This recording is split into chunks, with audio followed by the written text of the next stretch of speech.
Black Jack by Max Brand Chapter 1. It was characteristic of the two that when the uproar broke out, Vance Cornish raised his eyes, but went on lighting his pipe. Then his sister Elizabeth ran to the window with a swish of skirts around her long legs.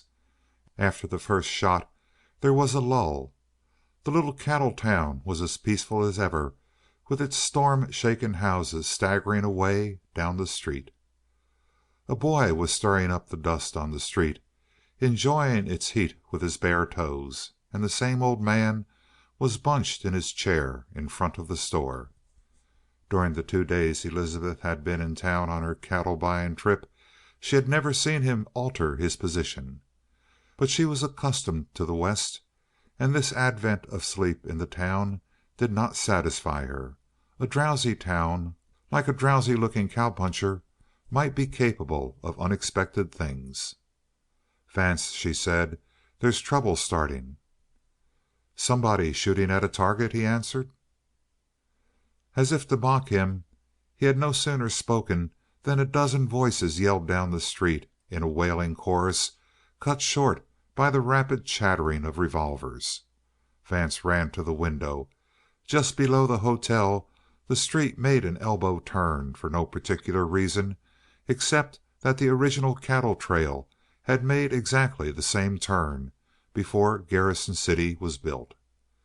Toward the corner ran the hubbub at the pace of a running horse. Shouts, shrill, trailing curses, and the muffled beat of hoofs in the dust. A rider plunged into view now, his horse leaning far in to take the sharp angle, and the dust skidding out and away from his sliding hoofs. The rider gave easily and gracefully to the wrench of his mount, and he seemed to have a perfect trust in his horse, for he rode with the reins hanging over the horns of his saddle. His hands were occupied by a pair of revolvers, and he was turned in the saddle.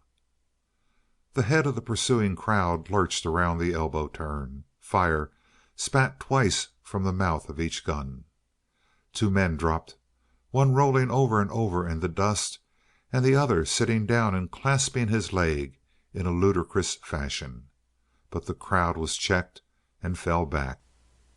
By this time the racing horse of the fugitive had carried him close to the hotel, and now he faced the front, a handsome fellow with long black hair blowing about his face.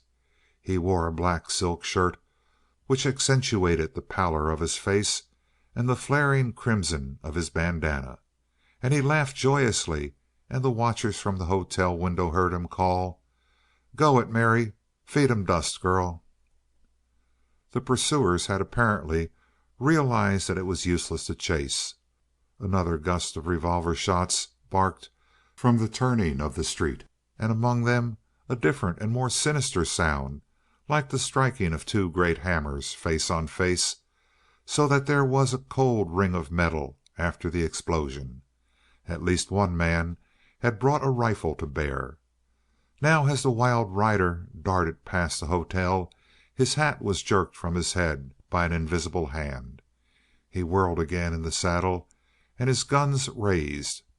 As he turned, Elizabeth Cornish saw something glint across the street. It was the gleam of light on the barrel of a rifle that was thrust out through the window of the store. The long line of light wobbled, steadied, and fire jetted from the mouth of the gun. The black-haired rider spilled sideways out of the saddle, his feet came clear of the stirrups, and his right leg caught on the cantle. He was flung rolling in the dust, his arms flying weirdly. The rifle disappeared from the window, and a boy's set face looked out.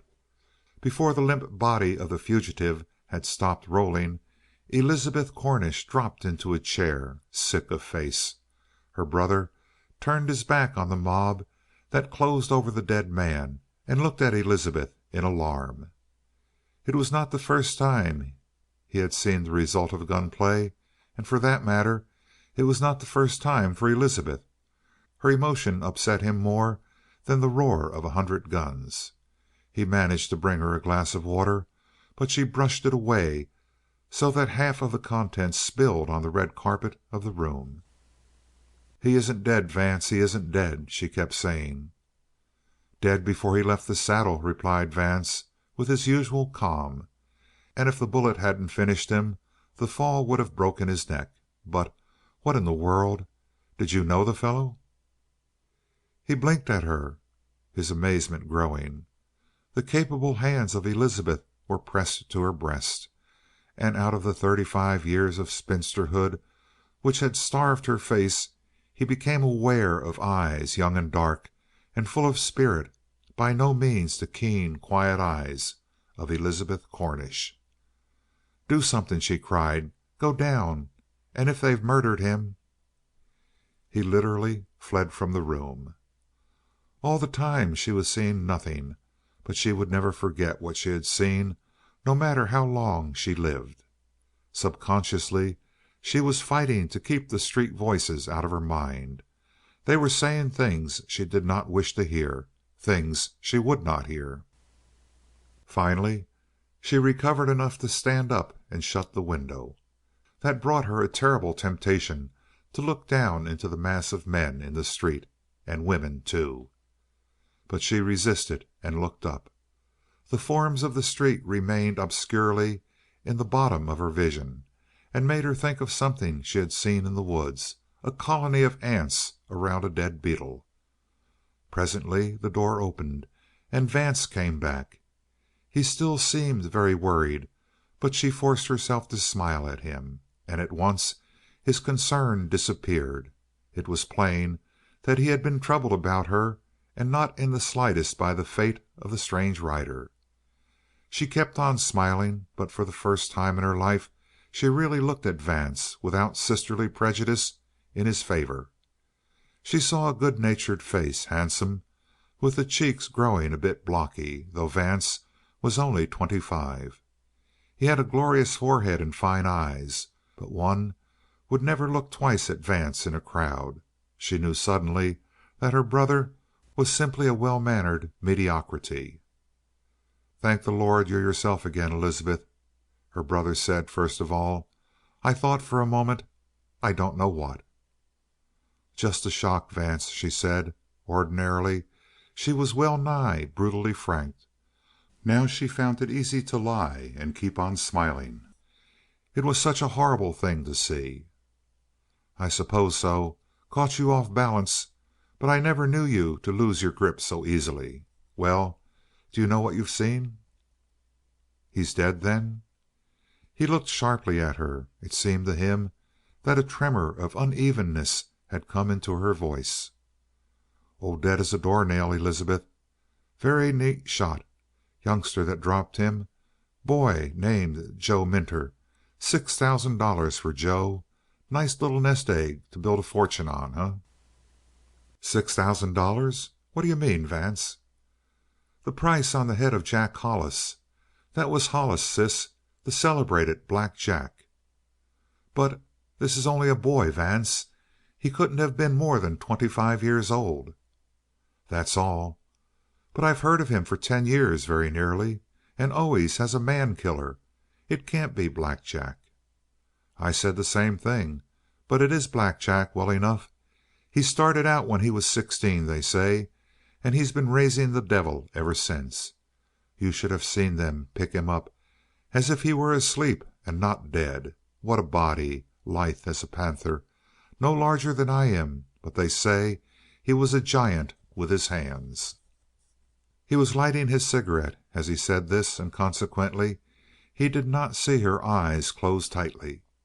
A moment later she was able to make her expression as calm as ever. "Came into town to see his baby," went on Vance through the smoke. "Little year-old beggar." "Think of the mother," murmured Elizabeth Cornish. "I want to do something for her." "You can't," replied her brother with unnecessary brutality, "because she's dead. A little after the youngster was born, I believe Black Jack broke her heart, and a very pleasant sort of girl she was, they tell me." "What will become of the baby?" "It will live and grow up," he said carelessly. "They always do, somehow. Make another like his father, I suppose. A few years of fame in the mountain saloons, and then a knife in the back. The meager body of Elizabeth stiffened. She was finding it less easy to maintain her nonchalant smile. "Why?" "Why? Blood will out, like murder, sis." "Nonsense. All a matter of environment. Have you ever read the story of the Jukes family?" "An accident. Take a son out of the best family in the world and raise him like a thief, he'll be a thief. And the thief's son can be raised to an honest manhood. I know it." She was seeing Black Jack as he raced down the street with the black hair blowing about his face. Of such stuff, she felt, the knights of another age had been made. Vance was raising a forefinger in an authoritative way he had. "My dear, before that baby is 25, that was his father's age, he'll have shot a man. Bet you on it. I'll take your bet." The retort came with such a ring of her voice that he was startled. Before he could recover, she went on: "Go out and get that baby for me, Vance. I want it." He tossed his cigarette out the window. "Don't drop into one of your headstrong moods, sis. This is nonsense." "That's why I want to do it. I'm tired of playing the man. I've had enough to fill my mind. I want something to fill my arms and my heart." She drew up her hands with a peculiar gesture toward her shallow, barren bosom, and then her brother found himself silenced. At the same time he was a little irritated, for there was an imputation in her speech that she had been carrying the burden which his own shoulders should have supported. Which was so true that he could not answer, and therefore he cast about for some way of stinging her.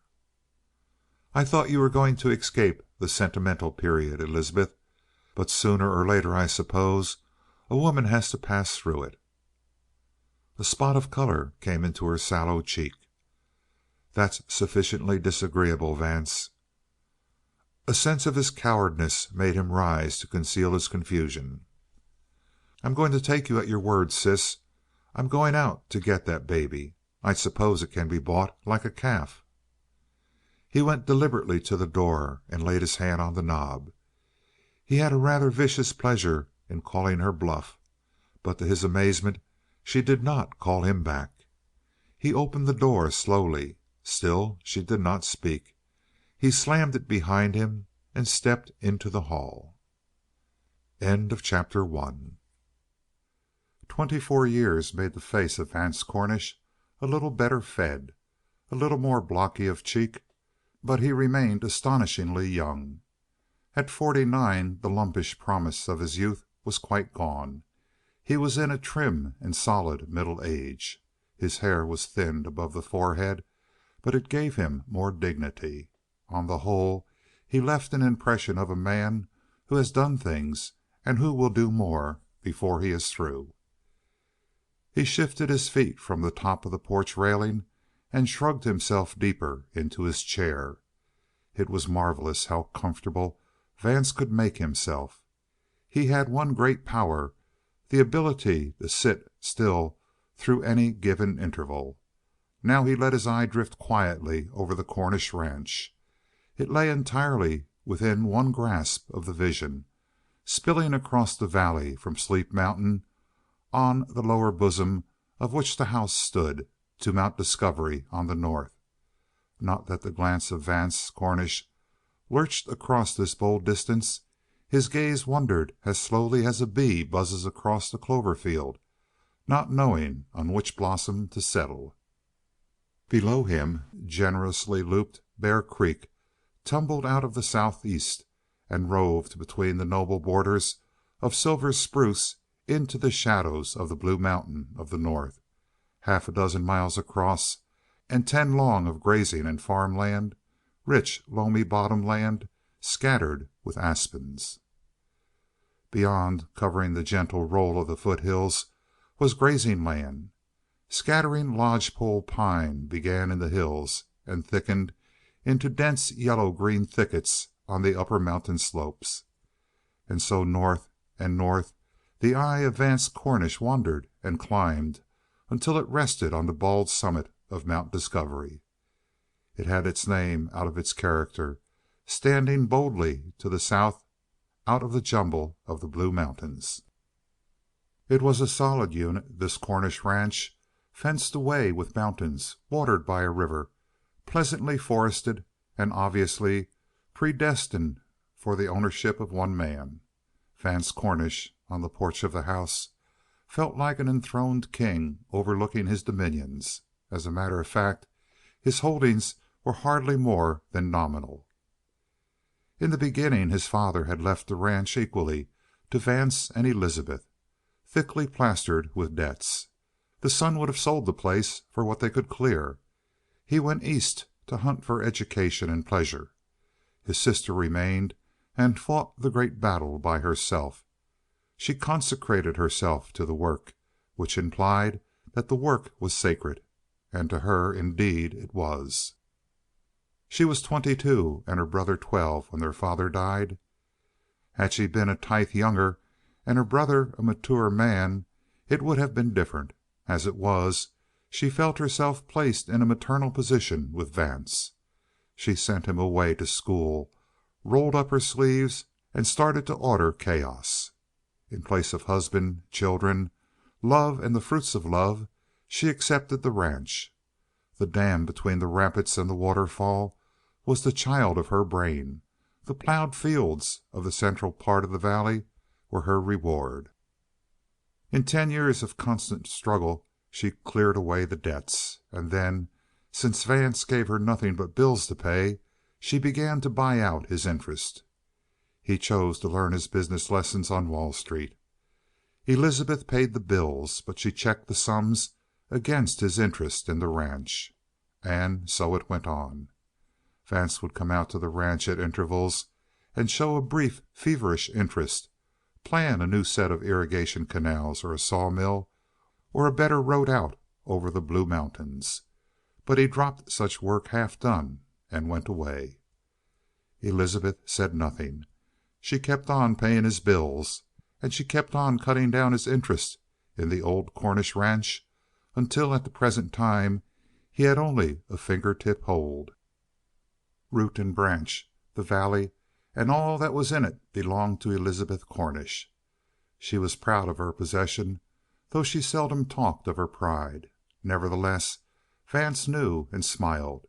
It was amusing, because, after all, what she had done and all her work would revert to him at her death. Until that time, why should he care in whose name the ranch remained, so long as his bills were paid? He had not worked, but in recompense he had remained young. Elizabeth had labored all her youth away. At 49 he was ready to begin the most important part of his career. At 60 his sister was a withered old ghost of a woman. He fell into a pleasant reverie. When Elizabeth died, he would set in some tennis courts beside the house, buy some blooded horses, cut the road wide and deep to let the world come up Bear Creek Valley, and retire to the life of a country gentleman. His sister's voice cut into his musing. She had two tones. One might be called her social register. It was smooth, gentle, the low-pitched and controlled voice of a gentlewoman. The other voice was hard and sharp. It could drive hard and cold across a desk, and bring businessmen to an understanding that here was a mind, not a woman. At present she used her latter tone. Vance Cornish came into a shivering consciousness that she was sitting beside him. He turned his head slowly. It was always a shock to come out of one of his pleasant dreams and see that worn, hollow-eyed, impatient face. "Are you 49, Vance?" "I'm not 50, at least," he countered. She remained imperturbable, looking him over. He had come to notice that in the past half dozen years his best smiles often failed to mellow her expression. He felt that something disagreeable was coming. "Why did Cornwall run away this morning? I hoped to take him on a trip." "He had business to do." His diversion had been a distinct failure, and had been turned against him. For she went on: "Which leads to what I have to say. You're going back to New York in a few days, I suppose?" "No, my dear. I haven't been across the water for 2 years." "Paris?" "Brussels. A little less grace, a little more spirit." "Which means money." "A few thousand only. I'll be back by fall." "Do you know that you'll have to mortgage your future for that money, Vance?" He blinked at her, but maintained his smile under fire courageously. "Come, come. Things are booming. You told me yesterday what you cleaned up on that last bunch of Herefords." When she folded her hands she was most dangerous, he knew. And now the bony fingers linked and she shrugged the shawl more closely around her shoulders. "We're partners, aren't we?" smiled Vance. "Partners? Yes. You have 1 share and I have 1,000. But you don't want to sell out your final claim, I suppose?" His smile froze. "Eh?" "If you want to get those few thousands, Vance, you'll have nothing to put up for them except your last shreds of property. That's why I say you'll have to mortgage your future for money from now on." "But how does it all come about?" "I warned you. I've been warning you for 25 years, Vance." Once again he attempted to turn her. He always had the impression that if he became serious, deadly serious, for 10 consecutive minutes with his sister, he would be ruined. He kept on with his semi-jovial tone. "There are 2 arts, Elizabeth. One is making money and the other is spending it. You've mastered one and I've mastered the other, which balances things, don't you think?" She did not melt. He waved down to the farmland. "Watch that wave of wind, Elizabeth." A gust struck the scattering of aspens and turned up the silver of the dark green leaves. The breeze rolled across the trees in a long rippling flash of light. But Elizabeth did not look down. Her glance was fixed on the changeless snow of Mount Discovery's summit. "As long as you have something to spend, spending is a very important art, Vance. But when the purse is empty it's a bit useless, it seems to me." "Well, then, I'll have to mortgage my future. As a matter of fact, I suppose I could borrow what I want on my prospects." A veritable Indian yell, instantly taken up and prolonged by a chorus of similar shouts, cut off the last of his words. Round the corner of the house shot a blood bay stallion, red as the red of iron under the blacksmith's hammer, with a long black tail snapping and flaunting behind him, his ears flattened, his beautiful vicious head outstretched in an effort to tug the reins out of the hands of the rider. Failing in that effort, he leaped into the air like a steeplechaser and pitched down upon stiffened forelegs. The shock rippled through the body of the rider and came to his head with a snap that jerked his chin down against his breast. The stallion rocked back on his hind legs, whirled, and then flung himself deliberately on his back. A sufficiently cunning maneuver, first stunning the enemy with a blow and then crushing him before his senses returned. But he landed on nothing save hard gravel. The rider had whipped out of the saddle and stood poised, strong as the trunk of a silver spruce. The fighting horse, a little shaken by the impact of his fall, nevertheless whirled with cat-like agility to his feet, a beautiful thing to watch. As he brought his forequarters off the earth, he lunged at the rider with open mouth. A sidestep that would have done credit to a pugilist sent the youngster swerving past that danger. He leaped to the saddle at the same time that the blood bay came to his 4 feet. The chorus in full cry was around the horse, 4 or 5 excited cowpunchers waving their sombreros and yelling for horse or rider according to the gallantry of the fight. The bay was in the air more than he was on the ground, 11 or 1,200 pounds of might, writhing, snapping, bolting, halting, sunfishing with devilish cunning, dropping out of the air on one stiff foreleg with an accompanying sway to one side that gave the rider the effect of a cudgel blow at the back of his head and then a whip snap to part the vertebrae. Whirling on his hind legs and again flinging himself desperately on the ground, only to fail, come to his feet with the clinging burden once more maddeningly in place, and go again through a maze of fence rowing and sun fishing until suddenly he straightened out and bolted down the slope like a runaway locomotive on a downgrade. A terrifying spectacle, but the rider sat erect, with one arm raised high above his head in triumph, and his yell trailing off behind him. From a running gait the stallion fell into a smooth pace, a true wild pacer, his hoofs beating the ground with the force and speed of pistons, and hurling himself forward with incredible strides. Horse and rider lurched out of sight among the silver spruce. "By the Lord, wonderful!" cried Vance Cornish. He heard a stifled cry beside him, a cry of infinite pain. Is it over?" And there sat Elizabeth, the indomitable, with her face buried in her hands like a girl of 16. "Of course it's over," said Vance, wondering profoundly. She seemed to dread to look up. "And Terence?" "He's all right. Ever hear of a horse that could get that young wildcat out of the saddle? He clings as if he had claws. But where did he get that red devil?" "Terence ran him down in the mountains somewhere," she answered, speaking as one who had only half heard the question.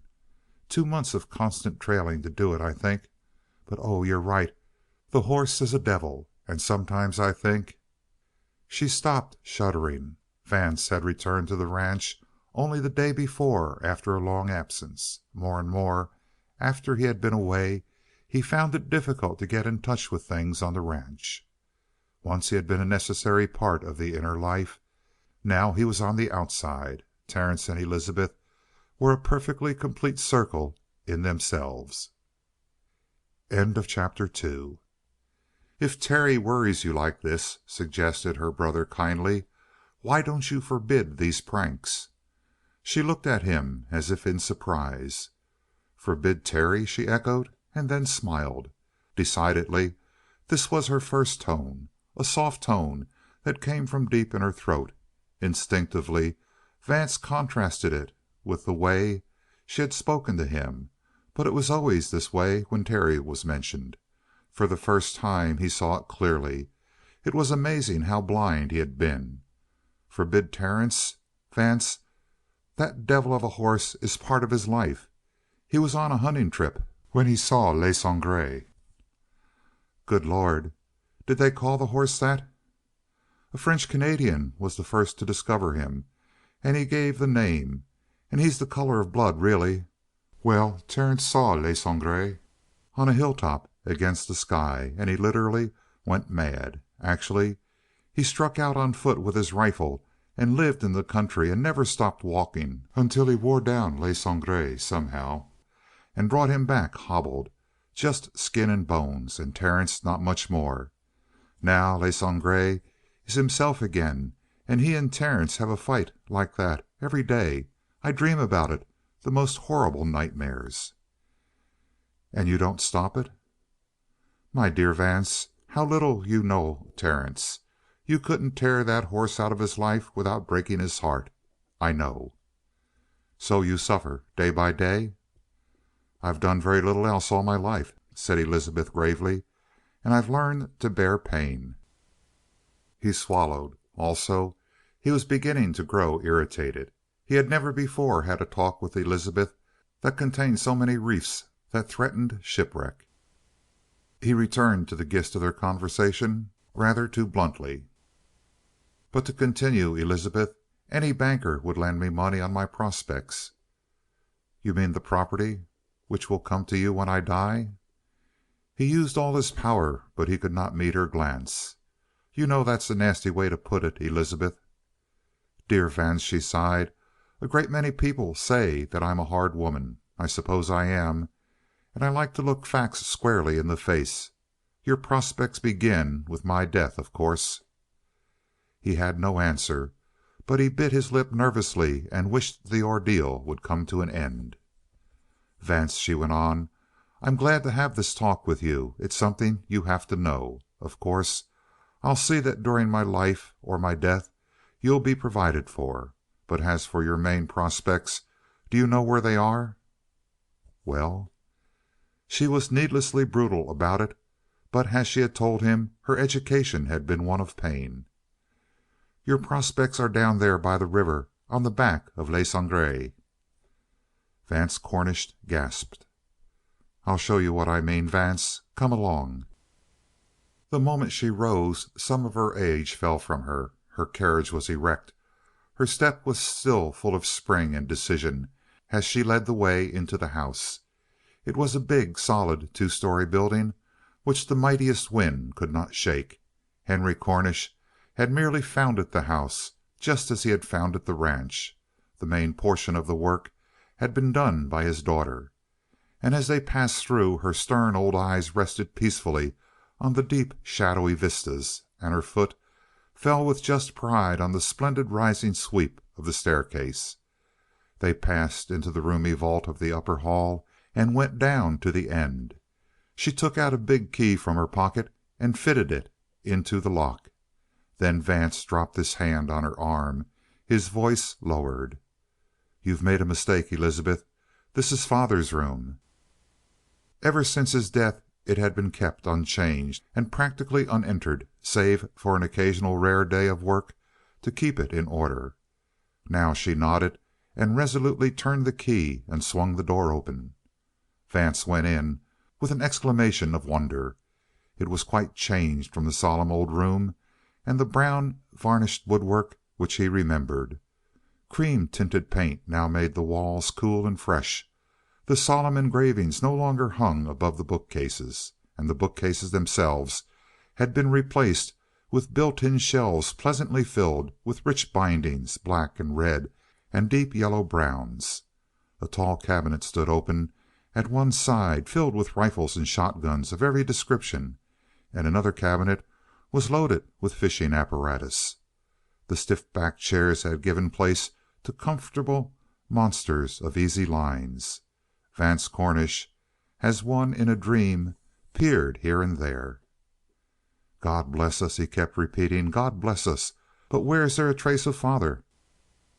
"I left it out," said Elizabeth huskily, "because this room is meant for But let's go back. Do you remember that day 24 years ago when we took Jack Hollis's baby?" "When you took it," he corrected. "I disclaim all share in the idea." "Thank you," she answered proudly. "At any rate, I took the boy and called him Terence Colby." "Why that name?" muttered Vance. "I never could understand." "Haven't I told you? No. And I hardly know whether to trust even you with the secret, Vance. But you remember we argued about it, and you said that blood would out, that the boy would turn out wrong, that before he was 25 he would have shot a man." "I believe the talk ran like that." "Well, Vance, I started out with a theory, but the moment I had the baby in my arms it became a matter of theory plus and chiefly plus. I kept remembering what you had said, and I was afraid. That was why I worked up the Colby idea." "That's easy to see." "It wasn't so easy to do. But I heard of the last of an old Virginia family who had died of consumption in Arizona. I traced his family. He was the last of it.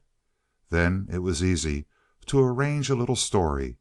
Terence Colby had married a girl in Arizona, died shortly after. The girl died also, and I took the baby. Nobody can disprove what I say. There's not a living soul who knows that Terence is the son of Jack Hollis, except you and me." "How about the woman I got the baby from?" "I bought her silence until 15 years ago. Then she died, and now Terry is convinced that he is the last representative of the Colby family." She laughed with excitement and beckoned him out of the room and into another, Terry's room, farther down the hall. She pointed to a large photograph of a solemn-faced man on the wall. "You see that?" "Who is it?" "I got it when I took Terry to Virginia last winter to see the old family estate and go over the ground of the historic Colbys." She laughed again, happily. Terry was wild with enthusiasm. He read everything he could lay his hands on about the Colbys, discovered the year they landed in Virginia, how they fought in the Revolution, how they fought and died in the Civil War.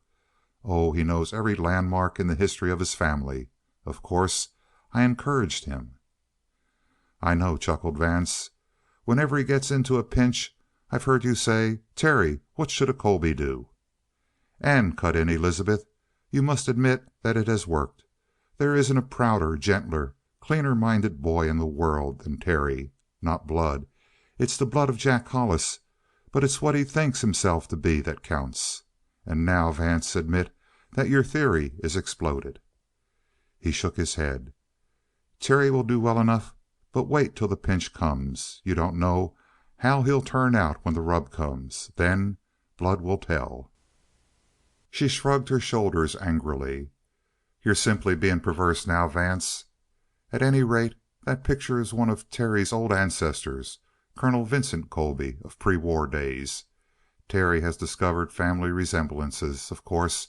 Same black hair, same black eyes, and a great many other things." "But suppose he should ever learn the truth?" murmured Vance. She caught her breath. "That would be ruinous, of course. But he'll never learn. Only you and I know." "A very hard blow, eh?" said Vance. "If he were robbed of the Colby illusion and had Black Jack put in its place as a cold fact. But of course we'll never tell him." Her color was never high. Now it became gray. Only her eyes remained burning, vivid, young, blazing out through the mask of age.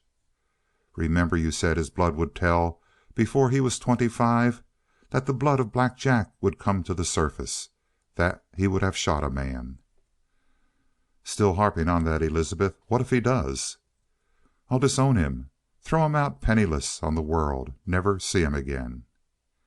"You're a Spartan," said her brother in awe, as he looked on that thin, stern face. "Terry is your theory. If he disappoints you, he'll be simply a theory gone wrong. You'll cut him out of your life as if he were an algebraic equation and never think of him again." "But he's not going wrong, Vance, because in 10 days he'll be 25. And that's what all these changes mean.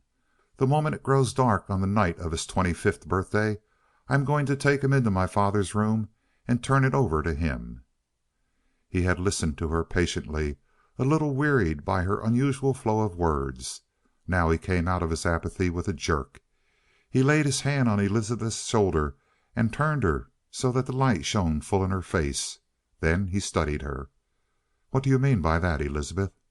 "Vance," she said steadily, but with a touch of pity in her voice, "I have waited for a score of years, hoping that you'd settle down and try to do a man's work either here or somewhere else. You haven't done it. Yesterday Mr. Cornwall came up here to draw up my will. By that will I leave you an annuity, Vance, that will take care of you in comfort, but I leave everything else to Terry Colby. That's why I've changed the room. The moment it grows dark 10 days from today, I'm going to take Terry by the hand and lead him into the room and into the position of my father." The mask of youth which was Vance Cornish crumbled and fell away. A new man looked down at her. The firm flesh of his face became loose. His whole body was flabby. She had the feeling that if she pushed against his chest with the weight of her arm, he would topple to the floor. That weakness gradually passed. A peculiar strength of purpose grew in its place. "Of course, this is a very shrewd game, Elizabeth. You want to wake me up. You're using the spur to make me work. I don't blame you for using the bluff, even if it's a rather cruel one. But of course it's impossible for you to be serious in what you say." "Why impossible, Vance?" "Because you know that I'm the last male representative of our family. Because you know my father would turn in his grave if he knew that an interloper, a foundling, the child of a murderer, a vagabond, had been made the heir to his estate. But you aren't serious, Elizabeth, I understand." He swallowed his pride, for panic grew in him in proportion to the length of time she maintained her silence. "As a matter of fact, I don't blame you for giving me a scare. My dear sister, I have been a shameless loafer. I am going to reform and lift the burden of business off your shoulders. let you rest the remainder of your life." It was the worst thing he could have said. He realized it the moment he had spoken. This forced, cowardly surrender was worse than brazen defiance, and he saw her lip curl. An idler is apt to be like a sullen child, except that in a grown man the child's sulky spite becomes a dark malice, all embracing. For the very reason that Vance knew he was receiving what he deserved, and that this was the just reward for his thriftless years of idleness, he began to hate Elizabeth with a cold, quiet hatred. There is something stimulating about any great passion. Now Vance felt his nerves soothed and calmed. His self-possession returned with a rush. He was suddenly able to smile into her face. "After all," he said, "you're absolutely right. I've been a failure, Elizabeth, a rank, disheartening failure. You'd be foolish to trust the result of your life labors in my hands. Entirely foolish. I admit that it's a shrewd blow to see the estate go to Terry." He found it oddly difficult to name the boy. "But why not? Why not Terry? He's a clean youngster, and he may turn out very well, in spite of his blood. I hope so. The Lord knows you've given him every chance and the best start in the world. I wish him luck." He reached out his hand, and her bloodless fingers closed strongly over it. "There's the old Vance talking," she said warmly, a mist across her eyes. "I almost thought that part of you had died." He writhed inwardly. "By Jove, Elizabeth, think of that boy, coming out of nothing, everything poured into his hands, and now within 10 days of his goal. Rather exciting, isn't it? Suppose he should stumble at the very threshold of his success, eh?" He pressed the point with singular insistence. "Doesn't it make your heart beat, Elizabeth, when you think that he might fall, that he might do what I prophesied so long ago, shoot a man before he's 25?" She shrugged the supposition calmly away. "My faith in him is based as strongly as the rocks, Vance. But if he fell after the schooling I've given him, I'd throw him out of my life forever." He paused a moment, studying her face with a peculiar eagerness. Then he shrugged in turn. "Tush, of course that's impossible. Let's go down." Chapter 3. When they reached the front porch, they saw Terence Colby coming up the terrace from the river road on Le Sangre. And a changed horse he was. One ear was forward, as if he did not know what lay in store for him, but would try to be on the alert. One ear was flagged warily back.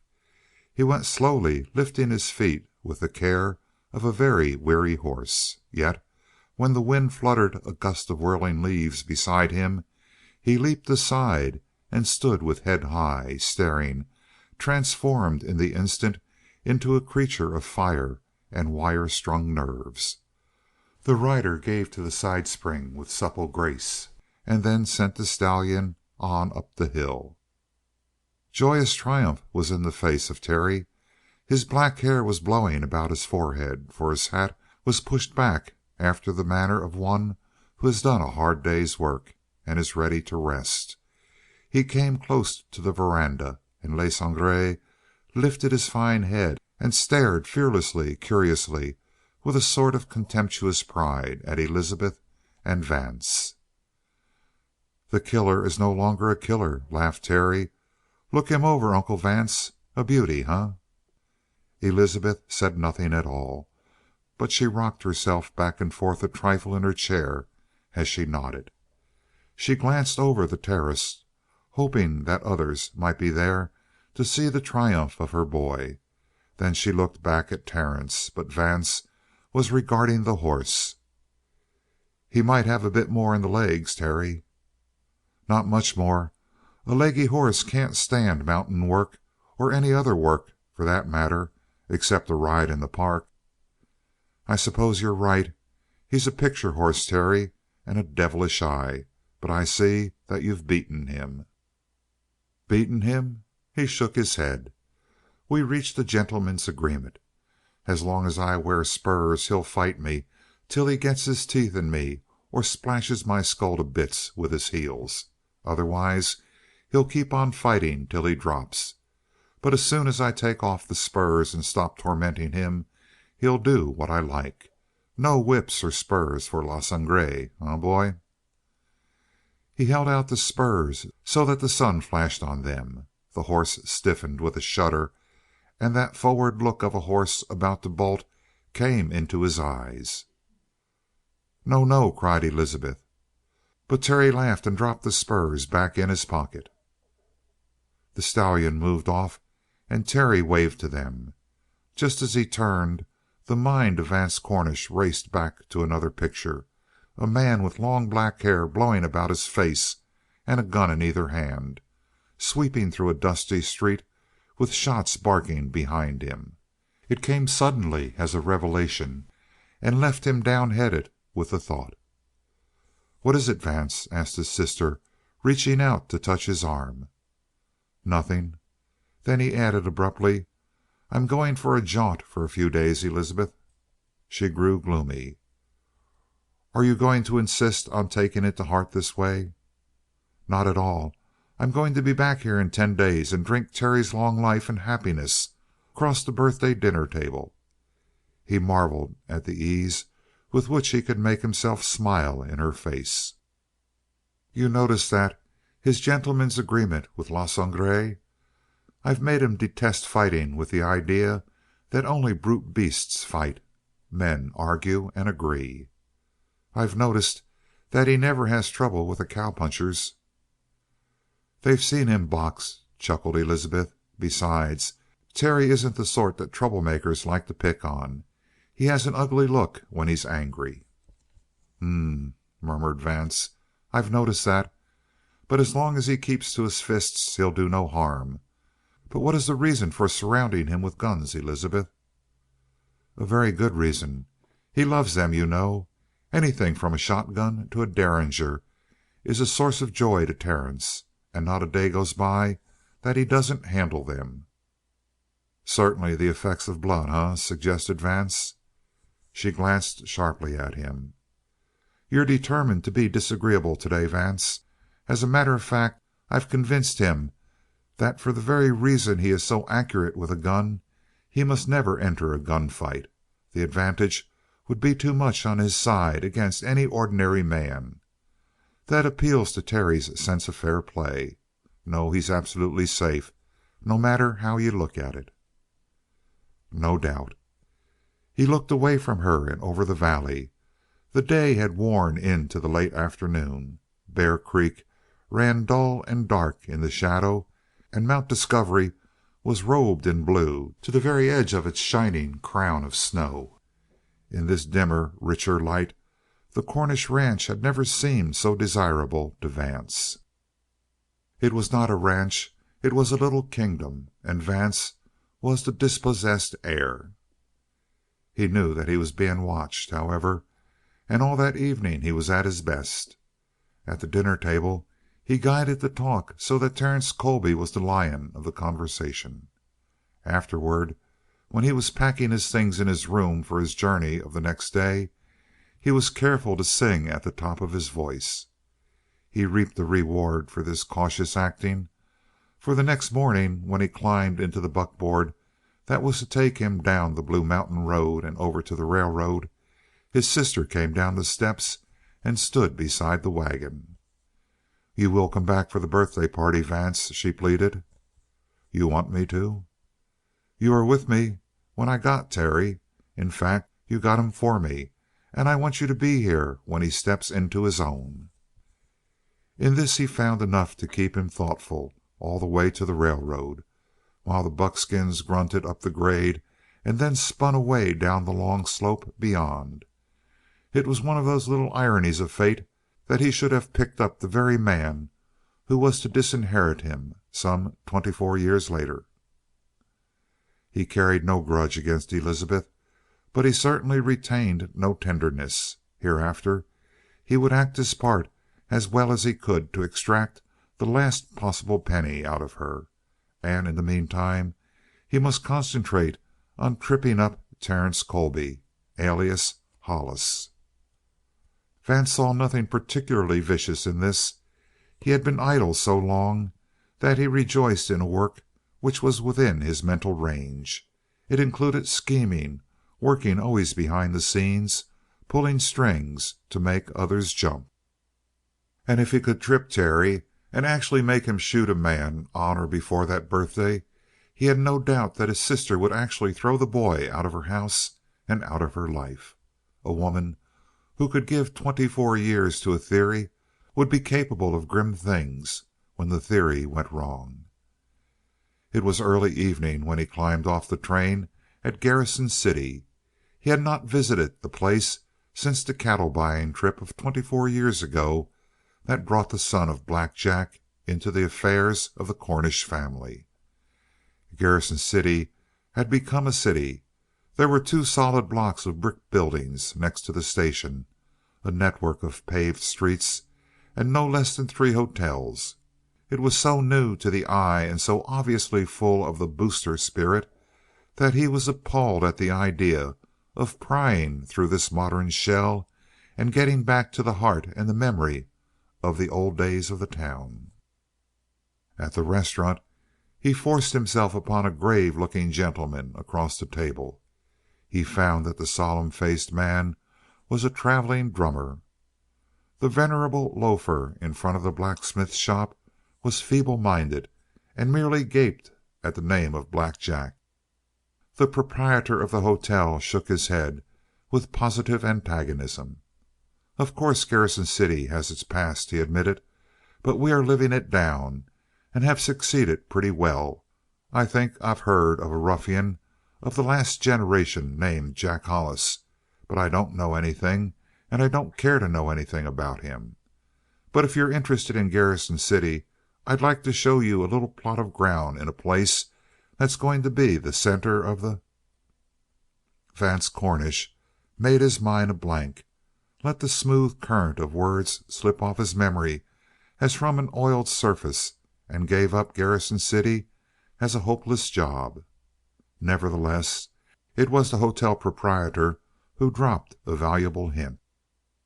"If you're interested in the early legends, why don't you go to the state capitol? They have every magazine and every book that so much as mentions any place in the state." So Vance Cornish went to the capitol and entered the library. It was a sweaty task and a most discouraging one. The name Black Jack revealed nothing, and the name of Hollis was an equal blank so far as the indices were concerned.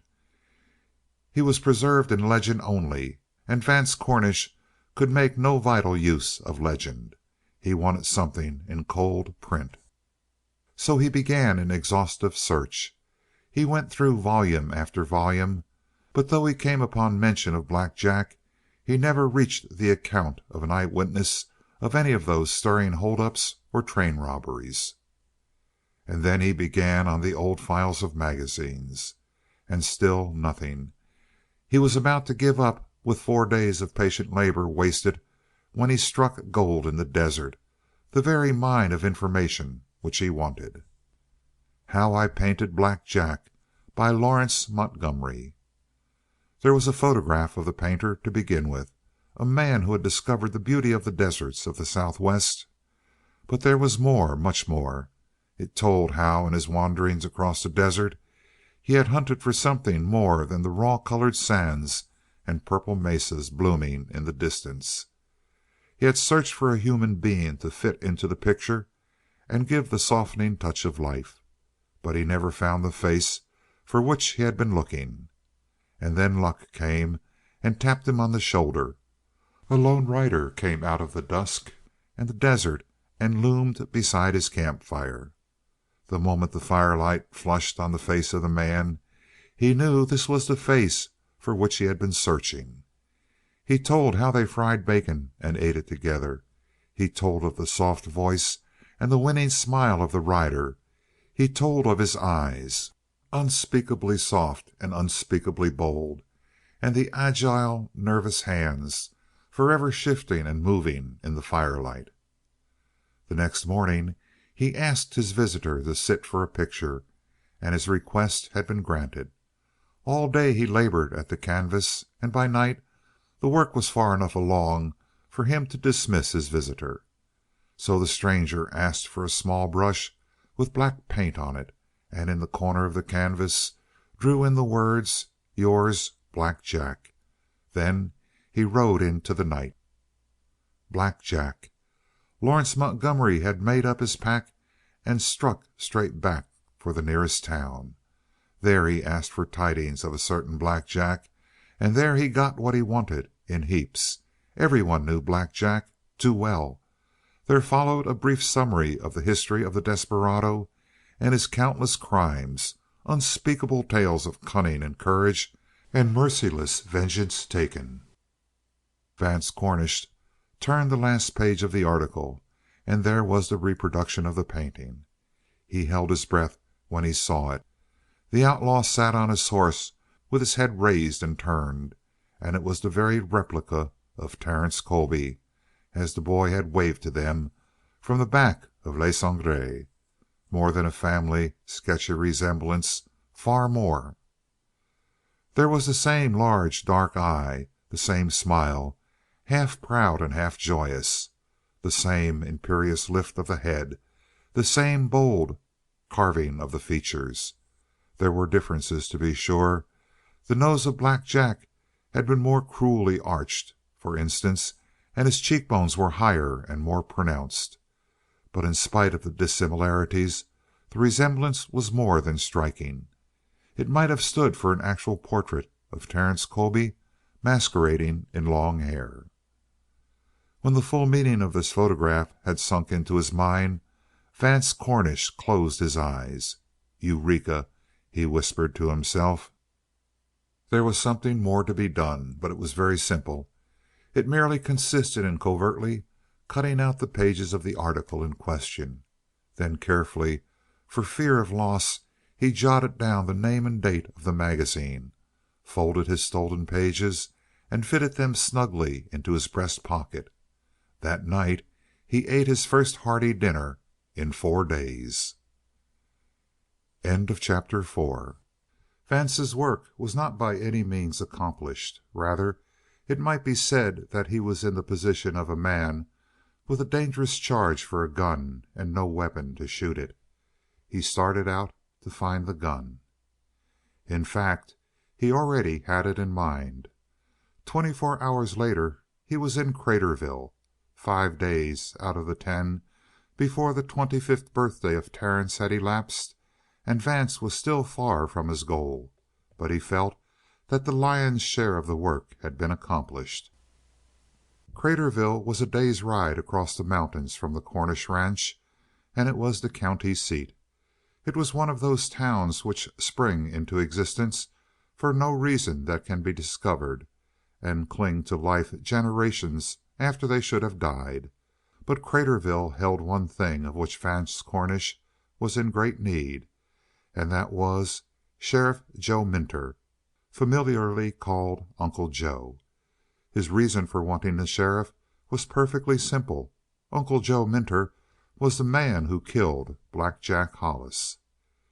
He had been a boy of 18 then, shooting with a rifle across the window sill. That shot had formed his life. He was now 42, and he had spent the interval as the professional enemy of criminals in the mountains. For the glory which came from the killing of Black Jack had been sweet to the youthful palate of Minter, and he had cultivated his taste. He became the most dreaded manhunter in those districts where manhunting was most common. He had been sheriff at Craterville for a dozen years now, and still his supremacy was not even questioned. Vance Cornish was lucky to find the sheriff in town, presiding at the head of the long table of the hotel at dinner. He was a man of great dignity. He wore his stiff black hair, still untarnished by gray, very long, brushing it with difficulty to keep it behind his ears. This mass of black hair framed a long, stern face, the angles of which had been made by years. But there was no sign of weakness. He had grown dry, not flabby. His mouth was a thin, straight line. His fighting chin jutted out in profile. He rose from his place to greet Vance Cornish. Indeed, the sheriff acted the part of master of ceremonies at the hotel, having a sort of silent understanding with the widow who owned the place. It was said that the sheriff would marry the woman sooner or later, he so loved to talk at her table. His talk doubled her business. Her table afforded him an audience, so they needed one another. "You don't remember me," said Vance. "I got a tolerable poor memory for faces," admitted the sheriff. "I'm Cornish, of the Cornish ranch." The sheriff was duly impressed. The Cornish ranch was a show place. He arranged a chair for Vance at his right, and presently the talk rose above the murmur to which it had been depressed by the arrival of this important stranger. The increasing noise made a background. It left Vance alone with the sheriff. "And how do you find your work, sheriff?" asked Vance, for he knew that Uncle Joe Minter's great weakness was his love of talk. Everyone in the mountains knew it, for that matter. "Dull," complained Minter. "Men ain't what they used to be, or else the law is a heap stronger." "The men who enforce the law are," said Vance.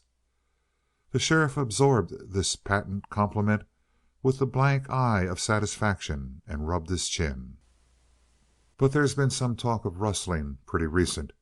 I'm waiting for it to grow and get ripe. Then I'll bust it." He made an eloquent gesture, which Vance followed. He was distinctly pleased with the sheriff, for Minter was wonderfully preserved. His face seemed 5 years younger than his age. His body seemed even younger, round, smooth, powerful muscles padding his shoulders and stirring down the length of his big arms. And his hands had that peculiar light restlessness of touch which Vance remembered to have seen in the hands of Terence Colby, alias Hollis. "And how are things up your way?" continued the sheriff. "Booming. By the way, how long is it since you've seen the ranch?" "Never been there. Bear Creek Valley has always been a quiet place since the Cornishes moved in. And there ain't been a call for a gent in my line of business up that way." He grinned with satisfaction, and Vance nodded. "If times are dull, why not drop over? We're having a celebration there in 5 days. Come and look us over."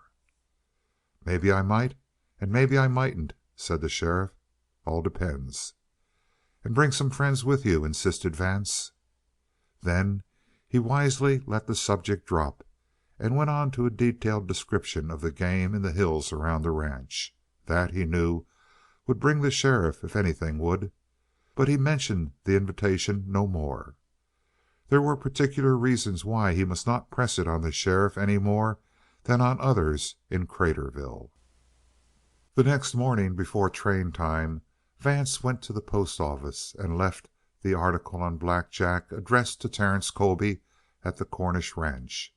The addressing was done on a typewriter, which completely removed any means of identifying the sender. Vance played with Providence in only one way. He was so eager to strike his blow at the last possible moment that he asked the postmaster to hold the letter for 3 days, which would land it at the ranch on the morning of the birthday. Then he went to the train.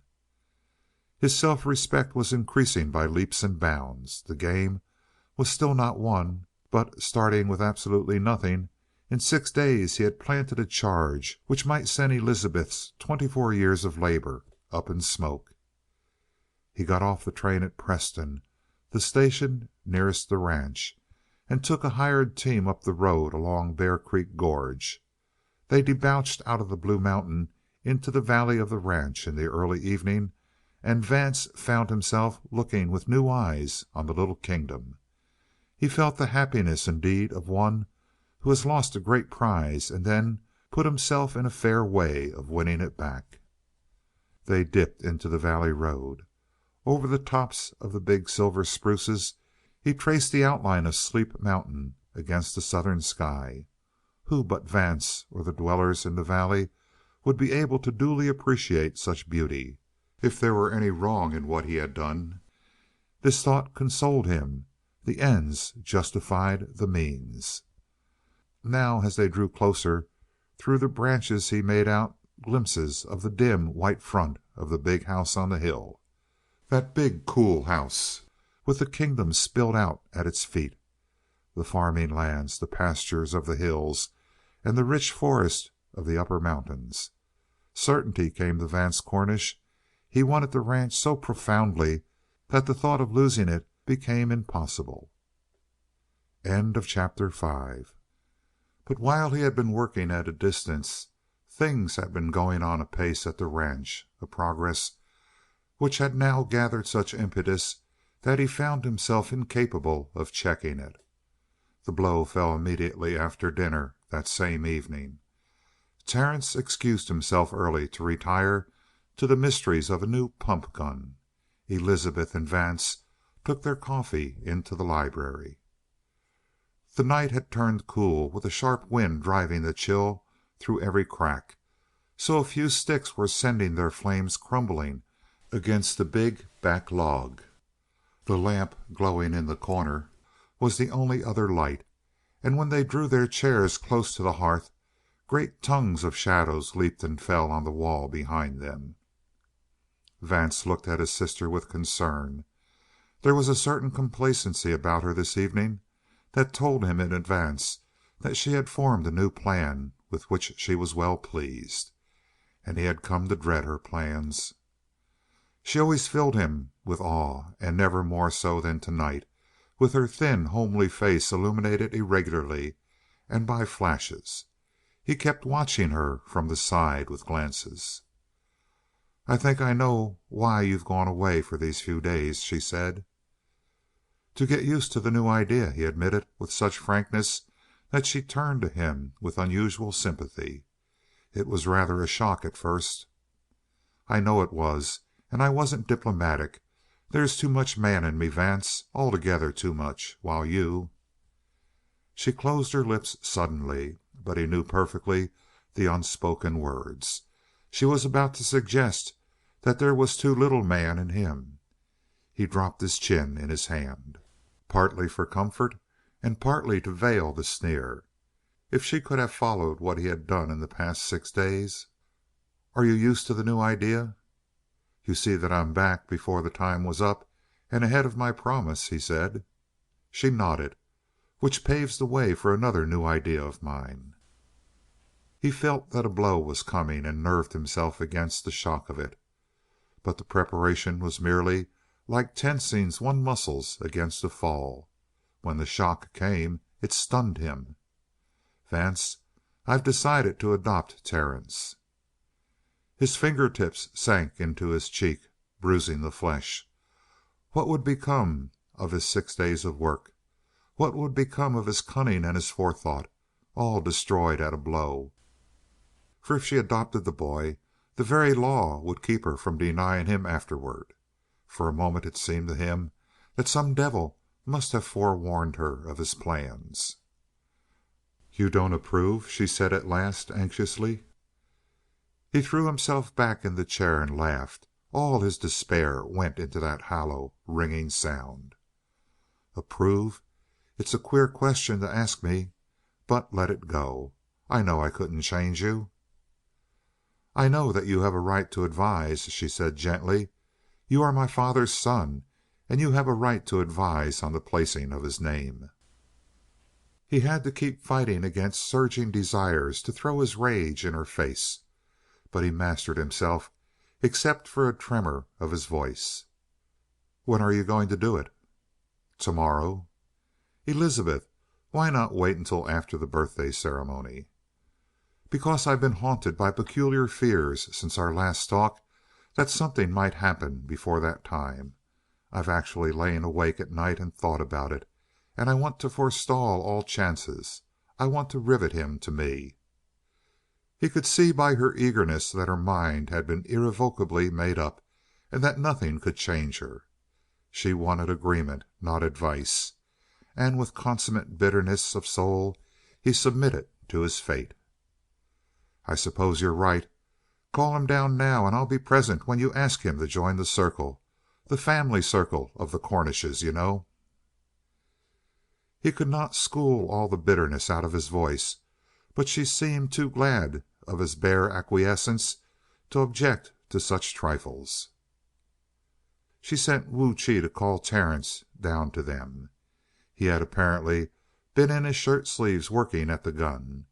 He came with his hands still faintly glistening from their hasty washing, and with the coat which he had just bundled into still rather bunched around his big shoulders. He came and stood against the massive, rough finished stones of the fireplace, looking down at Elizabeth. There had always been a sort of silent understanding between him and Vance. They never exchanged more words and looks than were absolutely necessary. Vance realized it more than ever as he looked up to the tall, athletic figure. And he realized also that since he had last looked closely at Terence, the latter had slipped out of boyhood and into manhood. There was that indescribable something about the set of the chin and the straight-looking eyes that spelled the difference. "Terence," she said, "for 24 years you have been my boy." "Yes, Aunt Elizabeth?" He acknowledged the gravity of this opening statement by straightening a little, his hand falling away from the stone against which he had been leaning. But Vance looked more closely at his sister. He could see the gleam of worship in her eyes. "And now I want you to be something more. I want you to be my boy in the eyes of the law, so that when anything happens to me, your place won't be threatened." He was straighter than ever. "I want to adopt you, Terence." Somehow, in those few moments they had been gradually building to a climax. It was prodigiously heightened now by the silence of the boy. The throat of Vance tightened with excitement. "I will be your mother in the eyes of the law," she was explaining gently, as though it were a mystery which Terry could not understand. "And Vance here will be your uncle. You understand, my dear?" What a world of brooding tenderness went into her voice! Vance wondered at it. But he wondered more at the stiff standing form of Terence and his silence, until he saw the tender smile vanish from the face of Elizabeth and alarm come into it. All at once Terence had dropped to one knee before her and taken her hands. And now it was he who was talking slowly, gently. "All my life you have given me things, Aunt Elizabeth. You've given me everything. Home, happiness, love, everything that could be given. So much that you could never be repaid, and all I can do is love you, you see, and honor you as if you were my mother, in fact. But there's just one thing that can't be given, and that's a name." He paused. Elizabeth was listening with a stricken face, and the heart of Vance thundered with his excitement. Vaguely he felt that there was something fine and clean and honorable in the heart of this youth which was being laid bare, but about that he cared very little. He was getting at facts and emotions which were valuable to him in terms of dollars and cents. "It makes me choke up," said Terence, "to have you offer me this great thing. It's a fine name, Cornish, but you know that I can't do it. It would be cowardly, a sort of rotten treason for me to change. It would be wrong. I know it would be wrong. I'm a Colby, Aunt Elizabeth. Every time that name is spoken I feel it tingling down to my fingertips. I want to stand straighter, live cleaner.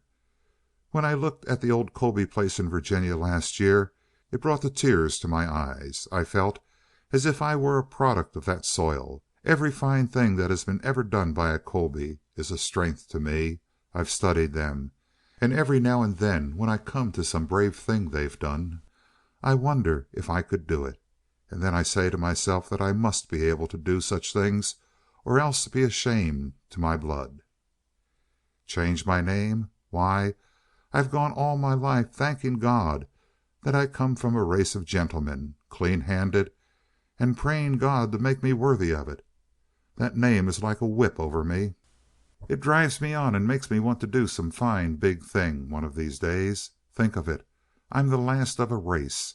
I'm the end of it. The last of the Colbys. Why, when you think of it, you see how I can't possibly change, don't you? If I lost that, I'd lose the best half of myself and my self-respect. You understand, don't you? Not that I slight the name of Cornish for an instant, but even if names can be changed, blood can't be changed. She turned her head. She met the gleaming eyes of Vance, and then, Let her glance probe the fire and the shadow of the hearth. "It's all right, my dear," she said faintly. "Stand up." "I've hurt you," he said contritely, leaning over her. "I feel like a dog. Have I hurt you?" "Not the least in the world. I only offered it for your happiness, Terry. And if you don't need it, there's no more to be said." He bent and kissed her forehead. The moment he had disappeared through the tall doorway, Vance, past control, exploded. "Of all the damnable exhibitions of pride in a young upstart, this " "Hush, hush," said Elizabeth faintly. "It's the finest thing I ever heard Terry say. But it frightens me, Vance. It frightens me to know that I've formed the character and the pride and the self respect of that boy on a lie. Pray God that he never learns the truth." Chapter 6. There were not many guests. Elizabeth had chosen them carefully from families which had known her father.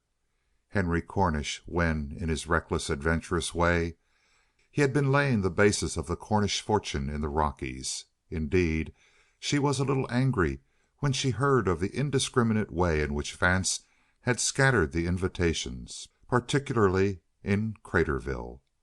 But, as he said, he had acted so as to show her that he had entered fully into the spirit of the thing and that his heart was in the right place as far as this birthday party was concerned, and she could not do otherwise than accept his explanation. Some of the bidden guests, however, came from a great distance, and as a matter of course a few of them arrived the day before the celebration and filled the quiet rooms of the old house with noise. Elizabeth accepted them with resignation and even pleasure, because they all had pleasant things to say about her father and good wishes to express for the destined heir, Terence Colby. It was carefully explained that this selection of an heir had been made by both Elizabeth and Vance, which removed all cause for remark. Vance himself regarded the guests with distinct amusement, but Terence was disgusted. "What these true Westerners need," he said to Elizabeth later in the day, "is a touch of blood. No feeling of family or the dignity of family precedents out here." It touched her shrewdly. More than once she had felt that Terry was on the verge of becoming a complacent prig. So she countered with a sharp thrust. "You have to remember that you're a Westerner born and bred, my dear. A very Westerner yourself." "Birth is an accident. Birthplaces, I mean," said Terence. "It's the blood that tells." "Terry, you're a snob!" exclaimed Aunt Elizabeth. "I hope not," he answered. "But look yonder, now." Old George Armstrong's daughter, Nellie, had gone up a tree like a squirrel and was laughing down through the branches at a raw-boned cousin on the ground beneath her. "And what of it?" said Elizabeth. "That girl is pretty enough to please any man, and she's the type that makes a wife." Terry rubbed his chin with his knuckles thoughtfully. It was the one family habit that he had contracted from Vance, much to the irritation of the latter. "After all," said Terry with complacency, "what are good looks with bad grammar?" Elizabeth snorted literally and most unfemininely. "Terence," she said, lessoning him with her bony, long forefinger, "you're just young enough to be wise about women. When you're a little older you'll get sense. If you want white hands and good grammar, how do you expect to find a wife in the mountains?" Terry answered with unshaken, lordly calm. "I haven't thought about the details. They don't matter. But a man must have standards of criticism." "Standards your foot!" cried Aunt Elizabeth. "You insufferable young prig!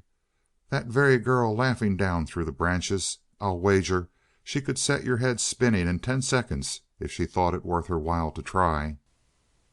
"Perhaps," smiled Terence. "In the meantime she has freckles and a vocabulary without growing pains."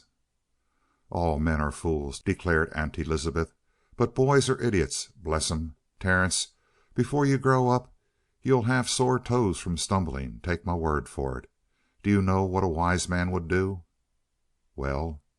Go out and start a terrific flirtation with Nelly." "For the sake of experience?" sighed Terence. "Good heavens!" groaned Aunt Elizabeth. "Terry, you're impossible. Where are you going now?" "Out to see El Sangre." He went whistling out of the door and she followed him with confused feelings of anger, pride, joy, and fear. She went to a side window and saw him go fearlessly into the corral where the man-destroying El Sangre was kept. And the big stallion, red fire in the sunshine, went straight to him and nosed at a hip pocket. They had already struck up a perfect understanding. Deeply she wondered at it. She had never loved the mountains and their people and their ways. It had been a battle to fight. She had fought the battle, won, and gained a hollow victory. And watching Terry caress the great, beautiful horse, she knew vaguely that his heart, at least, was in tune with the wilderness. "I wish to heaven, Terry," she murmured, "that you could find a master as El Sangre has done. You need teaching." When she turned from the window she found Vance watching her. He had a habit of obscurely melting into a background and looking out at her unexpectedly. All at once she knew that he had been there listening during all of her talk with Terence. Not that the talk had been of a peculiarly private nature, but it angered her. There was just a semblance of eavesdropping about the presence of Vance. For she knew that Terence unbosomed himself to her as he would do in the hearing of no other human being. However, she mastered her anger and smiled at her brother. He had taken all these recent changes, which were so much to his disadvantage, with a good spirit that astonished and touched her.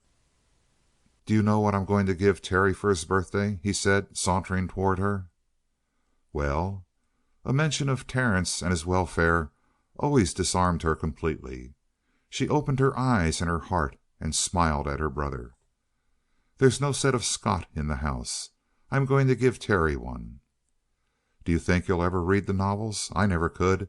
That antiquated style, Vance, keeps me at arm's length." "A stiff style because he wrote so rapidly, but there's the greatest body and bone of character, except for his heroes. Terry reminds me of them in a way. No thought, not very much feeling, but a great capacity for physical action." "I think you'd like to be Terry's adviser," she said. "I wouldn't aspire to the job," yawned Vance, "unless I could ride well and shoot well. If a man can't do that, he ceases to be a man in Terry's eyes. And if a woman can't talk pure English, she isn't a woman." "That's because he's young," said Elizabeth. "It's because he's a prig," sneered Vance. He had been drawn farther into the conversation than he had planned. Now he retreated carefully. But another year or so may help him. He retreated before she could answer, but he left her thoughtful, as he hoped to do. He had a standing theory that the only way to make a woman meditate is to keep her from talking, and he wanted very much to make Elizabeth meditate the evil in the son of Black Jack. Otherwise, all his plans might be useless, and his seeds of destruction fall on barren soil. He was intensely afraid of that, anyway. His hope was to draw the boy and the sheriff together on the birthday and guide the two explosives until they met on the subject of the death of Black Jack. Either Terry would kill the sheriff, or the sheriff would kill Terry. Vance hoped for the latter, but rather expected the former to be the outcome. And if it were, he was inclined to think that Elizabeth would sooner or later make excuses for Terry and take him back into the fold of her affections. Accordingly, his work was, in the few days that intervened, to plant all the seeds of suspicion that he could. Then when the denouement came, those seeds might blossom overnight into poison flowers. In the late afternoon he took up his position in an easy chair on the big veranda. The mail was delivered, as a rule, just before dusk, one of the cowpunchers riding down for it. Grave fears about the loss of that all-important missive to Terry haunted him, for the postmaster was a doddering old fellow who was quite apt to forget his head. Consequently, he was vastly relieved when the mail arrived and Elizabeth brought the familiar big envelope out to him, with its typewritten address. "Looks like a business letter, doesn't it?" she asked Vance. "More or less," said Vance, covering a yawn of excitement. "But how on earth could any business It's postmarked from Craterville." "Somebody may have heard about his prospects. They're starting early to separate him from his money." "Vance, how much talking did you do in Craterville?" It was hard to meet her keen old eyes. "Too much, I'm afraid," he said frankly. "You see, I felt rather touchy about the thing. I wanted people to know that you and I have agreed on making Terry the heir to the ranch. I don't want anyone to suspect that we differed. I suppose I talked too much about the birthday plans." She sighed with vexation and weighed the letter in her hand. "I've half a mind to open it." His heartbeat fluttered and paused. "Go ahead," he urged, with well assured carelessness. She shook down the contents of the envelope preparatory to opening it. "It's nothing but printed stuff, Vance. I can see that through the envelope." "But wait a minute, Elizabeth. It might anger Terry to have even his business mail opened. He's touchy, you know." She hesitated, then shrugged her shoulders. "I suppose you're right. Let it go." She laughed at her own concern over the matter. "Do you know, Vance, that sometimes I feel as if the whole world were conspiring to get a hand on Terry." Chapter 7. Terry did not come down for dinner. It was more or less of a calamity, for the board was quite full of early guests for the next day's festivities. Aunt Elizabeth shifted the burden of the entertainment onto the capable shoulders of Vance, who could please these Westerners when he chose. Tonight he decidedly chose. Elizabeth had never seen him in such high spirits. He could flirt good humoredly and openly across the table at Nelly, or else turn and draw an anecdote from Nelly's father. He kept the reins in his hand and drove the talk along so smoothly that Elizabeth could sit in gloomy silence unnoticed at the farther end of the table. Her mind was up yonder in the room of Terry. Something had happened, and it had come through that long business envelope with the typewritten address that seemed so harmless. One reading of the contents had brought Terry out of his chair with an exclamation. Then, without explanation of any sort, he had gone to his room and stayed there. She would have followed to find out what was the matter, but the requirements of dinner and her guests kept her downstairs. Immediately after dinner, Vance, at a signal from her, dexterously herded everyone into the living room and distributed them in comfort around the big fireplace. Elizabeth Cornish bolted straight for the room of Terence. She knocked and tried the door. To her astonishment, the knob turned, but the door did not open. She heard the click and felt the jar of the bolt. Terence had locked his door. A little thing to make her heart fall, one would say, but little things about Terry were great things to Elizabeth. In 24 years he had never locked his door. What could it mean? It was a moment before she could call, and she waited breathlessly. She was reassured by a quiet voice that answered her. "Just a moment. I'll open." The tone was so matter of fact that her heart, with one leap, came back to normal, and tears of relief misted her eyes for an instant. Perhaps he was up here working out a surprise for the next day. He was full of tricks and surprises. That was unquestionably it. And he took so long in coming to the door because he was hiding the thing he had been working on. As for food, Wu Chi was his slave, and would have smuggled a tray up to him. Presently the lock turned and the door opened. She could not see his face distinctly at first, the light was so strong behind him. Besides, she was more occupied in looking for the tray of food, which would assure her that Terry was not suffering from some mental crisis that had made him forget even dinner. She found the tray, sure enough, but the food had not been touched. She turned on him with a new rush of alarm, and all her fears were realized. Terry had been fighting a hard battle, and he was still fighting. About his eyes there was a look, half dull and half hard, that comes in the eyes of young people unused to pain. A worried, tense, hungry face. He took her arm and led her to the table. On it lay an article clipped out of a magazine. She looked down at it with unseeing eyes. The sheets were already much crumpled. Terry turned them to a full-page picture, and Elizabeth found herself looking down into the face of Black Jack, proud, handsome, defiant. Had Vance been there, he might have recognized her actions. As she had done one day 24 years ago, now she turned and dropped heavily into a chair, her bony hands pressed to her shallow bosom. A moment later she was on her feet again, ready to fight, ready to tell 1,000 lies. But it was too late. The revelation had been complete, and she could tell by his face that Terence knew everything. "Terry," she said faintly, "what on earth have you to do with that?" "Listen, Aunt Elizabeth," he said. "You aren't going to fib about it, are you?" "What in the world are you talking about?" "Why were you so shocked?" She knew it was a futile battle. He was prying at her inner mind with short questions and a hard, dry voice. "It was the face of that terrible man. I saw him once before, you know, on the day—" "On the day he was murdered?"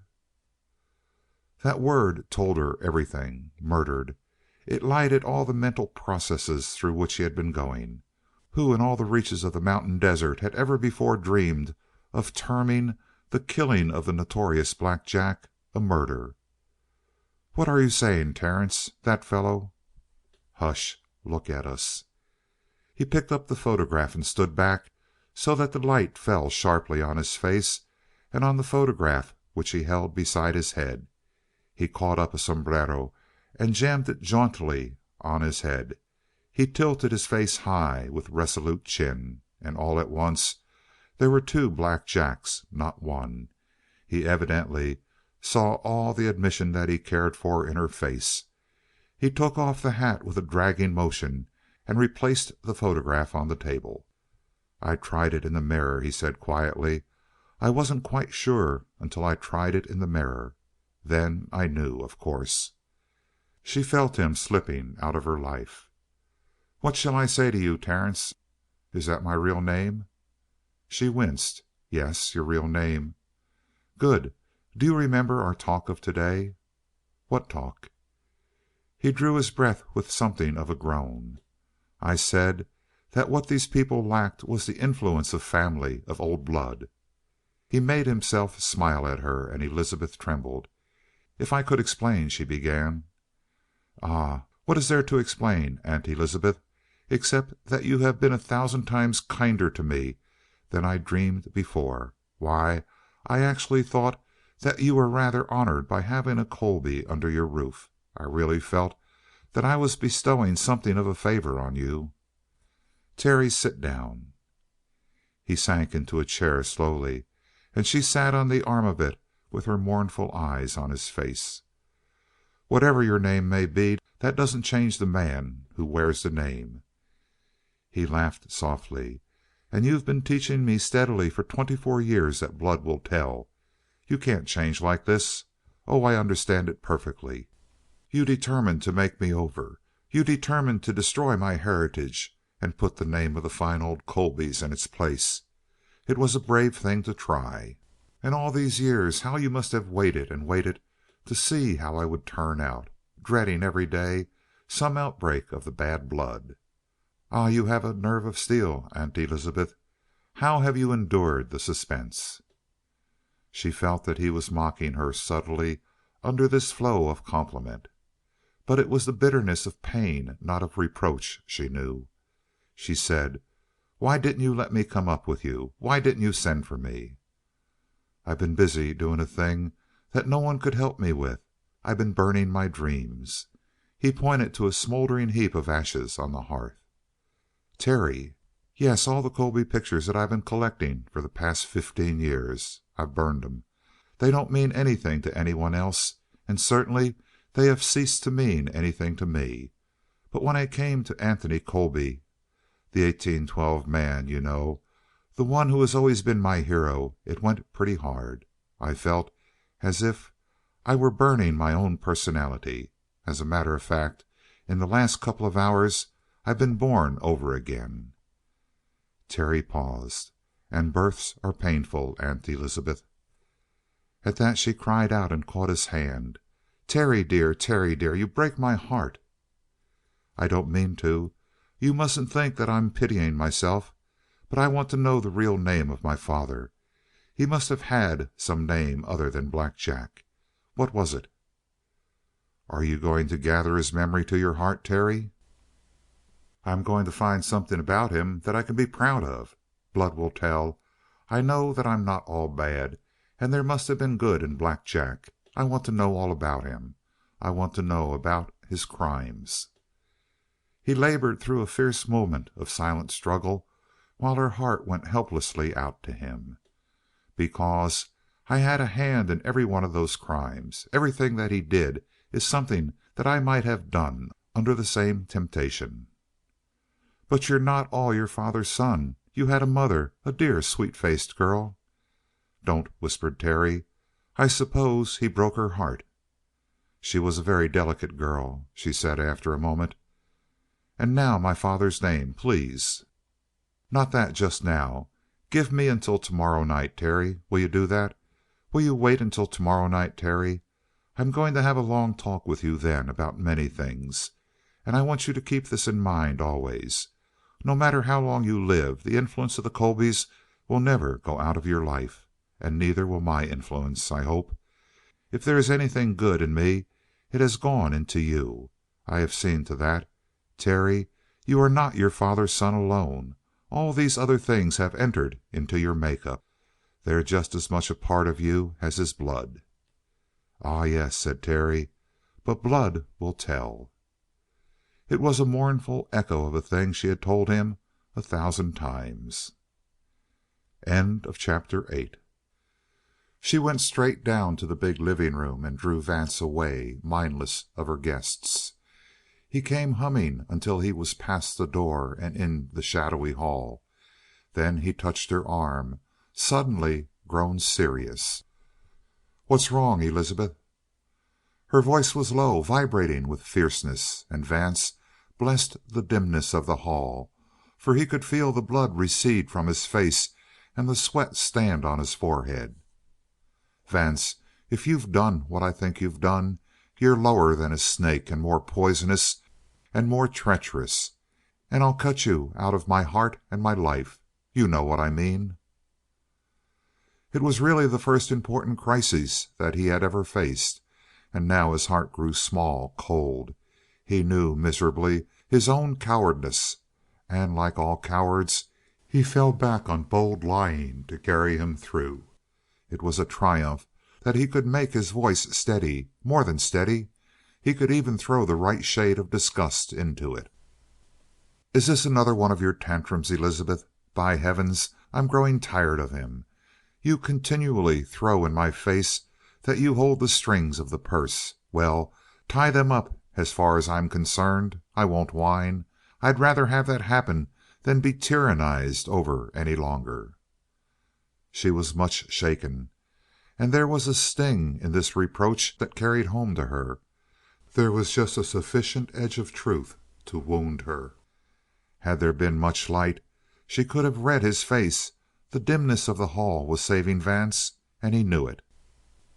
"God knows I'd like to believe that you haven't had anything to do with it, but you and I are the only two people in the world who know the secret of it." He pretended to guess. "It's something about Terence? Something about his father?"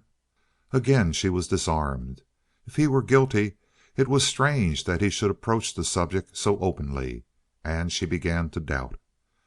"Vance, he knows everything. Everything except the real name of Black Jack." Good heavens! She strained her eyes through the shadows to make out his real expression. There seemed to be real horror in his restrained whisper. "It isn't possible, Elizabeth." "It came in that letter. The letter I wanted to open, and which you persuaded me not to." She mustered all her damning facts one after another. And it was postmarked from Craterville, Vance. You have been in Craterville lately." He seemed to consider. "Could I have told anyone? Could I possibly? No, Elizabeth, I'll give you my word of honor that I've never spoken a syllable about that subject to anyone." "Ah, but what have you written?" "I've never put pen to paper. But how did it happen?"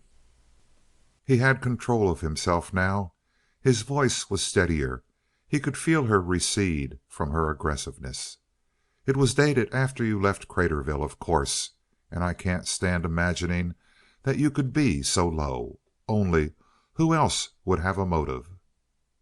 "But how was it done?" "They sent him an article about his father and a picture of Black Jack that happens to look as much like Terry as two peas."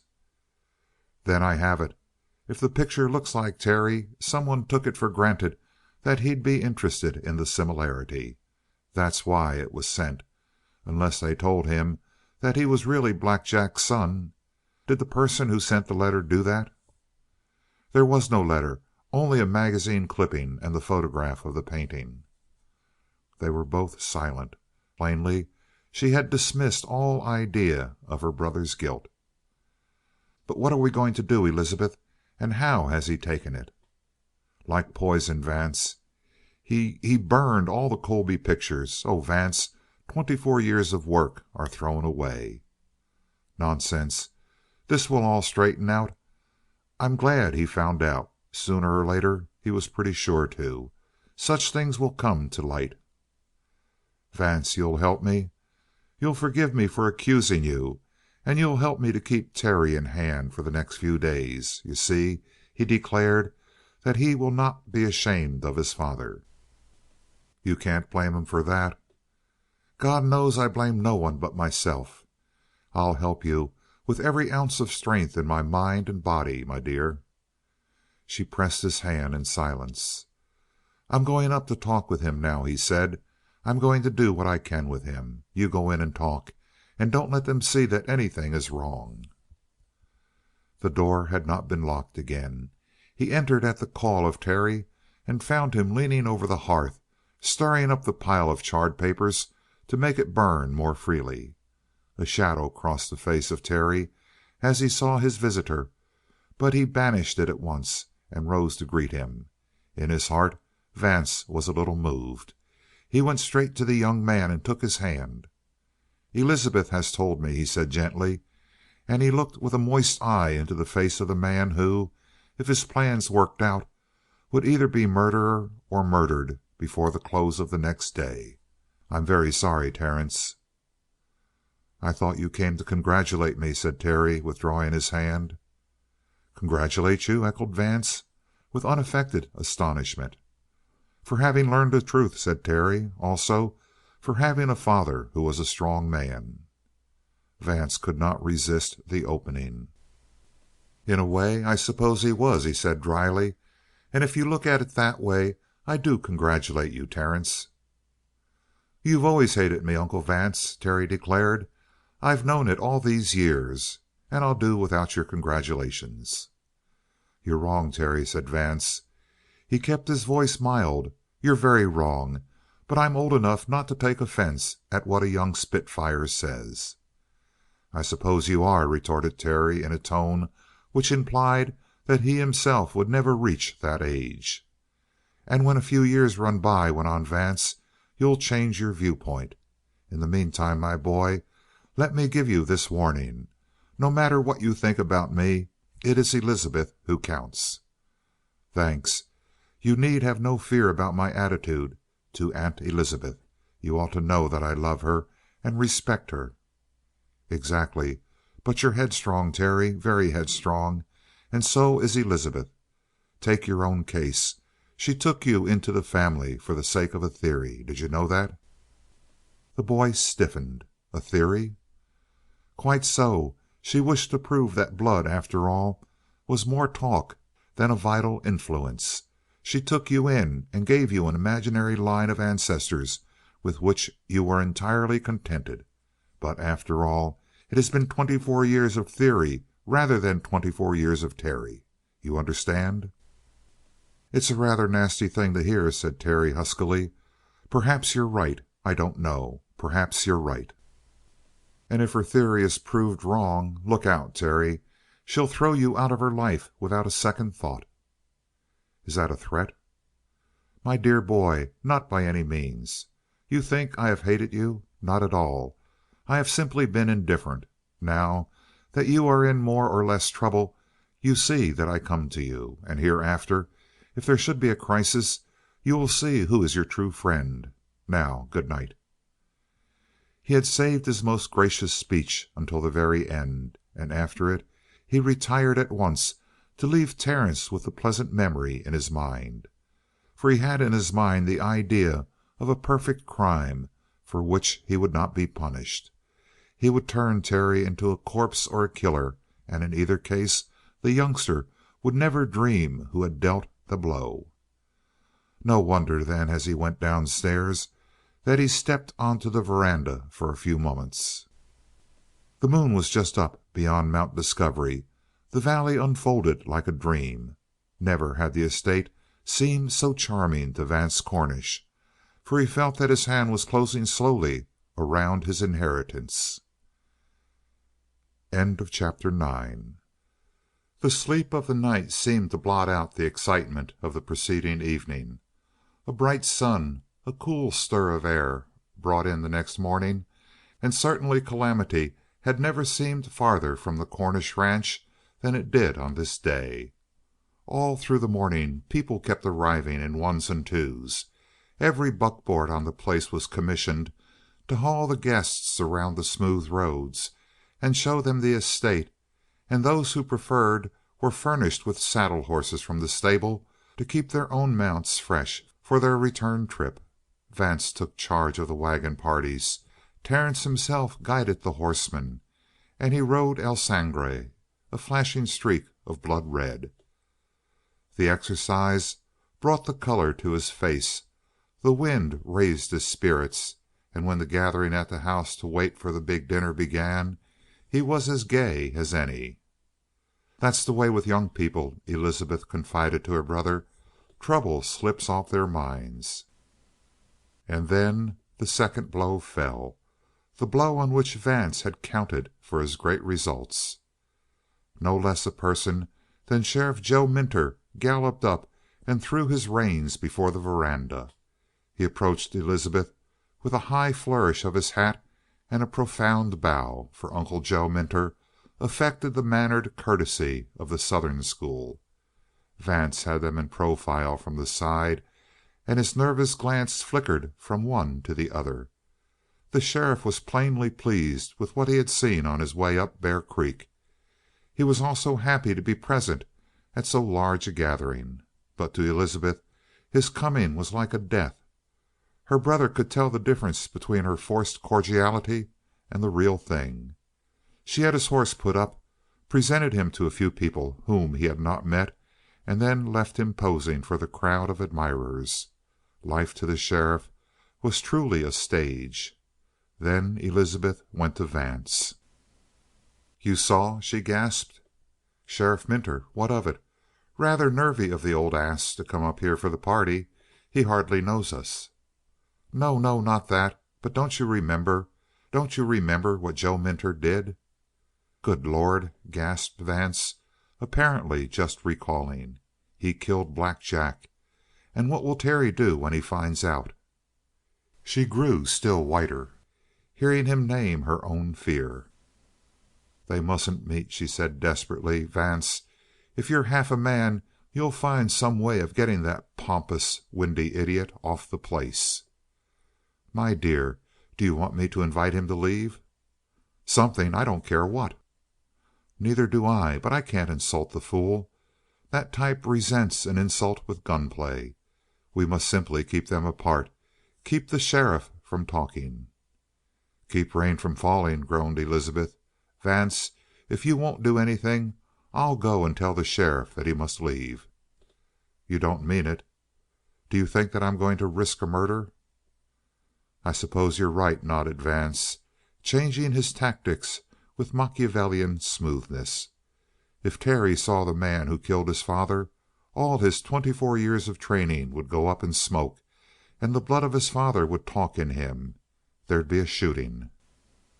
She caught a hand to her throat. "I'm not so sure of that, Vance. I think he would come through this acid test, but I don't want to take chances."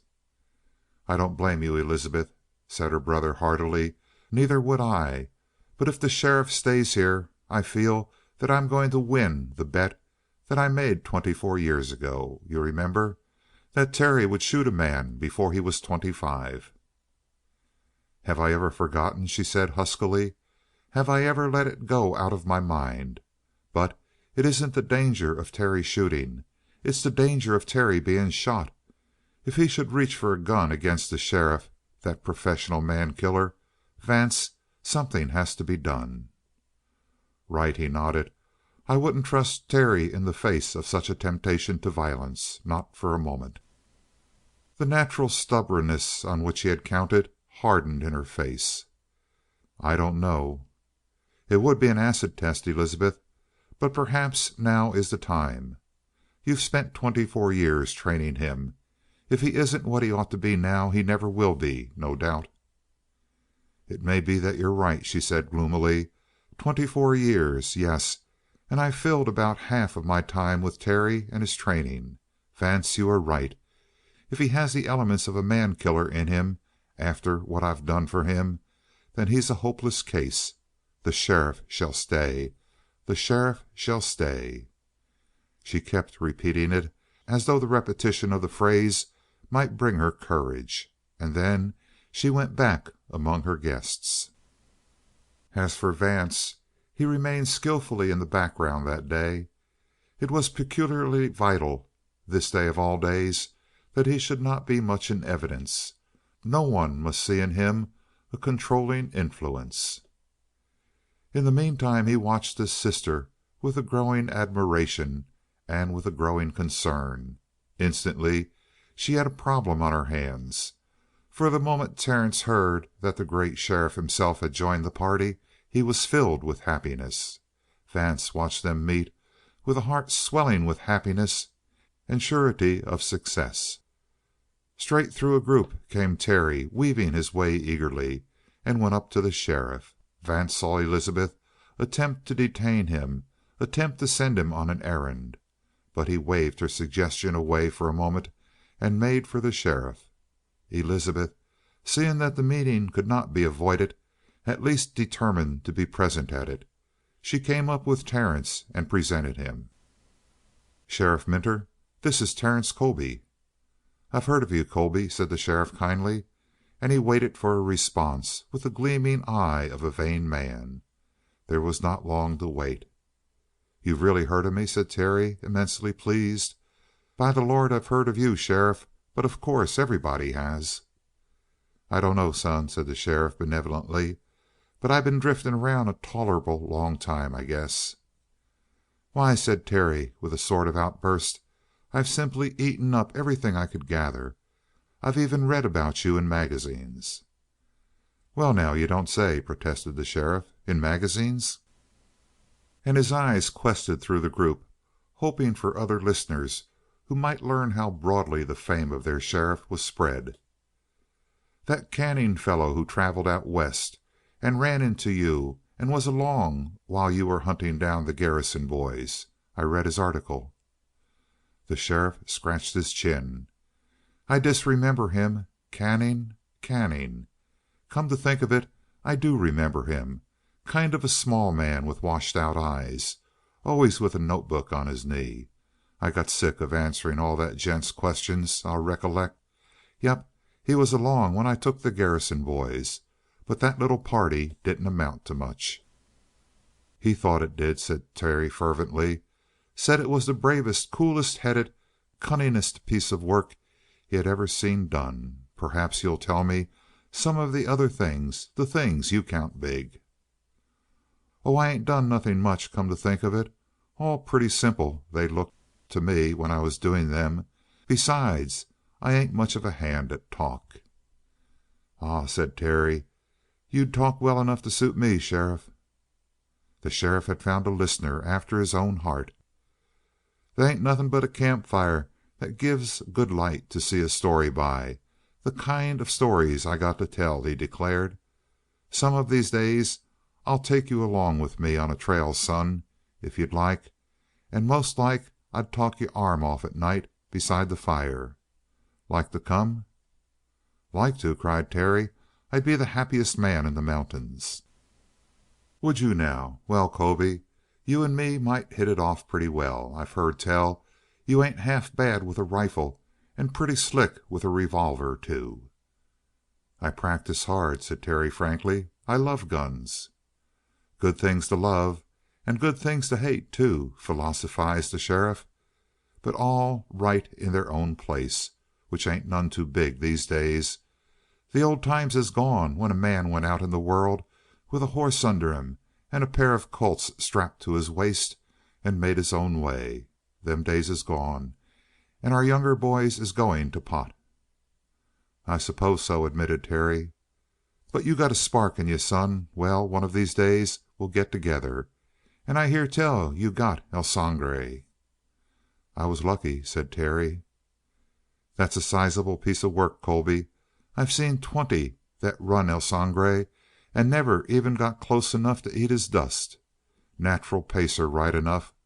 I've seen him kite across country like a train, and his mane and tail blowing like smoke." "I got him with patience, that was all." "Suppose we take a look at him?" "By all means. Just come along with me." Elizabeth struck in. "Just a moment, Terence. There's Mr. Gainor, and he's been asking to see you. You can take the sheriff out to see El Sangre later. Besides, half a dozen people want to talk to the sheriff, and you mustn't monopolize him. Miss Wickson begged me to get her a chance to talk to you, the real Sheriff Minter. Do you mind?" "Pshaw," said the sheriff. "I ain't no kind of hand at talking to the women folk. Where is she?" "Down yonder, sheriff. Shall we go?" "The old lady with the cane?" "No, the girl with the bright hair." "Doggone me," muttered the sheriff. "Well, let's saunter down that way." He waved to Terence, who, casting a black glance in the direction of Mr. Gainor, went off to execute Elizabeth's errand. Plainly Elizabeth had won the first engagement, but Vance was still confident. The dinner table would tell the tale. Chapter 10. Elizabeth left the ordering of the guests at the table to Vance, and she consulted him about it as they went into the dining room. It was a long, low ceilinged room with more windows than wall space. It opened onto a small porch, and below the porch was the garden which had been the pride of Henry Cornish. Beside the tall glass doors which led out onto the porch, she reviewed the seating plans of Vance. "You at this end and I at the other," he said. "I've put the sheriff beside you, and right across from the sheriff is Nelly. She ought to keep him busy. The old idiot has a weakness for pretty girls, and the younger the better, it seems. Next to the sheriff is Mr. Gainor. He's a political power, and what time the sheriff doesn't spend on you and on Nelly he certainly will give to Gainor. The arrangement of the rest doesn't matter. I simply worked to get the sheriff well pocketed and keep him under your eye." "But why not under yours, Vance? You're 1,000 times more diplomatic than I am." "I wouldn't take the responsibility, for, after all, this may turn out to be a rather solemn occasion, Elizabeth." "You don't think so, Vance?" "I pray not." "And where have you put Terence?" "Next to Nelly, at your left." "Good heavens, Vance, that's almost directly opposite the sheriff. You'll have them practically facing each other." It was the main thing he was striving to attain. He placated her carefully. "I had to. There's a danger, but the advantage is huge. You'll be there between them, you might say. You can keep the table talk in hand at that end. Flash me a signal if you're in trouble, and I'll fire a question down the table at the sheriff or Terry and get their attention. In the meantime, you can draw Terry into talk with you if he begins to ask the sheriff what you consider leading questions. In that way you'll keep the talk 1,000 leagues away from the death of Black Jack. He gained his point without much more trouble. Half an hour later the table was surrounded by guests. It was a table of baronial proportions, but 20 couples occupied every inch of the space easily. Vance found himself a greater distance than he could have wished from the scene of danger and of electrical contact. At least 4 zones of crossfire talk intervened, and the talk at the farther end of the table was completely lost to him, except when some new and amazing dish, a triumph of Wu Chi's fabrication, was brought on, and an appreciative wave of silence attended it. Or again the mighty voice of the sheriff was heard to bellow forth in laughter of heroic proportions. Aside from that, there was no information he could gather except by his eyes, and chiefly the face of Elizabeth. He knew her like a book in which he had often read. Twice he read the danger signals. When the great roast was being removed, he saw her eyes widen and her lips contract a trifle, and he knew that someone had come very close to the danger line indeed. Again, when dessert was coming in bright shoals on the trays of the Chinese servants, the glance of his sister fixed on him down the length of the table with a grim appeal. He made a gesture of helplessness. Between them 4 distinct groups, in which the table talk had divided, were now going full blast. He could hardly have made himself heard at the other end of the table without shouting. Yet that crisis also passed away. Elizabeth was working hard, but as the meal progressed toward a close he began to worry. It had seemed impossible that the sheriff could actually sit this length of time in such an assemblage without launching into the stories for which he was famous. Above all, he would be sure to tell how he started on his career as a manhunter by relating how he slew Black Jack. Once the appalling thought came to Vance that the story must have been told during one of those moments when his sister had shown alarm. The crisis might be over, and Terry had indeed showed a restraint which was a credit to Elizabeth's training. But by the hunted look in her eyes, he knew that the climax had not yet been reached, and that she was continually fighting it away. He writhed with impatience.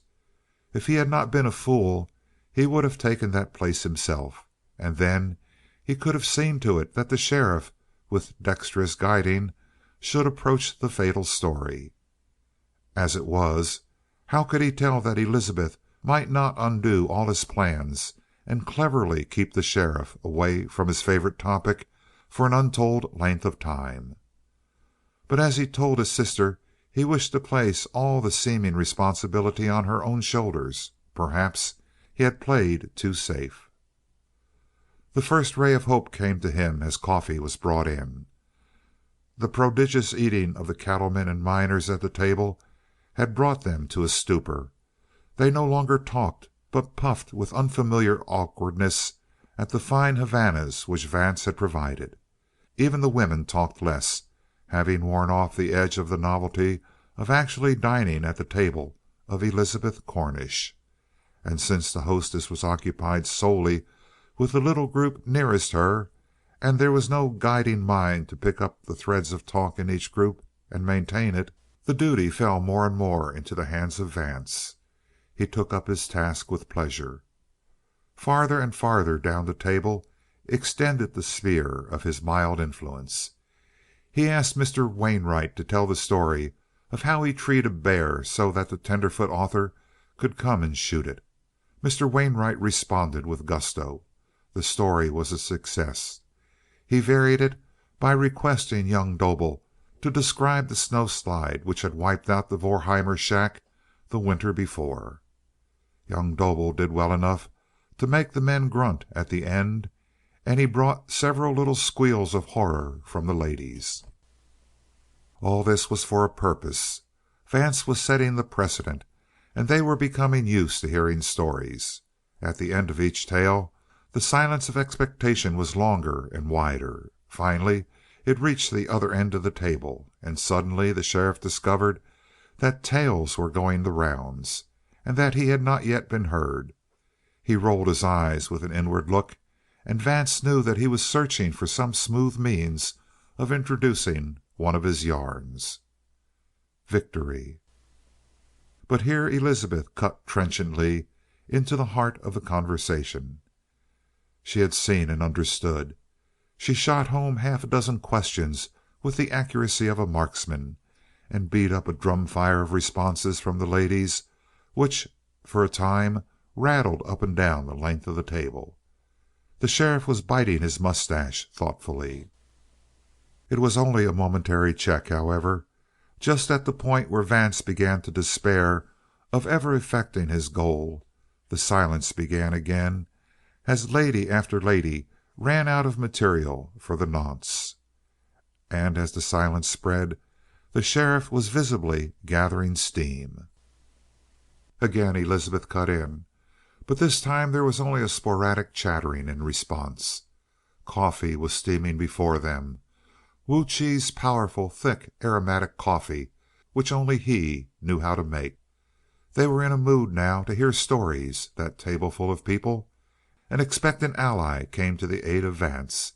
It was Terence, who had been eating his heart out during the silly table talk of the past few minutes. Now he seized upon the first clear opening. "Sheriff Minter, I've heard a lot about the time you ran down Johnny Garden, but I've never had the straight of it. Won't you tell us how it happened?"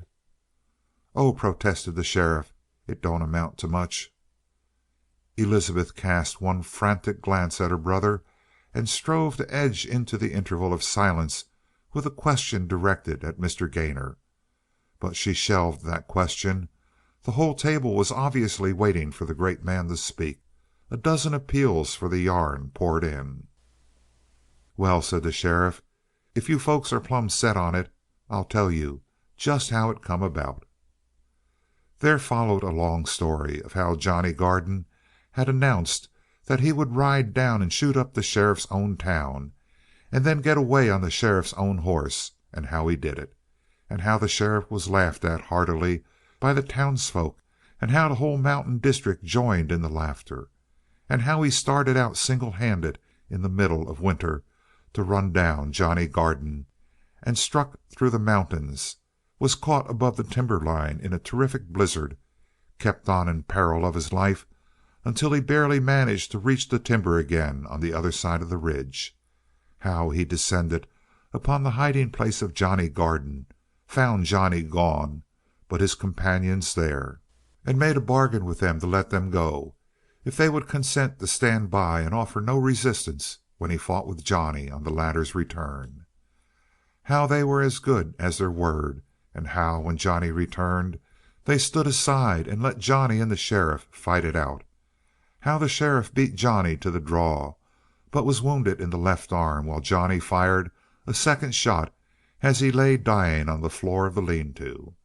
How the sheriff's wound was dressed by the companions of the dead Johnny, and how he was safely dismissed with honor, as between brave men, and how afterwards he hunted those same men down one by one. It was quite a long story, but the audience followed it with a breathless interest. "Yes, sir," concluded the sheriff, as the applause of murmurs fell off. "And from yarns like that one, you wouldn't never figure it that I was the son of a minister brung up plumb peaceful, now would you?" And again, to the intense joy of Vance, it was Terry who brought the subject back, and this time the subject of all subjects which Elizabeth dreaded, and which Vance longed for. "Tell us how you came to branch out, Sheriff Minter." "It was this way," began the sheriff, while Elizabeth cast at Vance a glance of frantic and weary appeal, to which he responded with a gesture which indicated that the cause was lost. "I was brung up mighty proper. I had a most amazing lot of prayers at the tip of my tongue when I was no more'n knee-high to a grasshopper. But when a man has got a fire in him, there ain't no use trying to smother it. You either got to put water on it or else let it burn itself out. My old man didn't see that way. When I got to cutting up, he'd try to smother it and stop me by saying, 'Don't.' which don't accomplish nothing with young gents that got any spirit. Not a damn thing, asking your pardon, ladies. Well, sirs, he kept me in harness, you might say, and pulling dead straight down the road and working hard and faithful. But all the time I'd been saving up steam, and swelling and getting pretty near ready to burst. Well, sirs, pretty soon we was living in Garrison City them days, when Garrison wasn't near the town that it is now. Along comes word that Jack Hollis is around. A lot of you younger folks ain't never heard nothing about him, but in his day Jack Hollis was as bad as they was made. There was nothing that Jack wouldn't turn to real handy, from shooting up a town to sticking up a train or stage, and he done it all just about as well. He was one of them universal experts. He could blow a safe as neat as you'd ask, and if it comes to a gunfight, he was greased lightning with a flying start. That was Jack Hollis." The sheriff paused to draw breath. "Perhaps," said Elizabeth Cornish, white about the lips, "we had better go into the living room to hear the rest of the sheriff's story." It was not a very skillful diversion, but Elizabeth had reached the point of utter desperation, and on the way into the living room unquestionably she would be able to divert Terry to something else. Vance held his breath. And it was Terry who signed his own doom. "We're very comfortable here, Aunt Elizabeth. Let's not go in till the sheriff has finished his story." The sheriff rewarded him with a flash of gratitude, and Vance settled back in his chair. The end could not now be far away. End of chapter 11. "I was saying," proceeded the sheriff, "that they scared their babies in these here parts with the name of Jack Hollis, which they sure done. Well, sir, he was bad." "Not all bad, surely," put in Vance. "I've heard a good many stories about the generosity of—" He was anxious to put in the name of Black Jack, since the sheriff was sticking so close to Jack Hollis, which was a name that Terry had not yet heard for his dead father. But before he could get out the name, the sheriff, angry at the interruption, resumed the smooth current of his tale with a side flash at Vance. "Not all bad, you say? Generous? Sure he was generous. Them that live outside the law has got to be generous to keep a gang around 'em. Not that Hollis ever played with a gang much, but he had hangers on all over the mountains and gents that he had done good turns for and hadn't gone off and talked about it. But that was just common sense. He knew he'd need friends that he could trust if he ever got in trouble. If he was wounded, they had to be some place where he could rest up. Ain't that so? Well, sir, that was what the goodness of Jack Hollis amounted to. No, sir, he was bad, plumb bad, and all bad. But he had them qualities that a young gent with an imagination is apt to cotton to. He was free with his money. He dressed like a dandy. He gambled with hundreds and then give back half his winnings if he broke the gent that run the bank. Them was the sort of things that Jack Hollis would do. And I had my head full of him. Well, about the time that he come to the neighborhood, I sneaked out of the house one night and went off to a dance with a girl that I was sweet on. And when I come back, I found Dad waiting up for me, ready to skin me alive. He tried to give me a clubbing. I kicked the stick out of his hands and swore that I'd leave and never come back, which I never done, living up to my word proper. But when I found myself outside in the night, I says to myself, where shall I go now? And then, being sort of sick at the world and hating Dad particular, I decided to go out and join Jack Hollis. I was going to go bad, mostly to cut up Dad, I reckon, and not because I wanted to particular. It wasn't hard to find Jack Hollis. Not for a kid my age that was sure not to be no officer of the law. Besides, they didn't go out single and hunt for Hollis. They went in gangs of half a dozen at a time, or more if they could get 'em. And even then they mostly got cleaned up when they cornered Hollis. Yes, sir, He made life sad for the sheriffs in them parts that he favored most. I found Jack toasting bacon over a fire. He had two gents with him, and they brung me in, finding me sneaking around like a fool kid instead of walking right into camp. Jack sized me up a minute. He was a fine looking boy, was Hollis. He give me a look out of them fine black eyes of his which I won't never forget. Aye, a handsome scoundrel, that Hollis." Elizabeth Cornish sank back in her chair and covered her eyes with her hands for a moment. To the others it seemed that she was merely rubbing weary eyes, but her brother knew perfectly that she was near to fainting. He looked at Terry and saw that the boy was following the tale with sparkling eyes. "I like what you say about this Hollis, sheriff," he ventured softly. "Do you? Well, so did I like what I seen of him that night, for all I knew that he was a no good, man killing, heartless sort. I told him right off that I wanted to join him. I even up and give him an exhibition of shooting. What do you think he says to me? 'You go home to your ma, young man.' That's what he said. 'I ain't a baby,' says I to Jack Hollis. 'I'm a grown man.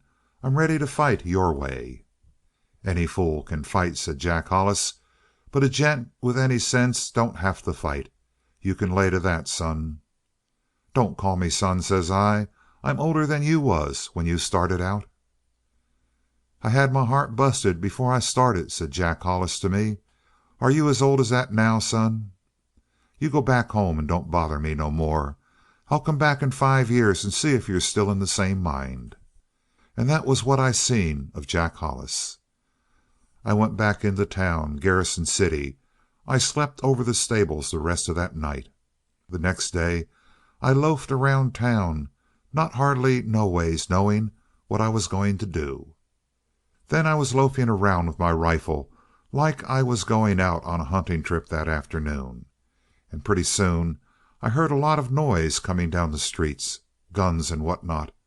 I looked out the window, and there comes Jack Hollis, hell bent Jack Hollis. And then it pops into my head that they was a big price for them days on Jack's head. I picked up my gun and eased it over the sill of the window and got a good bead." Jack turned in his saddle. There was a faint groan from Elizabeth Cornish.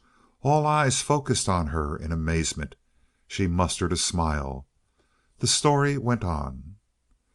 "When Jack turned to blaze away at them that was piling out around the corner of the street, I let the gun go, and I drilled him clean. Great sensation, gents, to have a life under your trigger.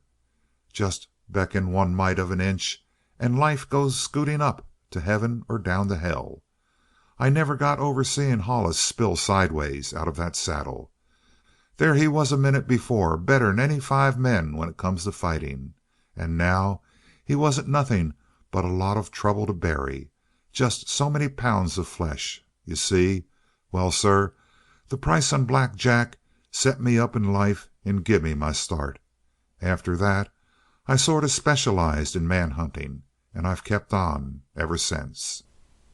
Terry leaned across the table, his left arm outstretched to call the sheriff's attention. "I didn't catch that last name, sheriff," he said. The talk was already beginning to bubble up at the end of the sheriff's tale, but there was something in the tone of the boy that cut through the talk to its root. People were suddenly looking at him out of eyes which were very wide indeed, and it was not hard to find a reason. His handsome face was colorless, like a carving from the stone, and under his knitted brows his black eyes were ominous in the shadow. The sheriff frankly gaped at him. It was another man who sat across the table in the chair where the ingenuous youth had been a moment before. "What name? Jack Hollis?" "I think the name you used was Black Jack, sheriff." "Black Jack? Sure. That was the other name for Jack Hollis. He was mostly called Black Jack for short, but that was chiefly among his partners. Outside he was called Jack Hollis, which was his real name." Terence rose from his chair, more colorless than ever, the knuckles of one hand resting upon the table. He seemed very tall, years older, grim. "Terry," called Elizabeth Cornish softly. It was like speaking to a stone. "Gentlemen," said Terry, though his eyes never left the face of the sheriff, and it was obvious that he was making his speech to one pair of ears alone. "I have been living among you under the name of Colby, Terence Colby. It seems an appropriate moment to say that this is not my name. After what the sheriff has just told you, it may be of interest to know that my real name is Hollis. Terence Hollis is my name, and my father was Jack Hollis, commonly known as Black Jack, it seems from the story of the sheriff. I also wish to say that I am announcing my parentage not because I wish to apologize for it, in spite of the rather remarkable narrative of the sheriff, but because I am proud of it." He lifted his head while he spoke, and his eyes went boldly, calmly down the table. "This could not have been expected before, because none of you knew my father's name. I confess that I did not know it myself until a very short time ago. Otherwise, I should not have listened to the sheriff's story until the end. Hereafter, however, when any of you are tempted to talk about Black or Jack Hollis, remember that his son is alive and in good health." He hung in his place for an instant as though he were ready to hear a reply. But the table was stunned. Then Terry turned on his heel and left the room. It was the signal for a general upstarting from the table, a pushing back of chairs, a gathering around Elizabeth Cornish. She was as white as Terry had been while he talked, but there was a gathering excitement in her eyes and happiness. The sheriff was full of apologies. He would rather have had his tongue torn out by the roots than to have offended her or the young man with his story. She waved the sheriff's apology aside. It was unfortunate, but it could not have been helped. They all realized that. She guided her guests into the living room, and on the way she managed to drift close to her brother. Her eyes were on fire with her triumph. "You heard Vance? You saw what he did?" There was a haunted look about the face of Vance, who had seen his high-built schemes topple about his head. "He did even better than I expected, Elizabeth. Thank heaven for it." End of chapter 12. Terence Hollis had gone out of the room and up the stairs like a man stunned or walking in his sleep. Not until he stepped into the familiar room did the blood begin to return to his face, and with the warmth there was a growing sensation of uneasiness.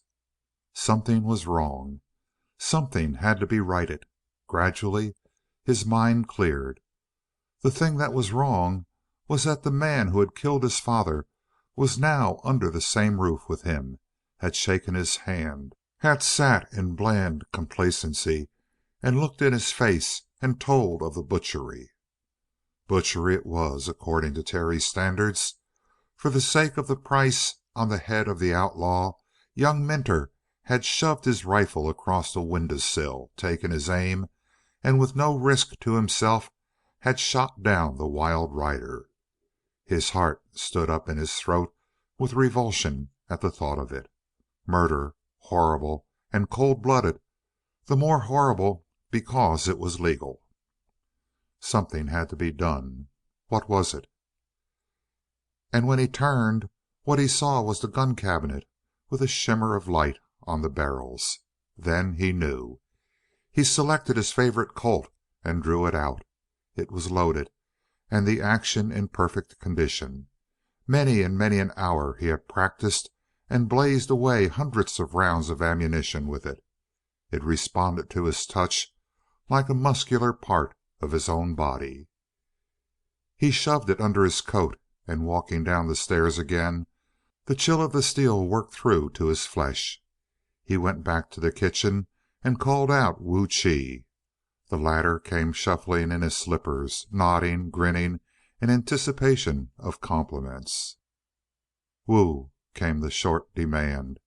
"Can you keep your mouth shut and do what you're told to do?" "Wu try," said the Chinaman, grave as a yellow image instantly. "Then go to the living room and tell Mr. Gainor and Sheriff Minter that Mr. Harkness is waiting for them outside and wishes to see them on business of the most urgent nature. It will only be the matter of a moment. Now go. Gainor and the sheriff. Don't forget." He received a scared glance and then went out onto the veranda and sat down to wait. That was the right way, he felt. His father would have called the sheriff to the door in a similar situation, and after one brief challenge they would have gone for their guns. But there was another way, and that was the way of the Colbys. Their way was right. They lived like gentlemen, and above all, they fought always like gentlemen. Presently the screen door opened, squeaked twice, and then closed with a hum of the screen as it slammed. Steps approached him. He got up from the chair and faced them. Gainor and the sheriff. The sheriff had instinctively put on his hat, like a man who does not understand the open air with an uncovered head. But Gainor was uncovered, and his white hair glimmered. He was a tall, courtly old fellow. His ceremonious address had won him much political influence.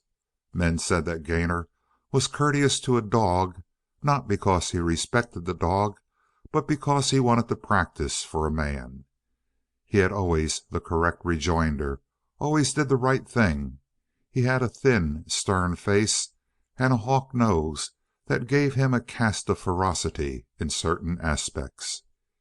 It was to him that Terry addressed himself. "Mr. Gainor," he said, "I am sorry to have sent in a false message, but my business is very urgent, and I have a very particular reason for not wishing to have it known that I have called you out." The moment he rose out of the chair and faced them, Gainor had stopped short. He was quite capable of fast thinking, and now his glance flickered from Terry to the sheriff and back again. It was plain that he had shrewd suspicions as to the purpose behind that call. The sheriff was merely confused. He flushed as much as his tanned leather skin permitted. As for Terry, the moment his glance fell on the sheriff he felt his muscles jump into hard ridges, and an almost uncontrollable desire to go at the throat of the other seized him. He quelled that desire and fought it back with a chill of fear. "My father's blood working out," he thought to himself. And he fastened his attention on Mr. Gainor and tried to shut the picture of the sheriff out of his brain. But the desire to leap at the tall man was as consuming as the passion for water in the desert. And with a shudder of horror he found himself without a moral scruple. Just behind the thin partition of his will power there was a raging fury to get at Joe Minter. He wanted to kill. He wanted to snuff that life out as the life of Black Jack Hollis had been snuffed. He excluded the sheriff deliberately from his attention and turned fully upon Gainor. "Mr. Gainor, will you be kind enough to go over to that grove of spruce where the three of us can talk without any danger of interruption?" Of course, that speech revealed everything. Gainor stiffened a little, and the tuft of beard which ran down to a point on his chin quivered and jutted out. The sheriff seemed to feel nothing more than a mild surprise and curiosity, and the three went silently side by side under the spruce. They were glorious trees, strong of trunk and nobly proportioned. Their tops were silver bright in the sunshine. Through the lower branches the light was filtered through layer after layer of shadow until on the ground there were only a few patches of light here and there, and these were no brighter than silver moonshine, and seemed to be without heat. Indeed, in the mild shadow among the trees lay the chill of the mountain air, which seems to lurk in covert places, waiting for the night. It might have been this chill that made Terry button his coat closer about him and tremble a little as he entered the shadow. The great trunks shut out the world in a scattered wall. There was a narrow opening here among the trees at the very center. The three were in sort of a gorge of which the solemn spruce trees furnished the sides. The cold blue of the mountain skies was just above the lofty tree tips, and the wind kept the pure fragrance of the evergreens stirring about them. The odor is the soul of the mountains. A great surety had come to Terry that this was the last place he would ever see on earth. He was about to die, and he was glad, in a dim sort of way, that he should die in a place so beautiful. He looked at the sheriff, who stood calm but puzzled, and at Gainor, who was very grave indeed, and returned his look with one of infinite pity, as though he knew and understood and acquiesced, but was deeply grieved that it must be so. "Gentlemen," said Terry, making his voice light and cheerful, as he felt that the voice of a Colby should be at such a time, being about to die, "I suppose you understand why I have asked you to come here." "Yes," nodded Gainor. "But I'll be damned if I do," said the sheriff frankly. Terry looked upon him coldly. He felt that he had not the slightest chance of killing this professional manslayer, but at least he would do his best, for the sake of Black Jack's memory. But to think that his life, his mind, his soul, all that was dear to him and all that he was dear to, should ever lie at the command of the trigger of this hard, crafty, vain, and unimportant fellow. He writhed at the thought. It made him stand stiffer. His chin went up.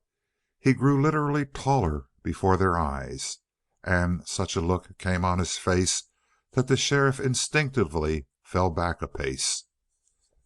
"Mr. Gainor," said Terry, as though his contempt for the sheriff was too great to permit his speaking directly to Minter, "will you explain to the sheriff that my determination to have satisfaction does not come from the fact that he killed my father, but because of the manner of the killing?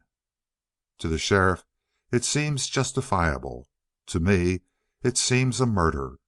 Having that thought, there is only one thing to do. One of us must not leave this place." Gainor bowed, but the sheriff gaped. "By the eternal," he scoffed, "this sounds like one of them duels of the old days. This was the way they used to talk." "Gentlemen," said Gainor, raising his long fingered hand, "it is my solemn duty to admonish you to make up your differences amicably." "Whatever that means," sneered the sheriff. "But tell this young fool that's trying to act like he couldn't see me or hear me, tell him that I don't carry no grudge against him, that I'm sorry he's Black Jack's son, but that is something he can live down, maybe. And I'll go so far as to say I'm sorry that I done all that talking right to his face, but farther than that I won't go. And if all this is leading up to a gunplay, by God, gents, the minute a gun comes into my hand I shoot to kill. Mark you that, and don't you never forget it." Mr. Gainor had remained with his hand raised during this outbreak. Now he turned to Terry. "You have heard," he said. "I think the sheriff is going quite a way toward you, Mr. Colby." "Hollis," gasped Terry. "Hollis is the name, sir." "I beg your pardon," said Gainor. "Mr. Hollis it is. Gentlemen, I assure you that I feel for you both. It seems, however, to be one of those unfortunate affairs where the mind must stop its debate and physical action must take up its proper place. I lament the necessity, but I admit it, even though the law does not admit it. But there are unwritten laws, sirs, unwritten laws which I for one consider among the holies of holies." Palpably the old man was enjoying every minute of his own talk. It was not his first affair of this nature. He came out of an early and more courtly generation where men drank together in the evening by firelight and carved one another in the morning with glimmering bowie knives. "You are both," he protested, "dear to me. I esteem you both as men and as good citizens. and I have done my best to open the way for peaceful negotiations toward an understanding. It seems that I have failed. Very well, sirs, then it must be battle. You are both armed with revolvers?" "Naturally," said the sheriff, and spat accurately at a blaze on the tree trunk beside him. He had grown very quiet. "I am armed," said Terry calmly, "with a revolver." "Very good." The hand of Gainor glided into his bosom and came forth bearing a white handkerchief. His right hand slid into his coat and came forth likewise bearing a long revolver. "Gentlemen," he said, "the first man to disobey my directions I shall shoot down unquestioningly like a dog. I give you my solemn word for it." And his eye informed them that he would enjoy the job. He continued smoothly: "This contest shall accord with the only terms by which a duel with guns can be properly fought. You will stand back to back with your guns not displayed, but in your clothes.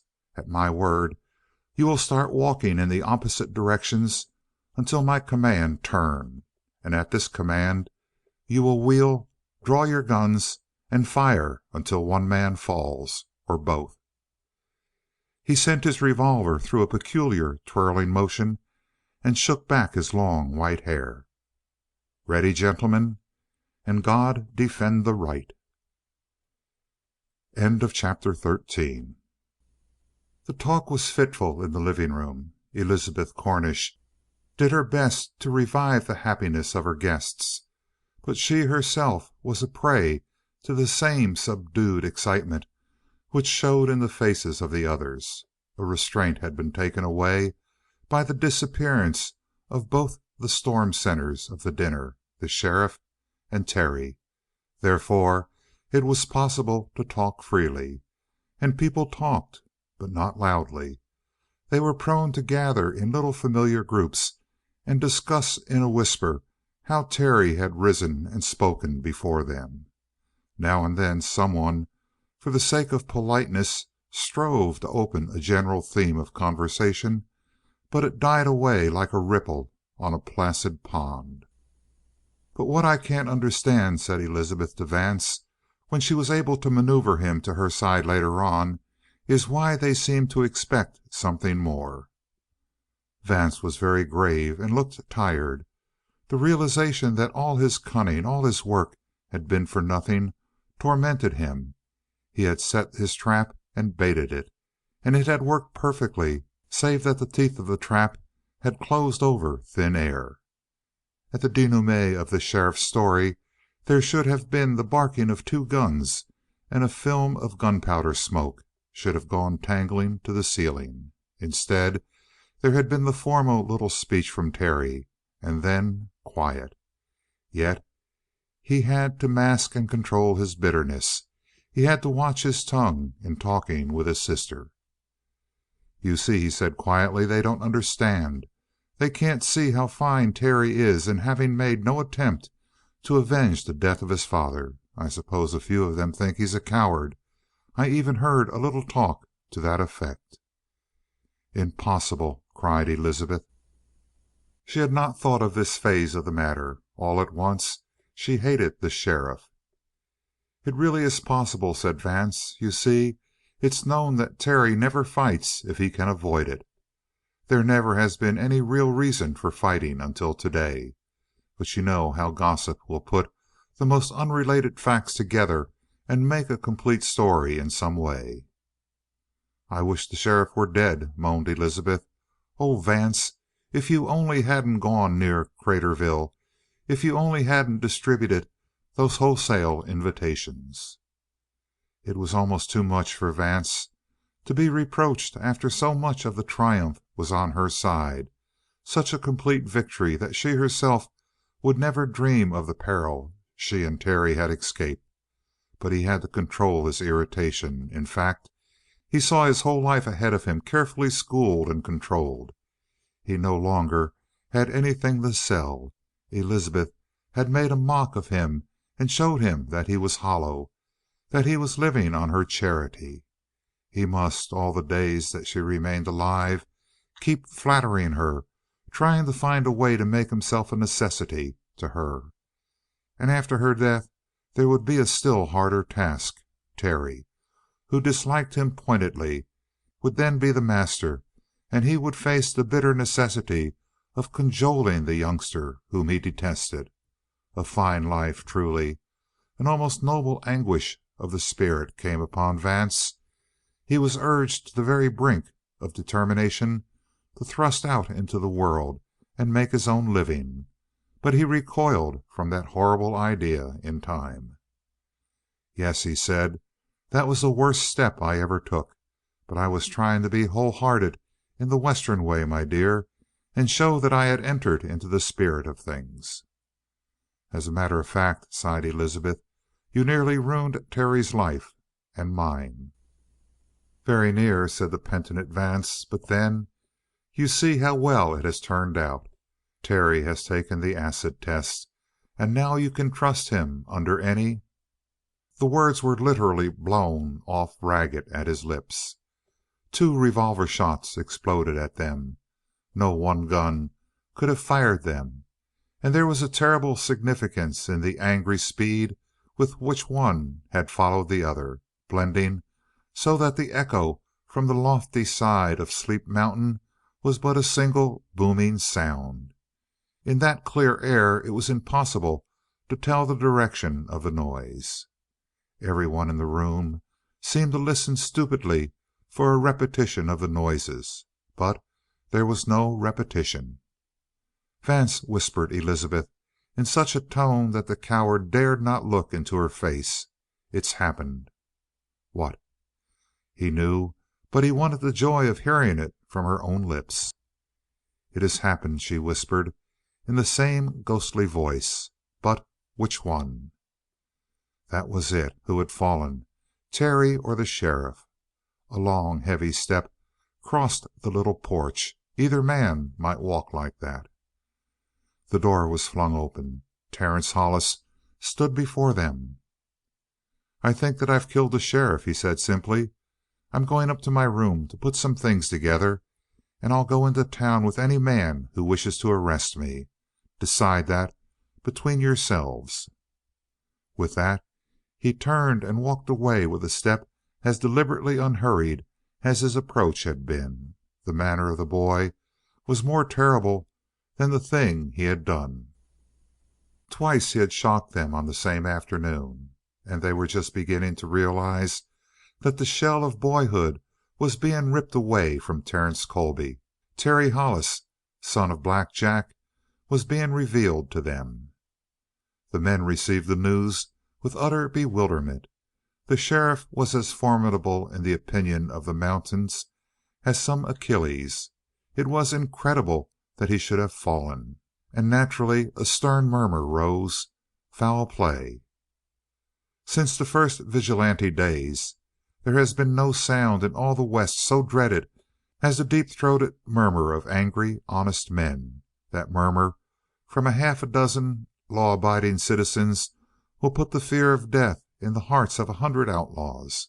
The rumble grew, spread. Foul play. And they began to look to one another, these men of action. Only Elizabeth was silent.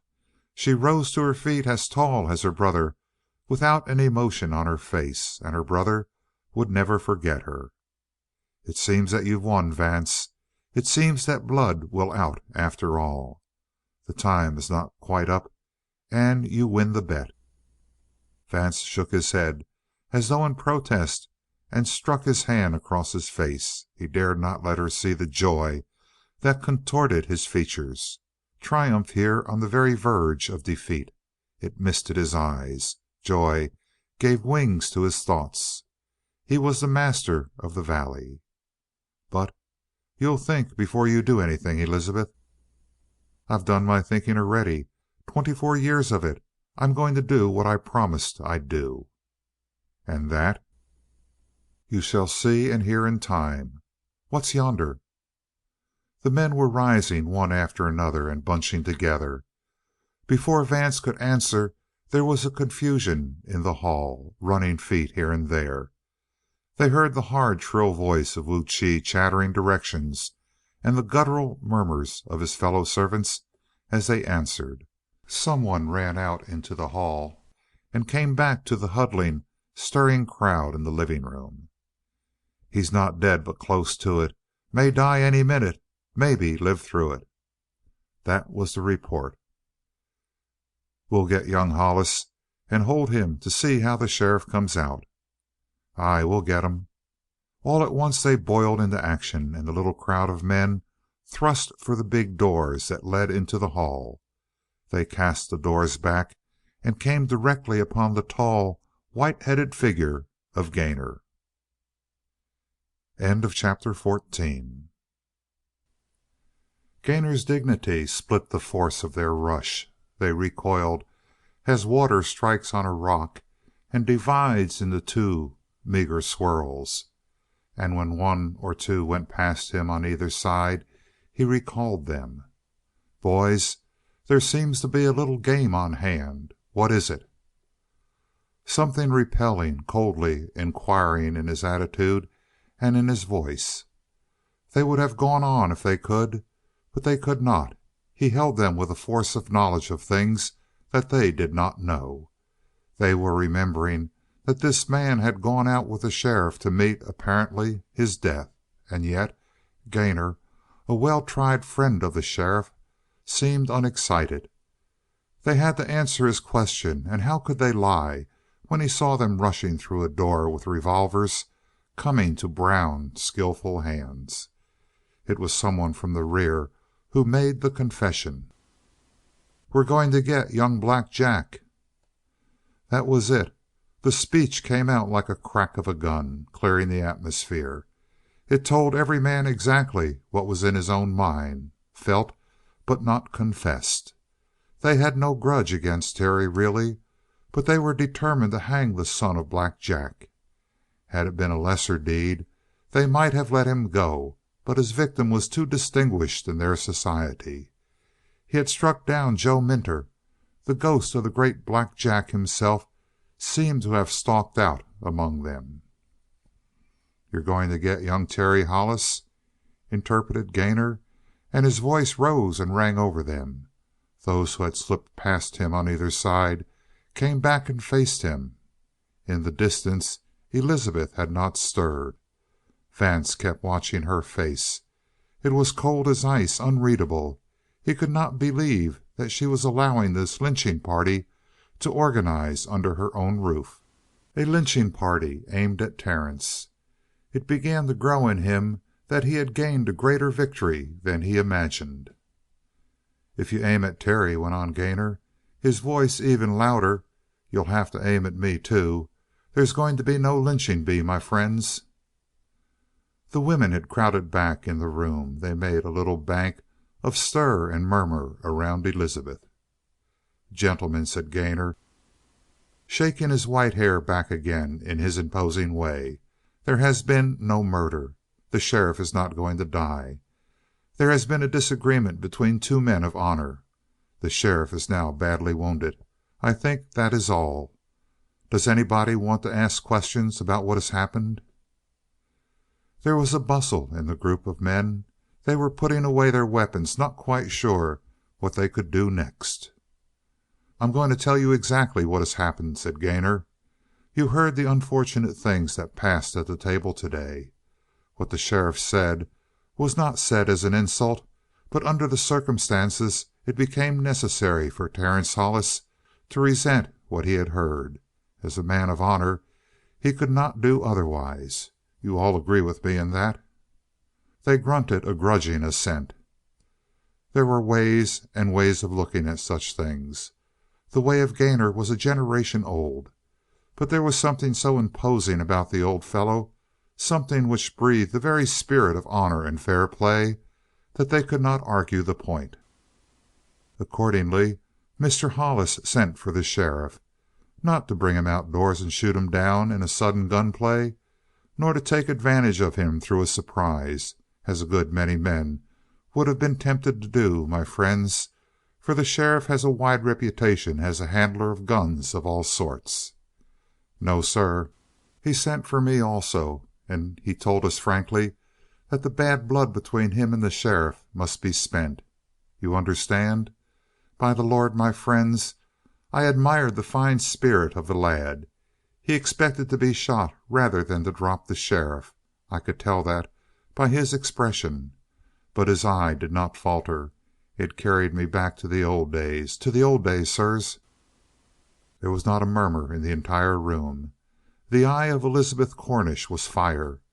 Whether with anger or pride, Vance could not tell, but he began to worry. We went over to the group of silver spruce near the house. I gave them the directions. They came and stood together, back to back, with their revolvers not drawn. They began to walk away in opposite directions at my command. When I called turn, they wheeled.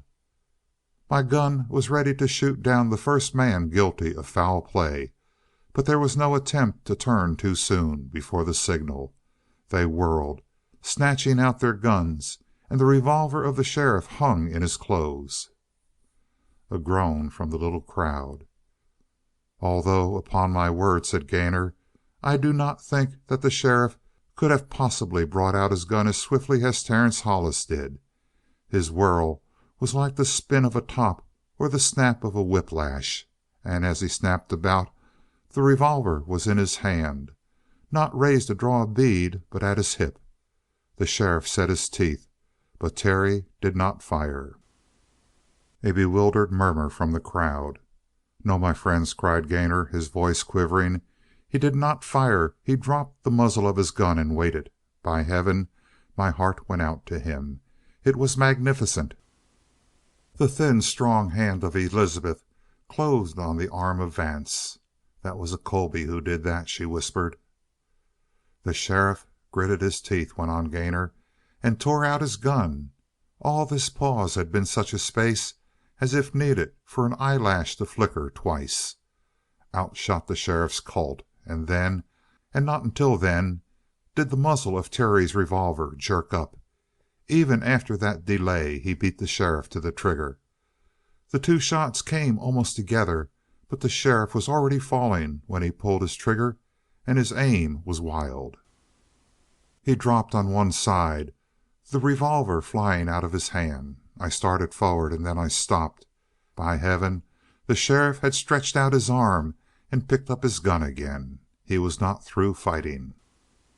A bulldog spirit, you say? Yes. And what could I do?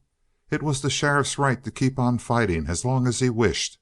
And it was the right of Terence to shoot the man full of holes the minute his hand touched the revolver again. I could only stand still.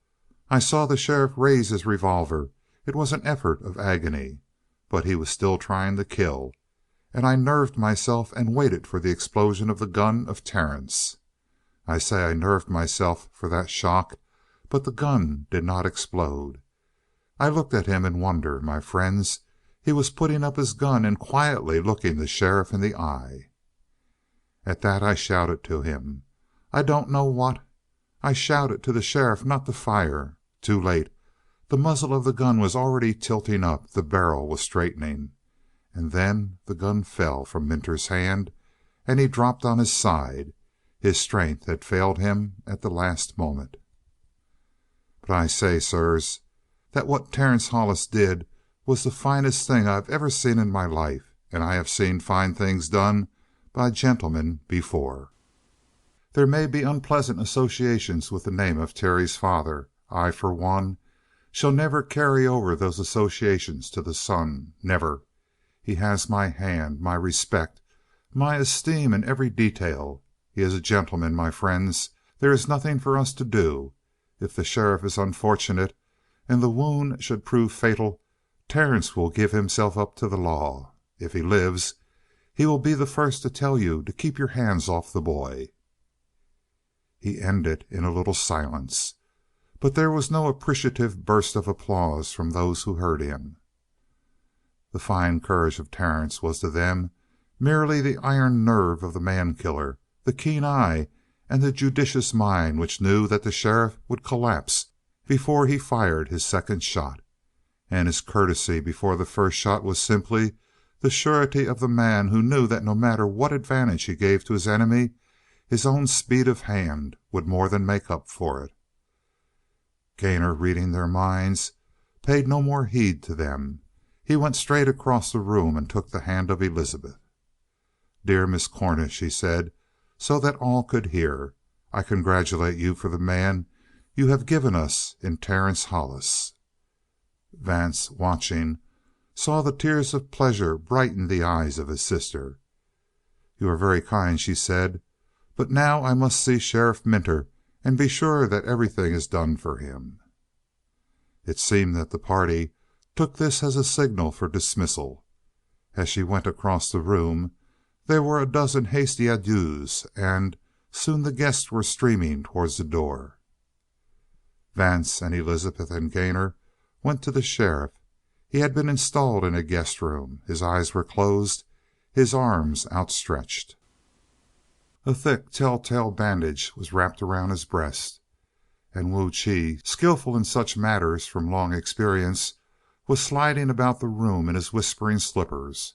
The sheriff did not open his eyes when Elizabeth tried his pulse. It was faint but steady. He had been shot through the body and the lungs grazed, for as he breathed there was a faint bubble of blood that grew and swelled and burst on his lips at every breath. But he lived, and he would live unless there were an unnecessary change for the worse. They went softly out of the room again. Elizabeth was grave. Mr. Gainor took her hand. "I think I know what people are saying now, and what they will say hereafter. If Terry's father were any other than Hollis, this affair would soon be forgotten, except as a credit to him. But even as it is, he will live this matter down. I want to tell you again, Miss Cornish, that you have reason to be proud of him. He is the sort of man I should be proud to have in my own family. Madam, good bye. And if there is anything in which I can be of service to you or to Terence, call on me at any time and to any extent." And he went down the hall with a little swagger. Mr. Gainor felt that he had risen admirably to a great situation. As a matter of fact, he had. Elizabeth turned to Vance. "I wish you'd find Terence," she said, "and tell him that I am waiting for him in the library." Chapter 15. Vance went gloomily to the room of Terry and called him out. The boy was pale, but perfectly calm, and he looked older, much older. "There was a great deal of talk," said Vance. He must make doubly sure of Terence now.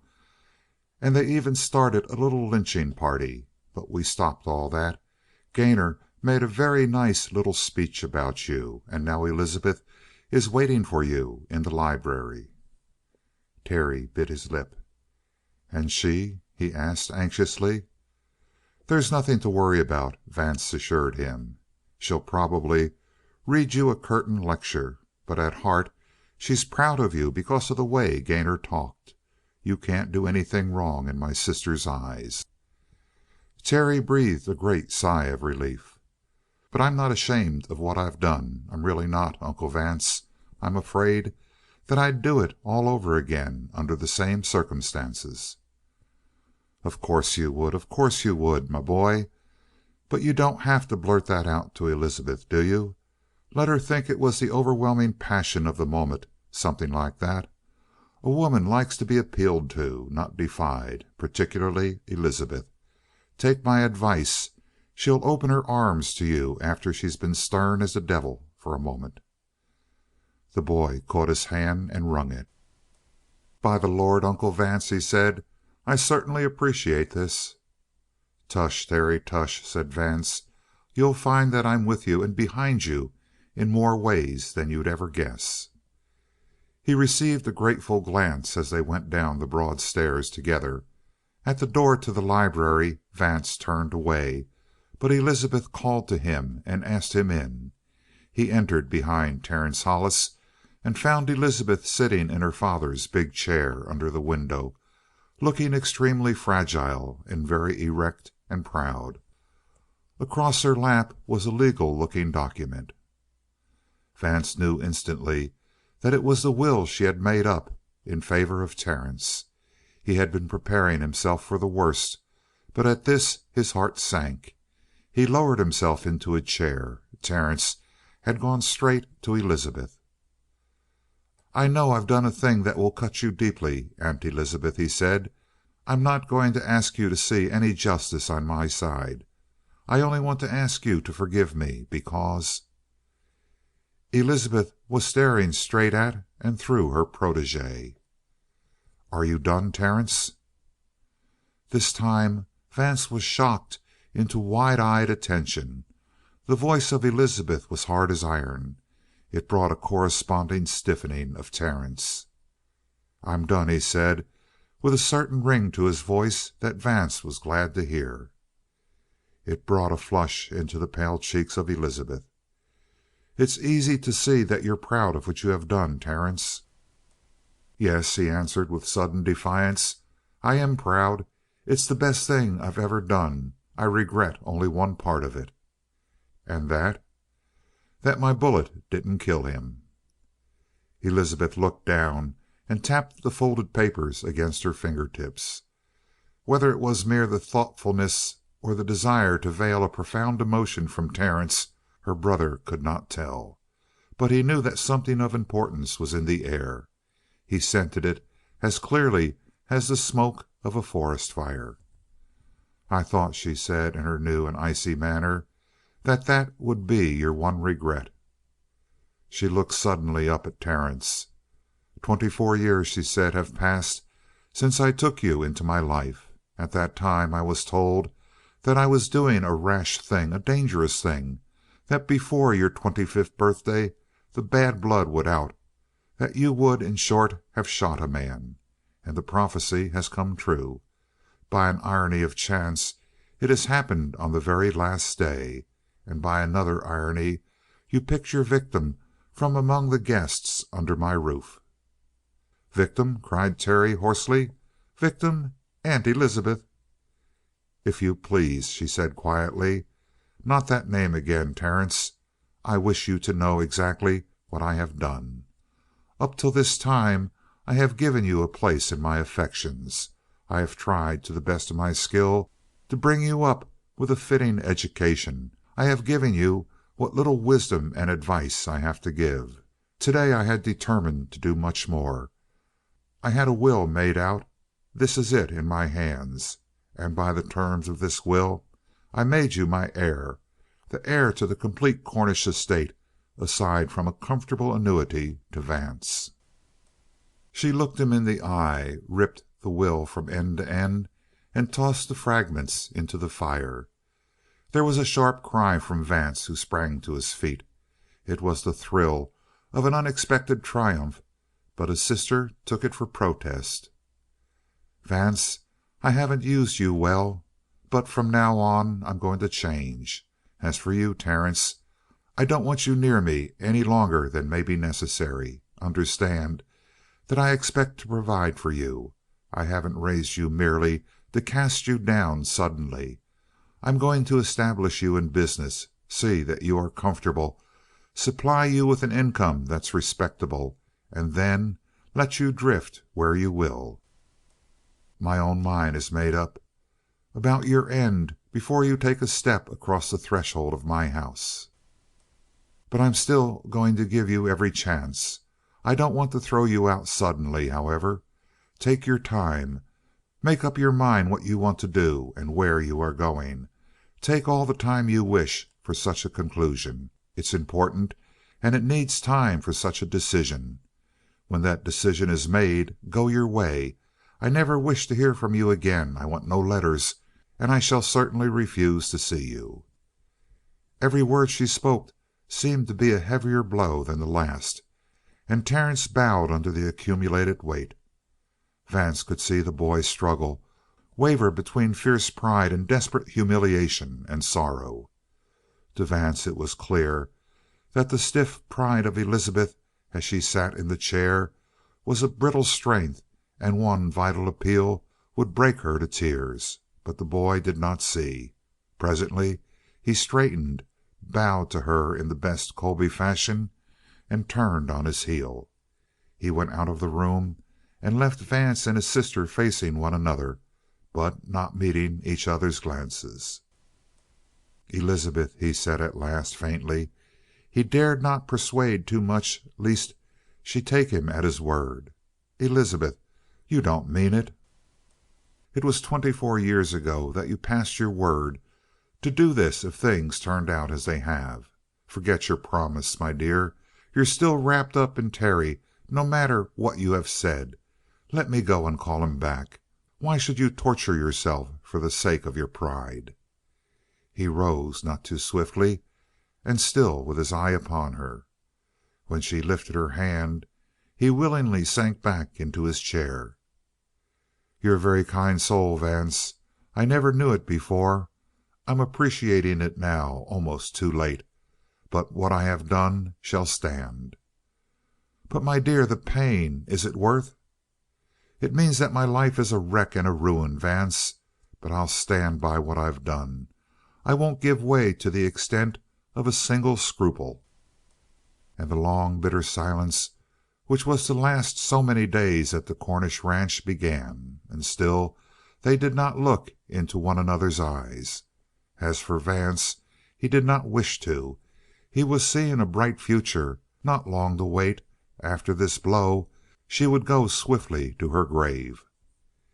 He had barely reached that conclusion when the door opened again. Terry stood before them in the old, loose, disreputable clothes of a cowpuncher. The big sombrero swung in his hand, the heavy Colt dragged down in its holster over his right hip. His tanned face was drawn and stern. "I won't keep you more than a moment," he said. "I'm leaving. And I'm leaving with nothing of yours. I've already taken too much. If I live to be 100, I'll never forgive myself for taking your charity these 24 years. For what you've spent, maybe I can pay you back one of these days in money. But for all the time and patience you've spent on me, I can never repay you. I know that. At least, here's where I stop piling up a debt. These clothes and this gun come out of the money I made punching cows last year. Outside, I've got El Sangre saddled with a saddle I bought out of the same money. They're my start in life, the clothes I've got on, and the gun and the horse and the saddle. So I'm starting clean, Miss Cornish." Vance saw his sister wince under the name from the lips of Terry, but she did not speak. "There'll be no return," said Terence sadly. "My trail is an out trail. Good by again." And so he was gone. End of chapter 16. Down the Bear Creek road Terence Hollis rode as he had never ridden before. To be sure, it was not the first time that El Sangre had stretched to the full his mighty strength, but on those other occasions he had fought the burst of speed, straining back in groaning stirrup leathers, with his full weight wrestling at the bit. Now he let the rein play to such a point that he was barely keeping the power of the stallion in touch. He lightened his weight, as only a fine horseman can do, shifting a few vital inches forward, and with the burden falling more over his withers, El Sangre fled like a racer down the valley. Not that he was fully extended. His head was not stretched out as a cowpony's head is stretched out when he runs. He held it rather high, as though he carried in his big heart a reserve strength ready to be called on for any emergency. For all that, it was running such as Terry had never known. The wind became a blast, jerking the brim of his sombrero up and whistling in his hair. He was letting the shame, the grief, the thousand regrets of that parting with Aunt Elizabeth be blown out of his soul. His mind was a whirl. The thoughts became blurs. As a matter of fact, Terry was being reborn. He had lived a life perfectly sheltered. The care of Elizabeth Cornish had surrounded him as the Blue Mountains and Sleep Mountain surrounded Bear Valley, and fenced off the full power of the storm winds. The reality of life had never reached him. Now, all in a day, the burden was placed on his back, and he felt the spur driven home to the quick. No wonder that he winced, that his heart contracted. But now that he was awakening, everything was new. Uncle Vance, whom he had always secretly despised, now seemed a fine character, gentle, cultured, thoughtful of others. Aunt Elizabeth Cornish he had accepted as a sort of natural fact, as though there were a blood tie between them. Now he was suddenly aware of 24 years of patient love. The sorrow of it, that only the loss of that love should have brought him realization of it. Vague thoughts and aspirations formed in his mind. He yearned toward some large and heroic deed which should reestablish himself in her respect. He wished to find her in need, in great trouble, free her from some crushing burden with one perilous effort, lay his homage at her feet. All of which meant that Terry Hollis was a boy, a bewildered, heart-stricken boy. Not that he would have undone what he had done. It seemed to him inevitable that he should resent the story of the sheriff and shoot him down or be shot down himself. All that he regretted was that he had remained mute before Aunt Elizabeth, unable to explain to her a thing which he felt so keenly. And for the first time he realized the flinty basis of her nature. The same thing that enabled her to give half a lifetime to the cherishing of a theory also enabled her to cast all the result of that labor out of her life. It stung him again to the quick every time he thought of it. There was something wrong. He felt that 100 hands of affection gave him hold on her, and yet all those grips were brushed away. The torment was setting him on fire, and the fire was burning away the smug complacency which had come to him during his long life in the valley. When El Sangre pulled out of his racing gallop and struck out up a slope at his natural gait, the ground-devouring pace, Terry Hollis was panting and twisting in the saddle as though the labor of the gallop had been his. They climbed and climbed, and still his mind was involved in a haze of thought. It cleared when he found that there were no longer high mountains before him. He drew El Sangre to a halt with a word. The great stallion turned his head as he paused and looked back to his master with a confiding eye as though waiting willingly for directions. And all at once the heart of Terence went out to the blood bay as it had never gone before to any creature, dumb or human. For El Sangre had known such pains as he himself was learning at this moment. El Sangre was giving him true trust, true love, and asking him for no return. The stallion, following his own will, had branched off from the Bear Creek trail and climbed through the lower range of the Blue Peaks. They were standing now on a mountain top.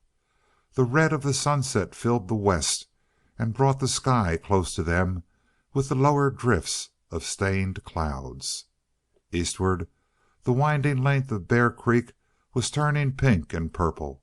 The Cornish ranch had never seemed so beautiful to Terry as it was at this moment. It was a kingdom, and he was leaving, the disinherited heir. He turned west to the blare of the sunset. Blue Mountains tumbled away in lessening ranges. Beyond was Craterville, and he must go there today. That was the whole world to him just then, and something new passed through Terry. The world was below him. It lay at his feet with its hopes and its battles. And he was strong for the test. He had been living in a dream. Now he would live in fact. And it was glorious to live. And when his arm fell, his right hand lodged instinctively on the butt of his revolver. It was a prophetic gesture, but there again was something that Terry Hollis did not understand. He called to El Sangre softly. The stallion responded with the faintest of whinnies to the vibrant power in the voice of the master, and at that smooth, effortless pace he glided down the hillside, weaving dexterously among the jagged outcroppings of rock. A period had been placed after Terry's old life, and this was how he rode into the new. The long and ever changing mountain twilight began as he wound through the lower ranges, and when the full dark came he broke from the last sweep of foothills and El Sangre roused to a gallop over the level toward Craterville.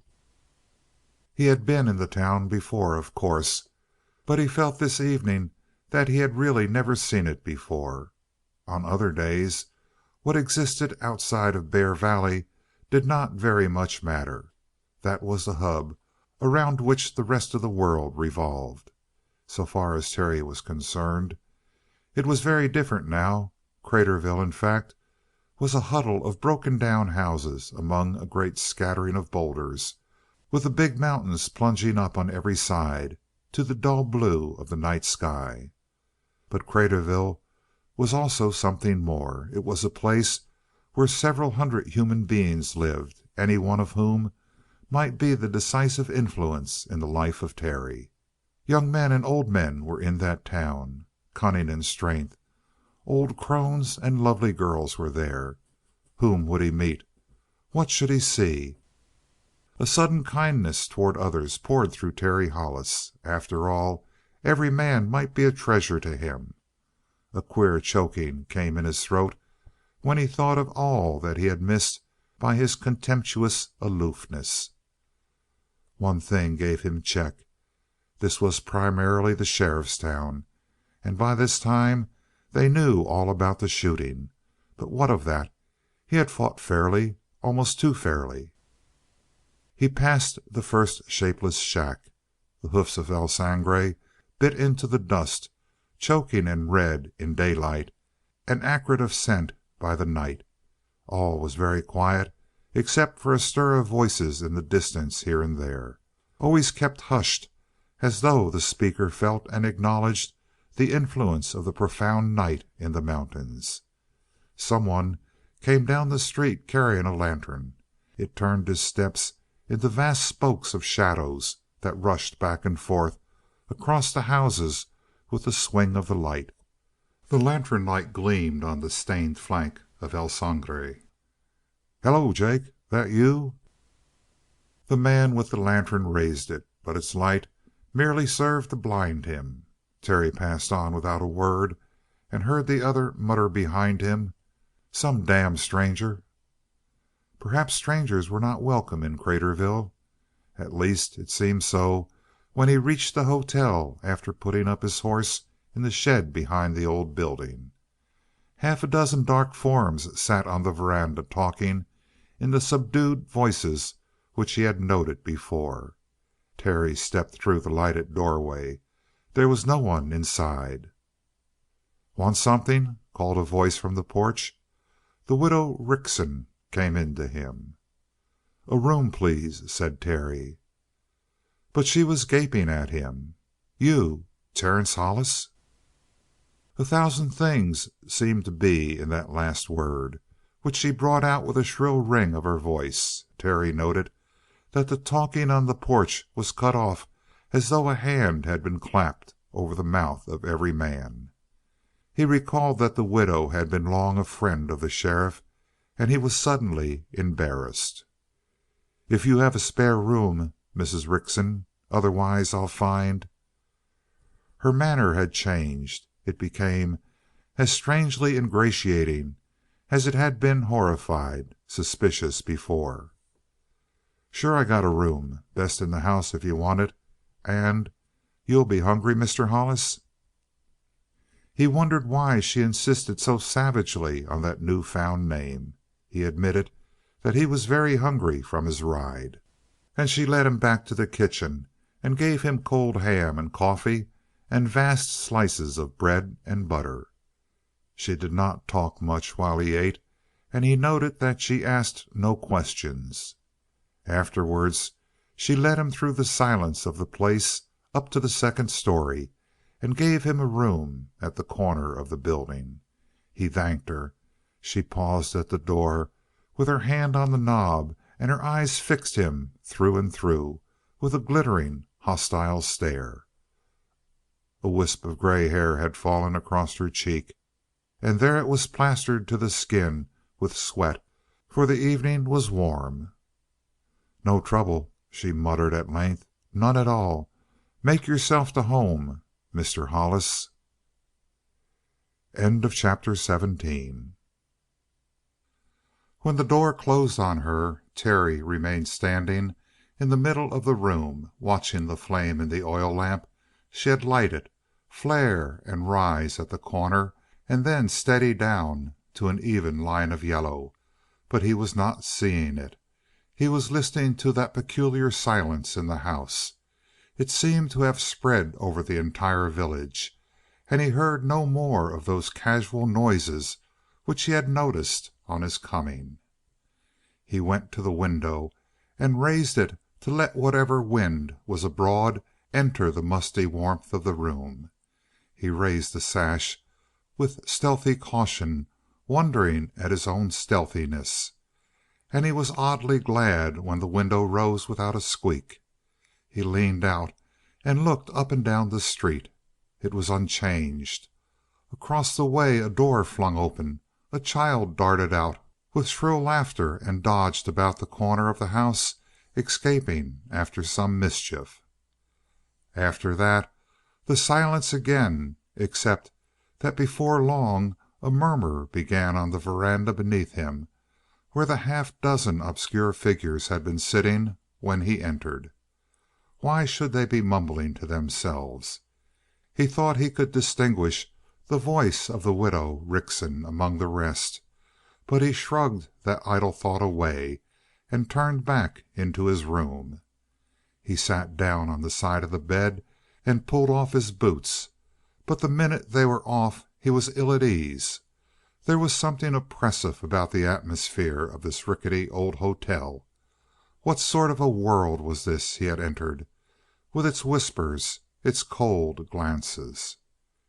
He cast himself back on his bed, determined to be at ease. Nevertheless, his heart kept bumping absurdly. Now Terry began to grow angry. With the feeling that there was danger in the air of Craterville for him, there came a nervous setting of the muscles, a desire to close on someone and throttle the secret of this hostility.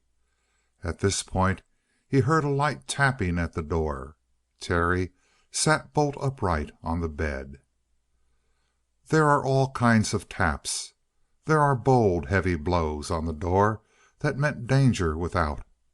There are careless, conversational rappings, but this was a furtive tap, repeated after a pause, as though it contained a code message.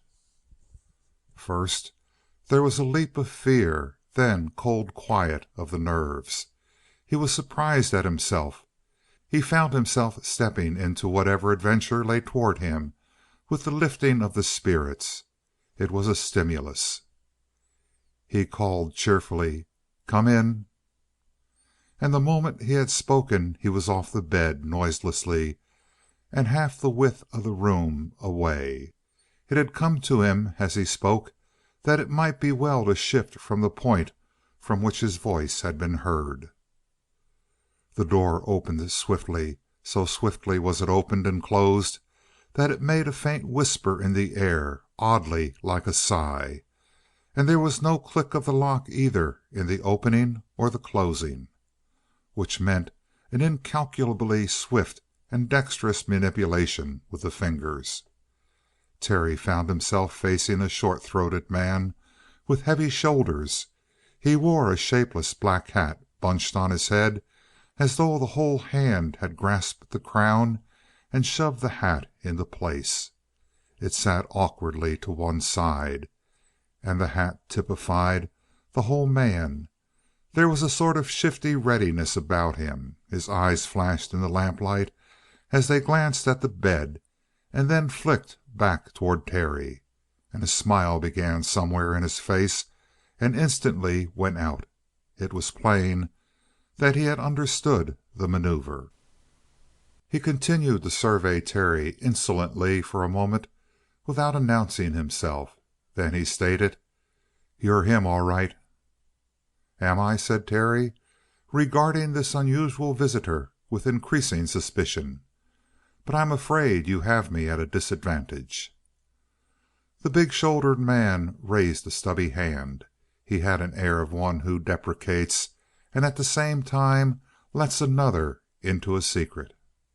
He moved across the room with short steps that made no sound and gave him a peculiar appearance of drifting rather than walking. He picked up a chair and placed it down on the rug beside the bed and seated himself in it. Aside from the words he had spoken since he entered the room, he had made no more noise than a phantom. "You're him, all right," he repeated, balancing back in the chair.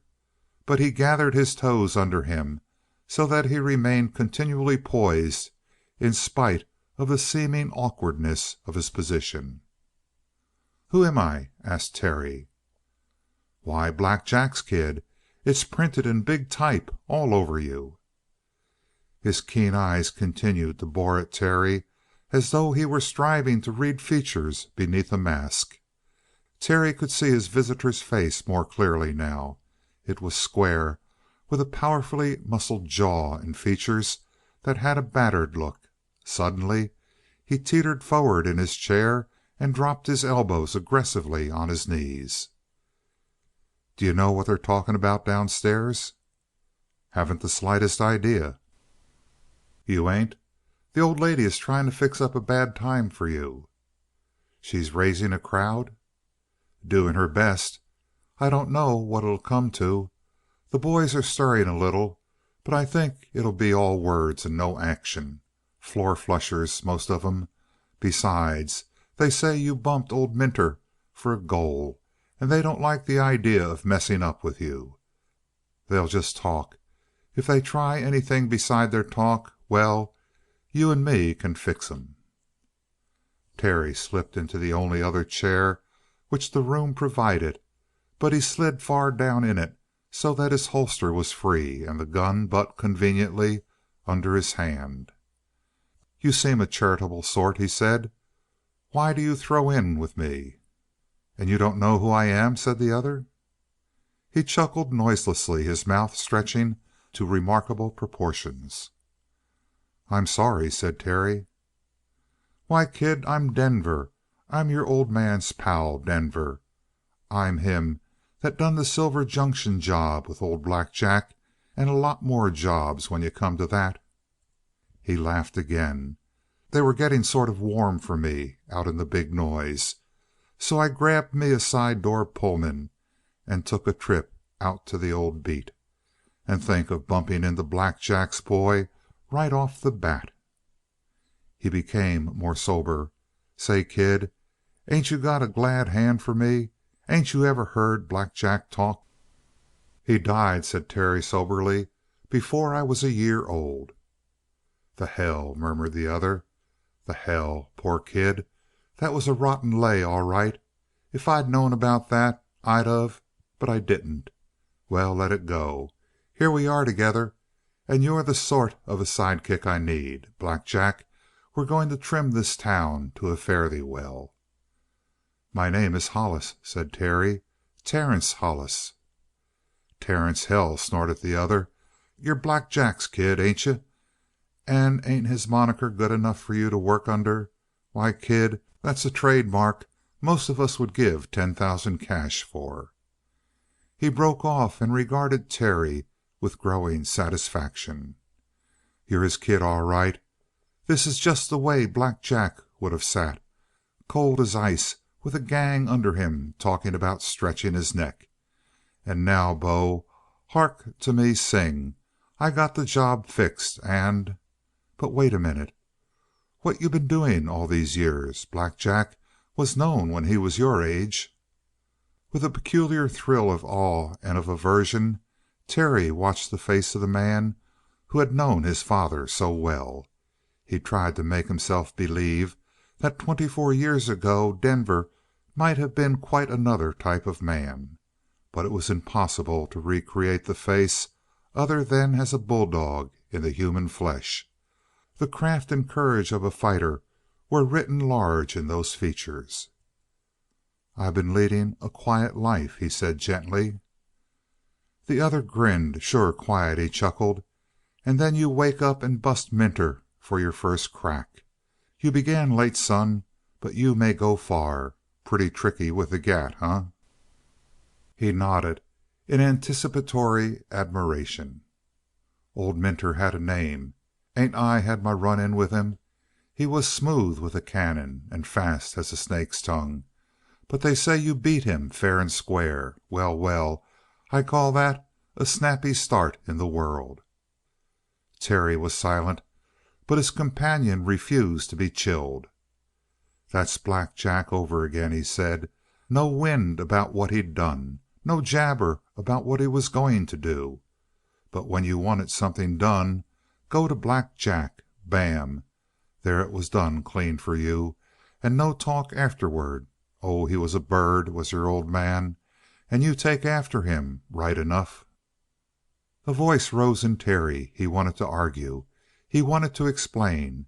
It was not that he felt any consuming shame because he was the son of Black Jack Hollis, but there was a sort of foster parenthood to which he owed a clean-minded allegiance, the fiction of the Colby blood. He had worshipped that thought for 20 years. He could not discard it in an instant. Denver was breezing on in his quick, husky voice, so carefully toned that it barely served to reach Terry.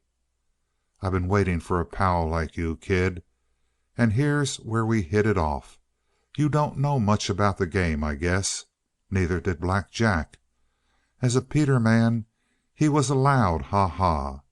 As a damper getter, he was just an amateur. As a heel or houseman, well, them things were just outside him. When it come to the guerrilla stuff, he was there a million, though. And when there was a call for fast, quick, soft work, Black Jack was the man. Kid, I can see that you're cut right on his pattern. And here's where you come in with me. Right off the bat there's going to be velvet. Later on I'll educate you. In 3 months you'll be worth your salt. Are you on?" He hardly waited for Terry to reply. He rambled on. "I've got a plant that can't fail to blossom into the long green, kid. The store safe. You know what's in it? I'll tell you. 10,000 cold. $10,000, boy. Well, well, how did it get there? Because a lot of the boobs around here have put their spare cash in the safe for safekeeping." He tilted his chin and indulged in another of his yawning, silent bursts of laughter. "And you never seen a Peter like it. Tin, kid, tin. I could turn it inside out with a can opener. But I ain't long on a kit just now. I'm on the hog for fair, as a matter of fact. Well, I don't need a kit. I got some sawdust, and I can make the soup as pretty as you ever seen. We'll blow the safe, kid, and then we'll float. Are you on?" He paused, grinning with expectation, his face gradually becoming blank as he saw no response in Terry. "As nearly as I can make out, because most of the slang is new to me," said Terry, "you want to dynamite the store safe and—" "Who said sawdust? Soup, kid, soup. I want to blow the door off the Peter, not the roof off the house. Say, who do you think I am, a boob?" "I understand, then. Nitroglycerin, Denver. I'm not with you. It's mighty good of you to ask me to join in, but that isn't my line of work." The yegg raised an expostulatory hand, but Terry went on.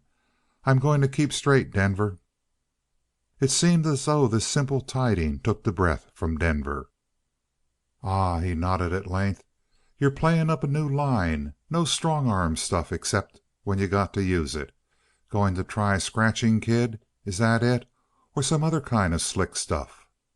"I mean what I say, Denver. I'm going straight." The yegg shook his head, bewildered. "Say," he burst out suddenly, "ain't you Black Jack's kid?" "I'm his son," said Terry. "All right. You'll come to it. It's in the blood, Black Jack. You can't get away from it." Terry tugged his shirt open at the throat. He was stifling. "Perhaps," he said. "It's the easy way," went on Denver. "Well, maybe you ain't ripe yet, but when you are, tip me off. Give me a ring and I'll be with you."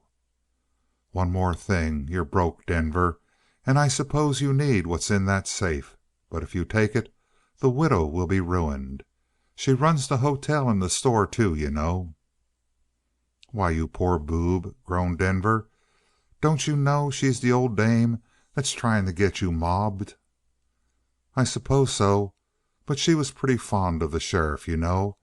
I don't blame her for carrying a grudge. Now about the money, Denver. I happen to have a little with me. Take what you want." Denver took the proffered money without a word, counted it with a deftly stabbing forefinger, and shoved the wad into his hip pocket. "All right," he said. "This'll sort of sweeten the pot. You don't need it?" "I'll get along without it. And you won't break the safe?" "Hell," grunted Denver. "Does it hang on that?" Terry leaned forward in his chair. "Denver, don't break that safe." "You kind of say that as if you was boss, maybe," sneered Denver. "I am," said Terry, "as far as this goes." "How'll you stop me, kid? Sit up all night and nurse the safe?"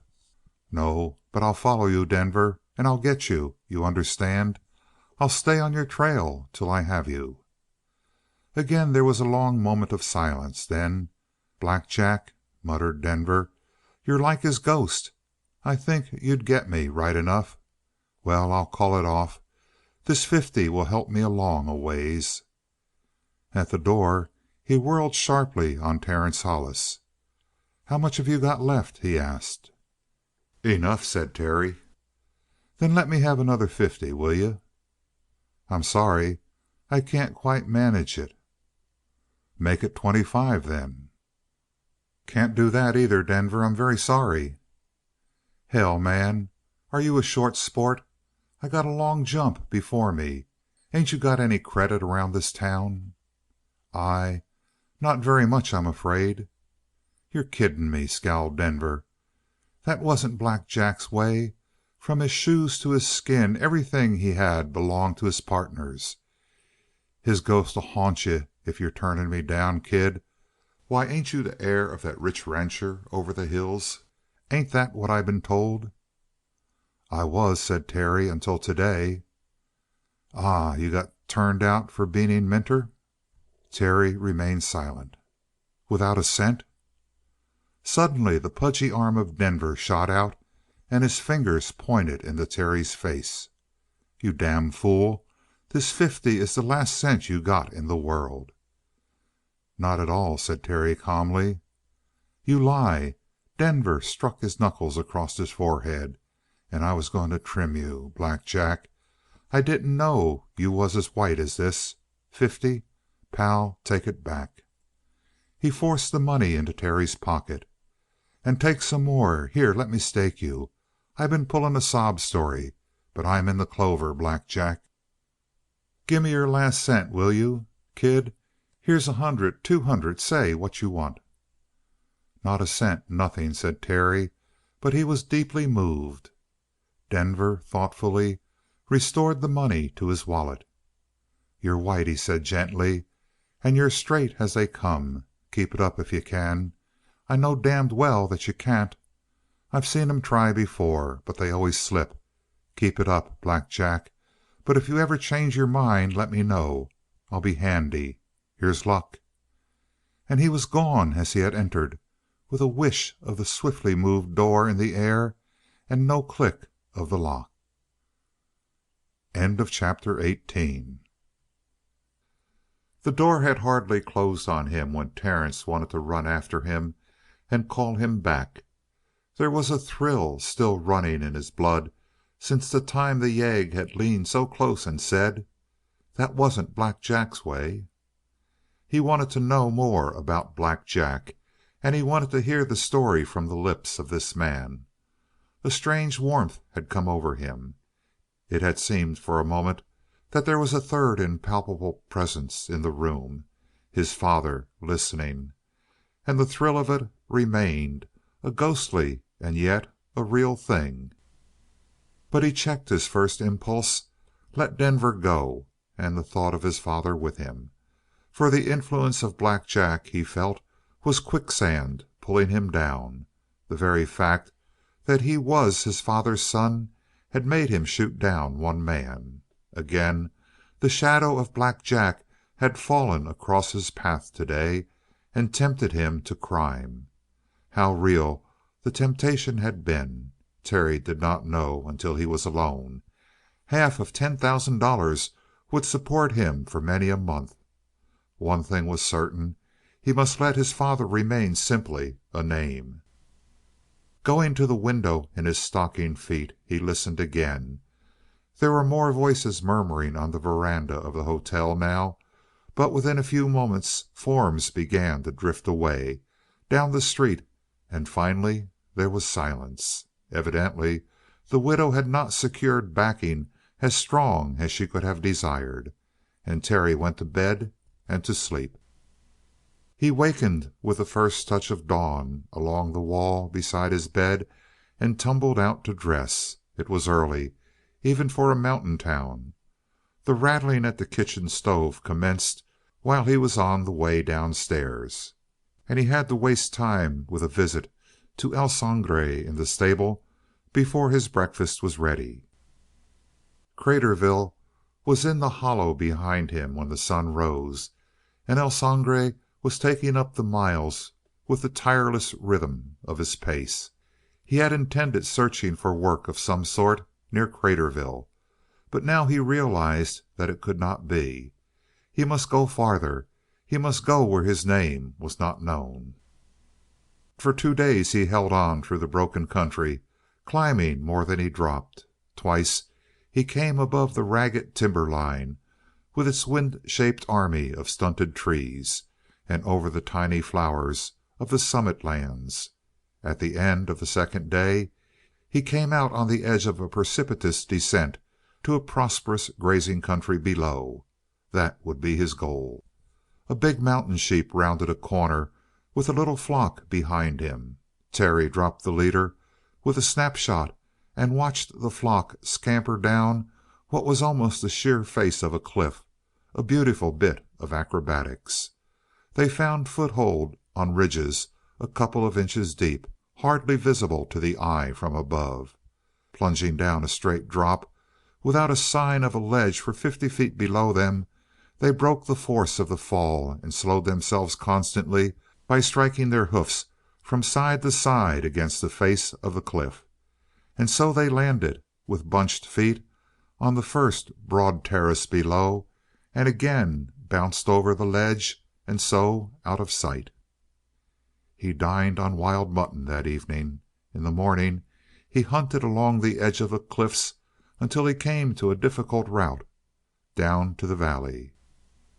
An ordinary horse would never have made it, but El Sangre was in his glory. If he had not the agility of the mountain sheep, he was well nigh as level-headed in the face of tremendous heights.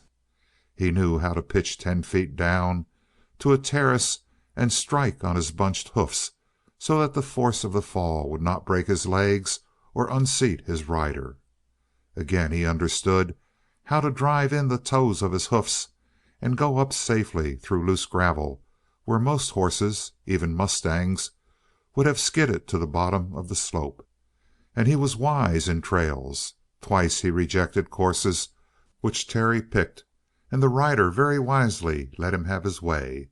The result was that they took a more winding but far safer course, and arrived before mid-morning in the bottomlands. The first ranch house he applied to accepted him, and there he took up his work. It was the ordinary outfit, the sun and wind racked shack for a house, the stumbling outlying barns and sheds, and the maze of corral fences. They asked Terry no questions, accepted his first name without addition, and let him go his way. He was happy enough. He had not the leisure for thought or for remembering better times. If he had leisure here and there, he used it industriously in teaching El Sangre the cow business. The stallion learned swiftly. He began to take a joy in sitting down on a rope. At the end of a week Terry won a bet when a team of draft horses hitched onto his line could not pull El Sangre over his mark, and broke the rope instead. There was much work, too, in teaching him to turn in the cow pony fashion, dropping his head almost to the ground and bunching his feet all together, for nothing of its size that lives is so deft in dodging as the cow pony. That part of El Sangre's education was not completed, however, for only the actual work of a roundup could give him the faultless surety of a good cow pony, and indeed the ranchmen declared him useless for real roundup work. A no good, high-headed fool he termed El Sangre, having sprained his bank account with an attempt to buy the stallion from Terry the day before. At the end of a fortnight the first stranger passed, and ill luck made it a man from Craterville. He knew Terry at a glance, and the next morning the rancher called Terry aside. The work of that season, he declared, was going to be lighter than he had expected. Much as he regretted it, he would have to let his new hand go. Terry taxed him at once to get at the truth. "You found out my name. That's why you're turning me off. Is that the straight of it?" The sudden pallor of the other was a confession. "What's names to me?" he declared. "Nothing, partner. I take a man the way I find him. And I found you all right. The reason I got to let you go is what I said." But Terry grinned mirthlessly. "You know I am the son of Black Jack Hollis," he insisted. "You think that if you keep me, you'll wake up one morning to find your son's throat cut and your cattle gone. Am I right?" "Listen to me," the rancher said uncertainly. "I know how you feel about losing a job so suddenly when you figured it for a whole season. Suppose I give you a whole month's pay and—" "Damn your money," said Terry savagely. "I don't deny that Black Jack was my father. I'm proud of it. But listen to me, my friend. I'm living straight. I'm working hard. I don't object to losing this job. It's the attitude behind it that I object to. You'll not only send me away, but you'll spread the news around. Black Jack's son is here. Am I a plague because of that name?" "Mr. Hollis," insisted the rancher in a trembling voice, "I don't mean to get you all excited. Far as your name goes, I'll keep your secret. I give you my word on it. Trust me. I'll do what's right by you." He was in a panic. His glance wavered from Terry's eyes to the revolver at his side. "Do you think so?" said Terry. "Here's one thing that you may not have thought of. If you, and the rest like you, refuse to give me honest work, there's only one thing left for me, and that's dishonest work. You turn me off because I'm the son of Black Jack, and that's the very thing that will make me the son of Black Jack in more than name. Did you ever stop to realize that?" "Mr. Hollis," quavered the rancher, "I guess you're right. If you want to stay on here, stay, and welcome, I'm sure." And his eye hunted for help past the shoulder of Terry and toward the shed where his eldest son was whistling. Terry turned away in mute disgust. By the time he came out of the bunkhouse with his blanket roll, there was neither father nor son in sight. The door of the shack was closed, and through the window he caught a glimpse of a rifle. 10 minutes later El Sangre was stepping away across the range at a pace that no mount in the cattle country could follow for 10 miles. Chapter 19. There was an astonishing deal of life in the town, however. A large company had reopened some old diggings across the range to the north of Calkins, and some small fragments of business drifted the way of the little cattle town. Terry found a long line of a dozen horses waiting to be shod before the blacksmith shop. One great wagon was lumbering out at the farther end of the street, with the shrill yells of the teamster calling back as he picked up his horses one by one with his voice. Another freight wagon stood at one side, blocking half the street, and a stir of busy life was everywhere in the town. The hotel and store combined was flooded with sound, and the gambling hall across the street was alive even at midday. It was noon, and Terry found that the dining room was packed to the last chair. The sweating waiter improvised a table for him in the corner of the hall and kept him waiting 20 minutes before he was served with ham and eggs. He had barely worked his fork into the ham when a familiar voice hailed him. "Got room for another at the table?" He looked up into the grinning face of Denver. For some reason it was a shock to Terry. Of course, the second meeting was entirely coincidental, but a still small voice kept whispering to him that there was fate in it. He was so surprised that he could only nod. Denver at once appropriated a chair and seated himself in his usual noiseless way. When he rearranged the silver which the waiter placed before him, there was not the faintest click of the metal, and Terry noted, too, a certain nice justness in every one of Denver's motions. He was never fiddling about with his hands. When they stirred, it was to do something, and when the thing was done, the hands became motionless again. His eyes did not rove. They remained fixed for appreciable periods wherever they fell, as though Denver were finding something worth remembering in the wall or in a spot on the table. When his glance touched on a face, it hung there in the same manner. After a moment one would forget all the rest of his face, brutal, muscular, shapeless, and see only the keen eyes. Terry found it difficult to face the man.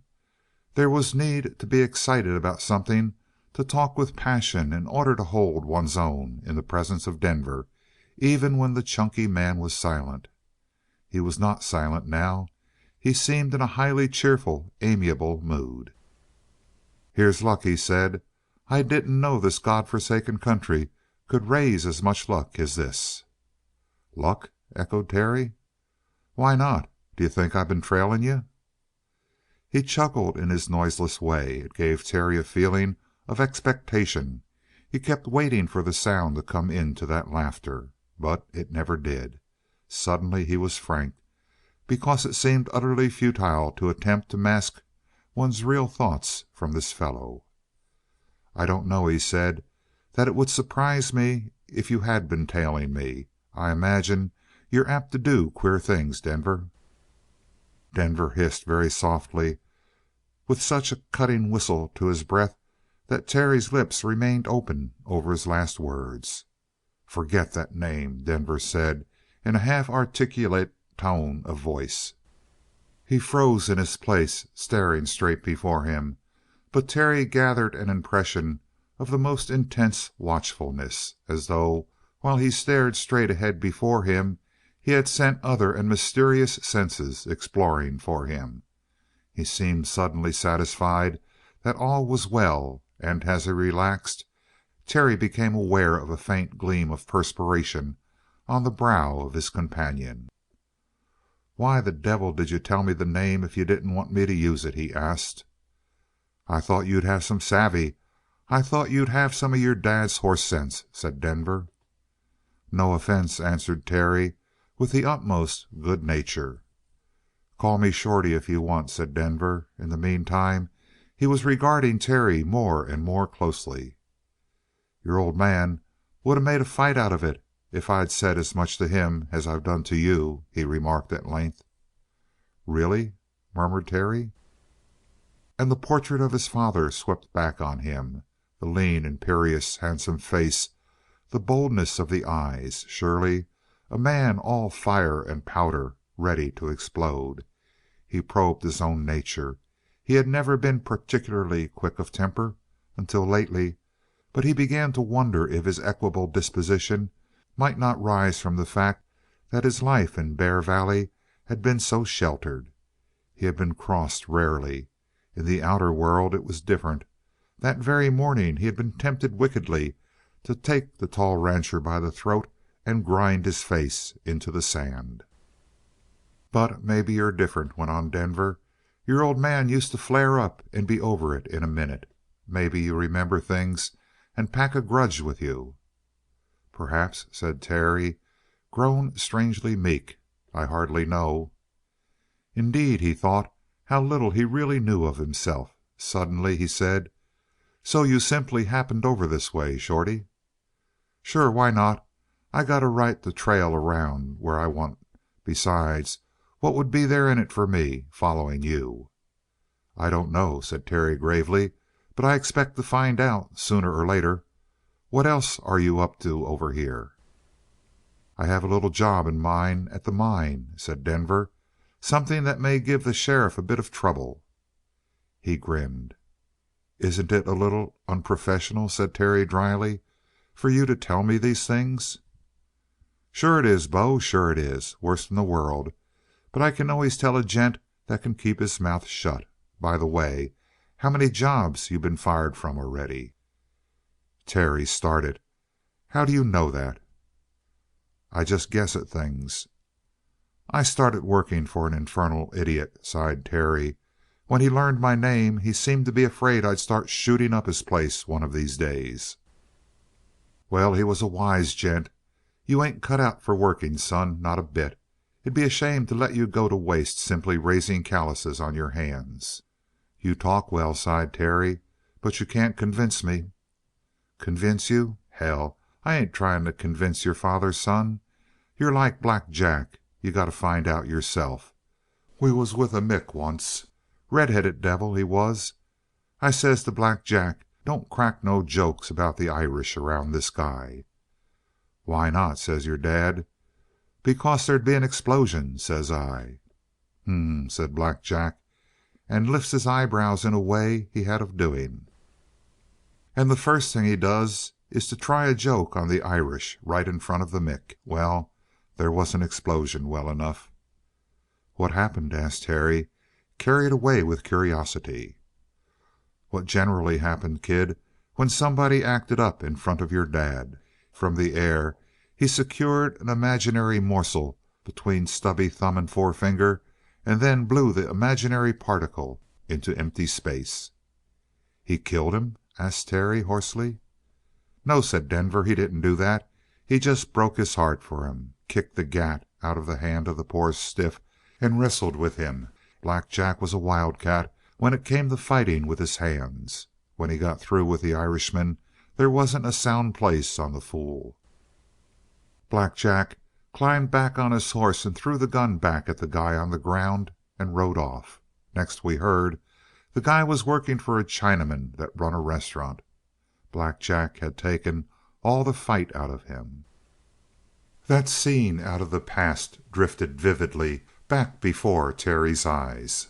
He saw the sneer on the lips of Black Jack, saw the Irishman go for his gun, saw the clash with his father leaping in with tigerish speed, felt the shock of the two strong bodies, and saw the other turn to pulp under the grip of Black Jack. By the time he had finished visualizing the scene, his jaw was set hard. It had been easy, very easy, to throw himself into the fierceness of his dead father's mood. During this moment of brooding he had been looking down, and he did not notice the glance of Denver fastened upon him with an almost hypnotic fervor, as though he were striving to reach to the very soul of the younger man and read what was written there. When Terry looked up, the face of his companion was as calm as ever. "And you're like the old boy," declared Denver. "You've got to find out for yourself. It'll be that way with this work idea of yours. You've lost one job, you'll lose the next one. But I ain't advising you no more." Chapter 20. Terry left the hotel more gloomily than he had been even when he departed from the ranch that morning. The certainty of Denver that he would find it impossible to stay by his program of honest work had made a strong impression upon his imaginative mind, as though the little safe cracker really had the power to look into the future and into the minds of men. Where should he look for work next? He had no idea, and he balanced between a desire to stay near the town and work out his destiny there, or else drift far away. Distance, however, seemed to have no barrier against rumor. After 2 days of hard riding he had placed a broad gap between himself and the Cornish ranch, yet in a short time rumor had overtaken him. Casually, inevitably, and the force of his name was strong enough to take away his job. Standing in the middle of the street, he looked darkly over the squat roofs of the town to the ragged mountains that marched away against the horizon. A bleak outlook. Which way should he ride? A loud outburst of curses roared behind him. A whip snapped above him. He stepped aside, and barely from under the feet of the leaders as a long team wound by with the freight wagon creaking and swaying and rumbling behind it. The driver leaned from his seat in passing and volleyed a few crackling remarks in the very ear of Terry. It was strange that he did not resent it. Ordinarily he would have wanted to, climbed onto that seat and roll the driver down in the dust, but today he lacked ambition. Pain numbed him, a peculiar mental pain. And with the world free before him to roam in, he felt imprisoned. He turned. Someone was laughing at him from the veranda of the hotel and pointing him out to another, who laughed raucously in turn. Terry knew what was in their minds. A man who allowed himself to be cursed by a passing teamster was not worthy of the gun strapped at his thigh. He watched their faces as through a cloud, turned again, saw the door of the gambling hall open to allow someone to come out, and was invited by the cool, dim interior. He crossed the street and passed through the door. He was glad instantly. Inside there was a blanket of silence. Beyond the window the sun was a white rain of heat, blinding and appalling. But inside his shoes took hold on a floor moist from a recent scrubbing and soft with the wear of rough boots. All was dim, quiet, hushed. There was not a great deal of business in the place, naturally, at this hour of the day, and the room seemed so large, the tables were so numerous, that Terry wondered how so small a town could support it. Then he remembered the mine, and everything was explained. People who dug gold like dirt spent it in the same spirit. Half a dozen men were here and there playing in what seemed a listless manner, save when you looked close. Terry slumped into a big chair in the darkest corner and relaxed until the coolness had worked through his skin and into his blood. Presently he looked about him to find something to do, and his eyes dropped naturally on the first thing that made a noise: roulette. For a moment he watched the spinning disk. The man behind the table on his high stool was whirling the thing for his own amusement, it seemed. Terry walked over and looked on. He hardly knew the game, but he was fascinated by the motions of the ball. One was never able to tell where it would stop, on one of the 36 numbers, on the red or on the black, on the odd or the even. He visualized a frantic, silent crowd around the wheel listening to the click of the ball. And now he noted that the wheel had stopped the last 4 times on the odd. He jerked a $5 gold piece out of his pocket and placed it on the even. The wheel spun, clicked to a stop, and the rake of the croupier slicked his $5 away across the smooth worn top of the table. How very simple! But certainly the wheel must stop on the even this time, having struck the odd 5 times in a row. He placed $10 on the even. He did not feel that it was gambling. He had never gambled in his life, for Elizabeth Cornish had raised him to look on gambling not as a sin, but as a crowning folly. However, this was surely not gambling. There was no temptation, Not a word had been spoken to him since he entered the place. There was no excitement, no music, none of the drink and song of which he had heard so much in robbing men of their cooler senses. It was only his little system that tempted him on. He did not know that all gambling really begins with the creation of a system that will beat the game. And when a man follows a system, he is started on the most cold-blooded gambling in the world. Again the disc stopped, and the ball clicked softly, and the $10 slid away behind the rake of the man on the stool. This would never do. $15 gone out of a total capital of $50. He doubled with some trepidation again. $30 wagered. The wheel spun, the money disappeared under the rake. Terry felt like setting his teeth. Instead, he smiled. He drew out his last $5 and wagered it with a coldness that seemed to make sure of loss on a single number. The wheel spun, clicked. He did not even watch, and was turning away when a sound of a little musical shower of gold attracted him. Gold was being piled before him. 5 times 36 made $180 he had won. He came back to the table, scooped up his winnings carelessly, and bent a kinder eye upon the wheel. He felt that there was a sort of friendly entente between them. It was time to go now, however. He sauntered to the door with a guilty chill in the small of his back, half expecting reproaches to be shouted after him for leaving the game when he was so far ahead of it. But apparently the machine which won without remorse lost without complaint. At the door he made half a pace into the white heat of the sunlight. Then he paused, a cool edging of shadow falling across one shoulder while the heat burned through the shirt of the other. Why go on? Across the street the man on the veranda of the hotel began laughing again and pointing him out. Terry himself looked the fellow over in an odd fashion, not with anger or with irritation, but with a sort of cold calculation. The fellow was trim enough in the legs, but his shoulders were fat from lack of work, and the bulge of flesh around his armpits would probably make him slow in drawing a gun. He shrugged his own lithe shoulders in contempt and turned. The man on the stool behind the roulette wheel was yawning until his jaw muscles stood out in hard, pointed ridges, and his cheeks fell in ridiculously. Terry went back.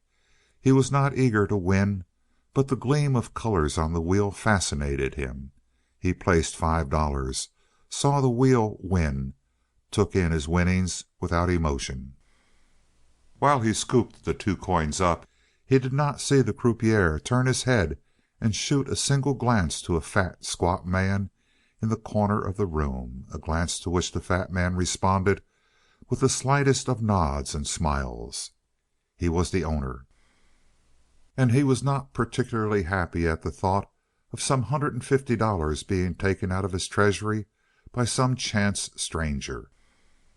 Terry did not see the glance, and before long he was incapable of seeing anything saving the flash of the disc, the blur of the alternate colors as they spun together. He paid no heed to the path of the sunlight as it stretched along the floor under the window and told of a westering sun. The first Terry knew of it, he was standing in a warm pool of gold, but he gave the sun at his feet no more than a casual glance. It was metallic gold that he was fascinated by, and the whims and fancies of that singular wheel. Twice that afternoon his fortune had mounted above $3,000. Once it mounted to an even $6,000. He had stopped to count his winnings at this point, and on the verge of leaving decided to make it an even $10,000 before he went away. And 5 minutes later he was gambling with $500 in his wallet. When the sunlight grew yellow, other men began to enter the room. Terry was still at his post. He did not see them.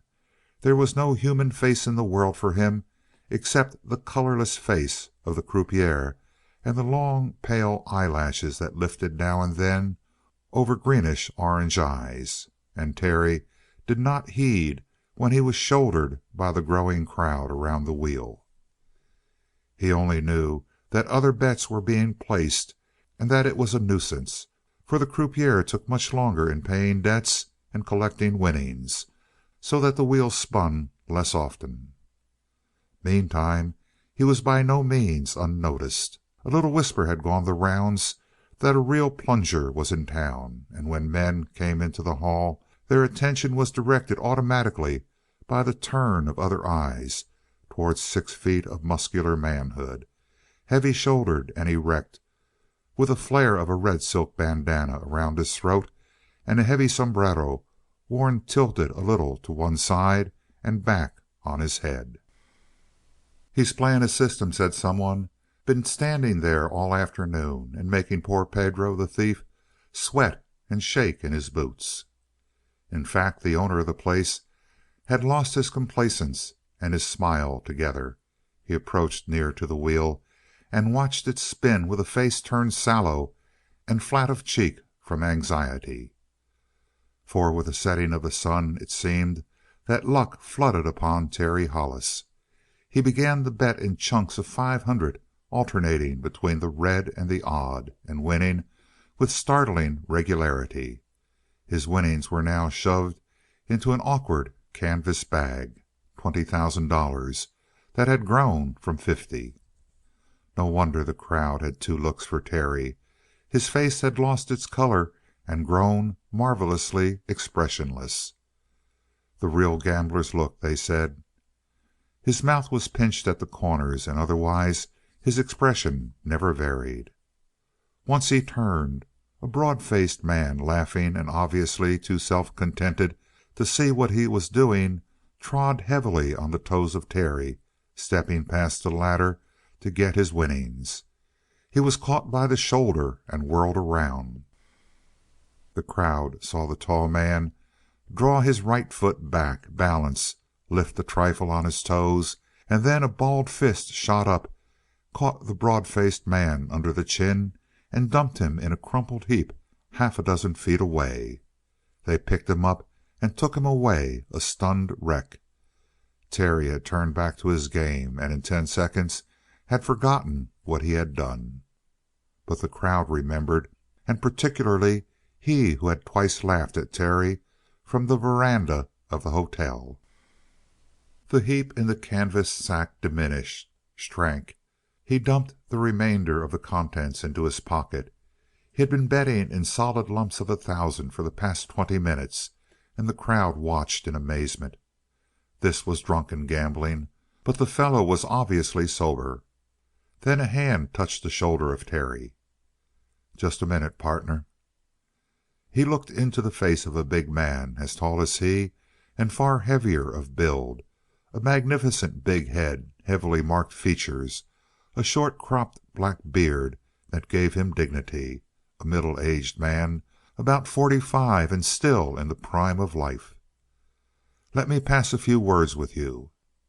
Terry drew back to the side. Chapter 21. "My name's Pollard," said the older man. "Joe Pollard." "Glad to know you, sir. My name is Terry." The other admitted this reticence with a faint smile. "I got a name around here for keeping my mouth shut and not butting in on another gent's game, but I always noticed that when a gent is in a losing run half the time he don't know it. Maybe that might be the way with you. I've been watching and seen your winnings shrink considerably lately." Terry weighed his money. "Yes, it's shrunk a good deal." "Stand out of the game till later on. Come over and have a bite to eat with me." He went willingly, suddenly aware of a raging appetite and a dinner long postponed. The man of the black beard was extremely friendly. "One of the prettiest runs I ever see, that one you made," he confided when they were at the table in the hotel. "You got a system, I figure." "A new one," said Terry. "I've never played before." The other blinked. "Beginner's luck, I suppose," said Terry frankly. "I started with 50, and now I suppose I have about 800." "Not bad, not bad," said the other.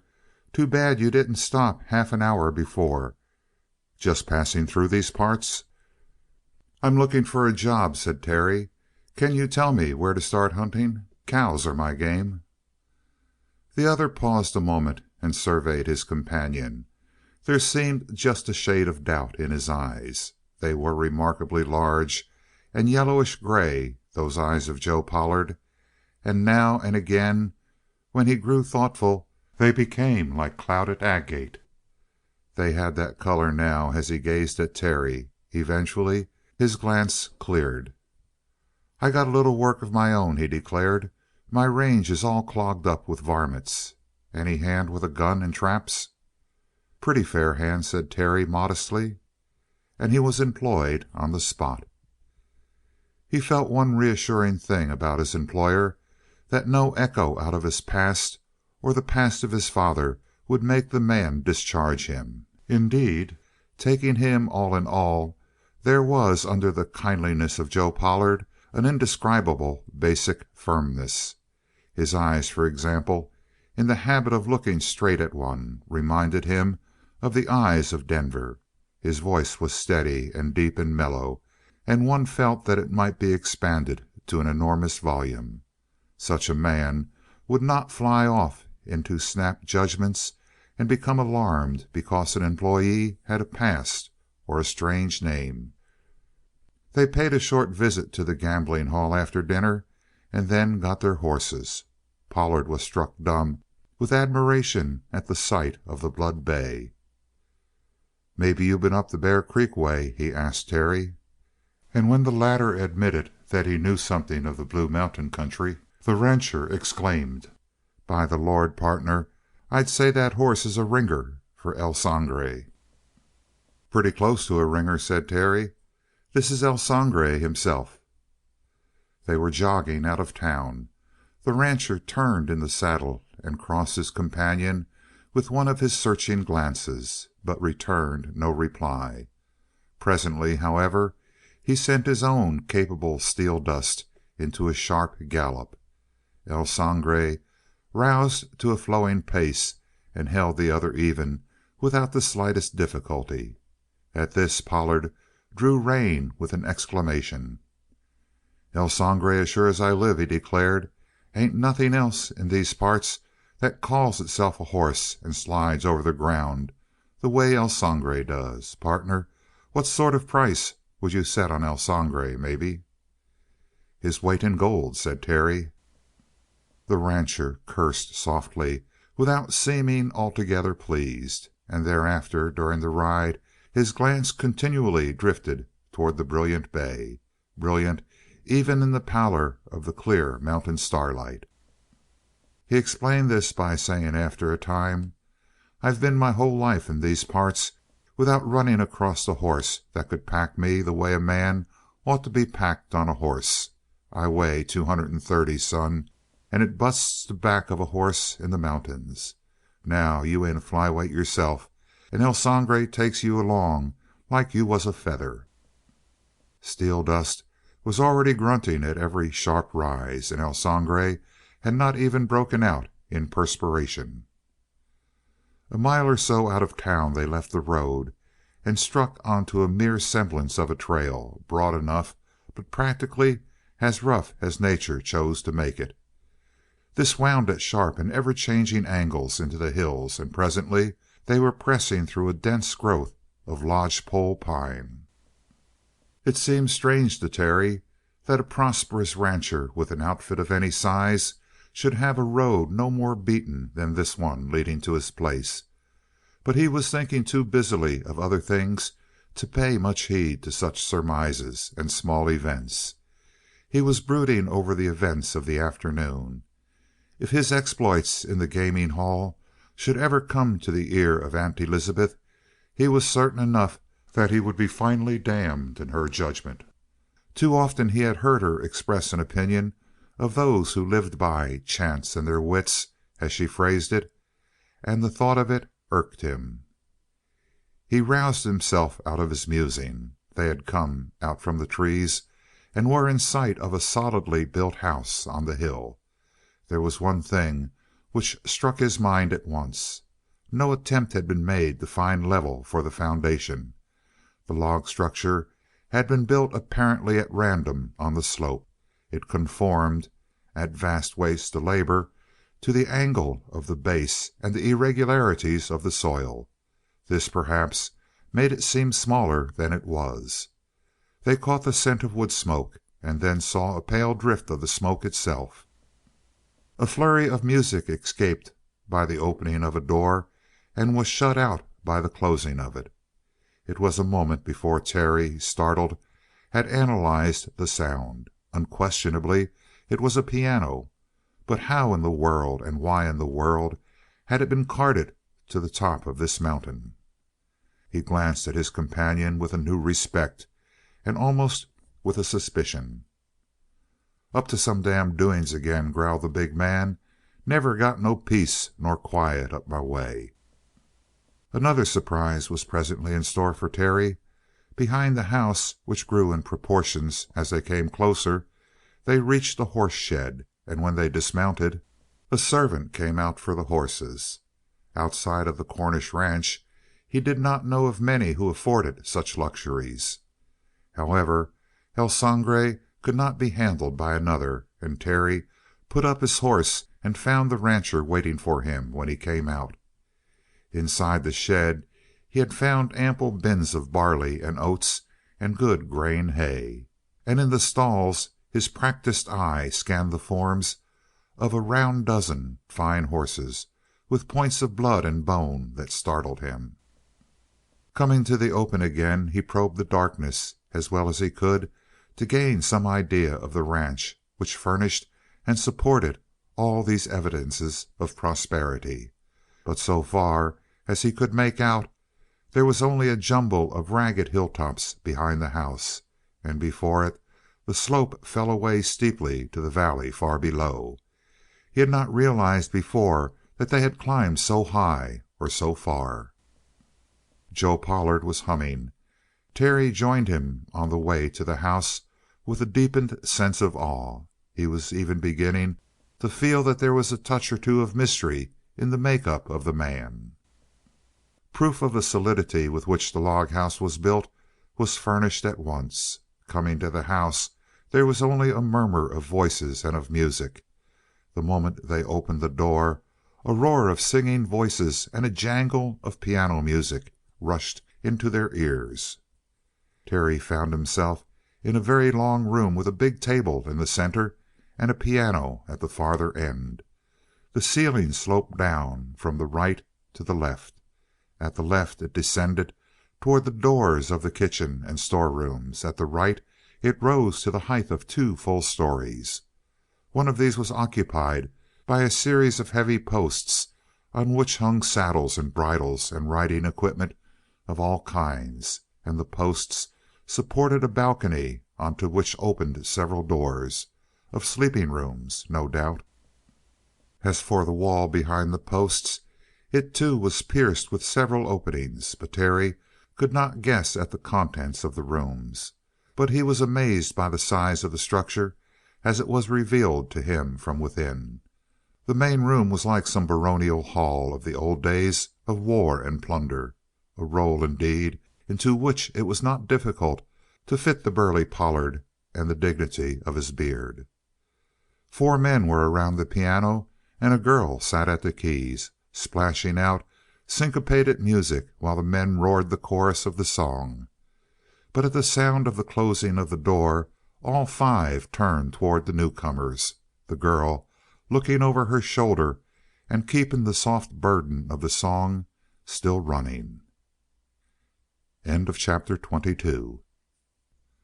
So turned, Terry could not see her clearly.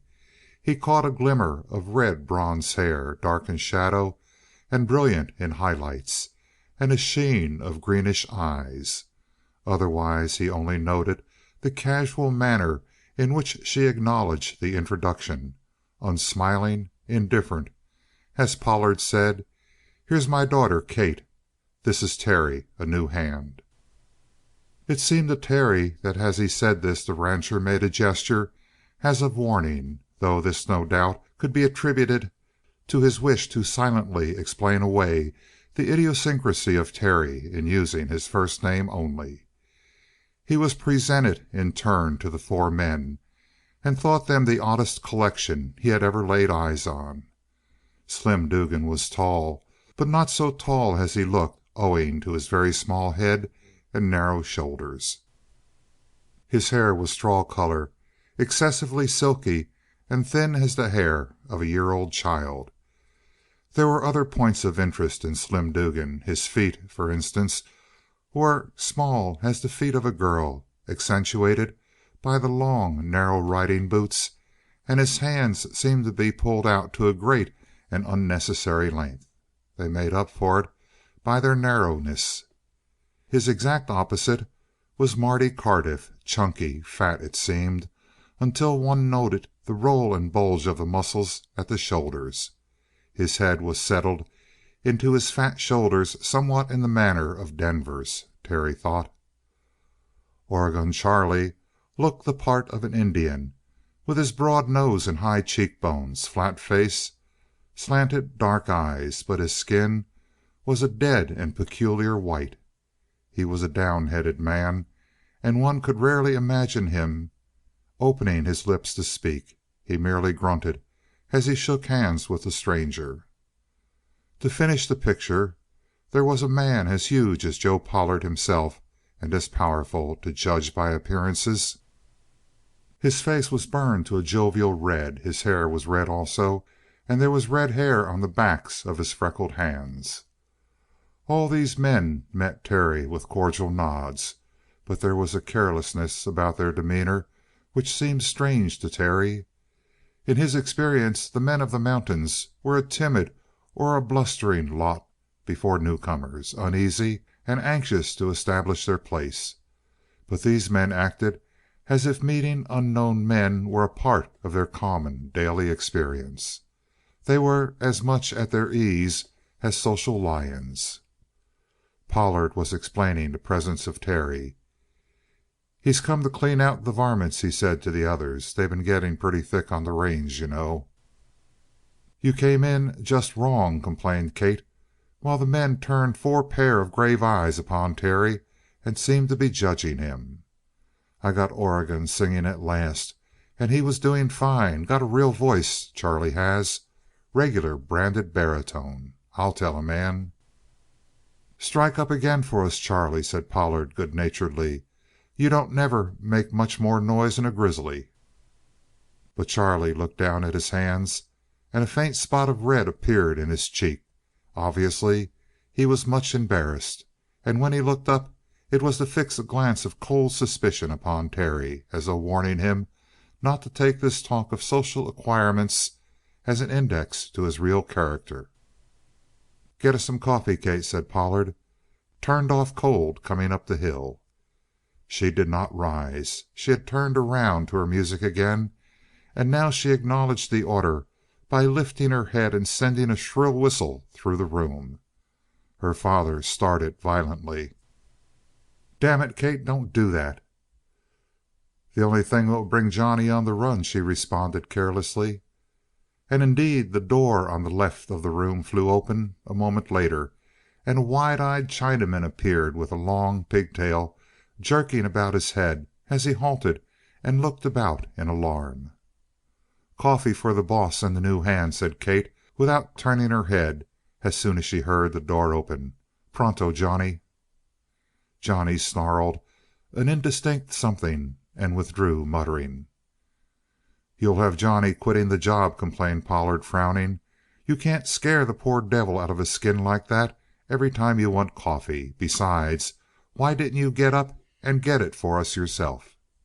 Still she did not turn, but covering a yawn, replied, "Rather sit here and play."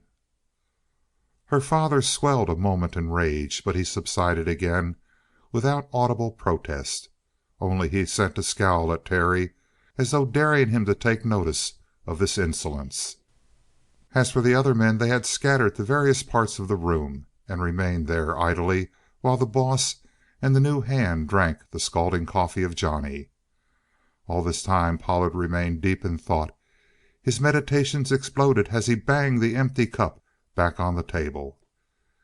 "Kate, this stuff has got to stop. Understand?" The soft jingling of the piano continued without pause. "Stop that damn noise." The music paused. Terry felt the long striking muscles leaping into hard ridges along his arms, but glancing at the other four, he found that they were taking the violence of Pollard quite as a matter of course.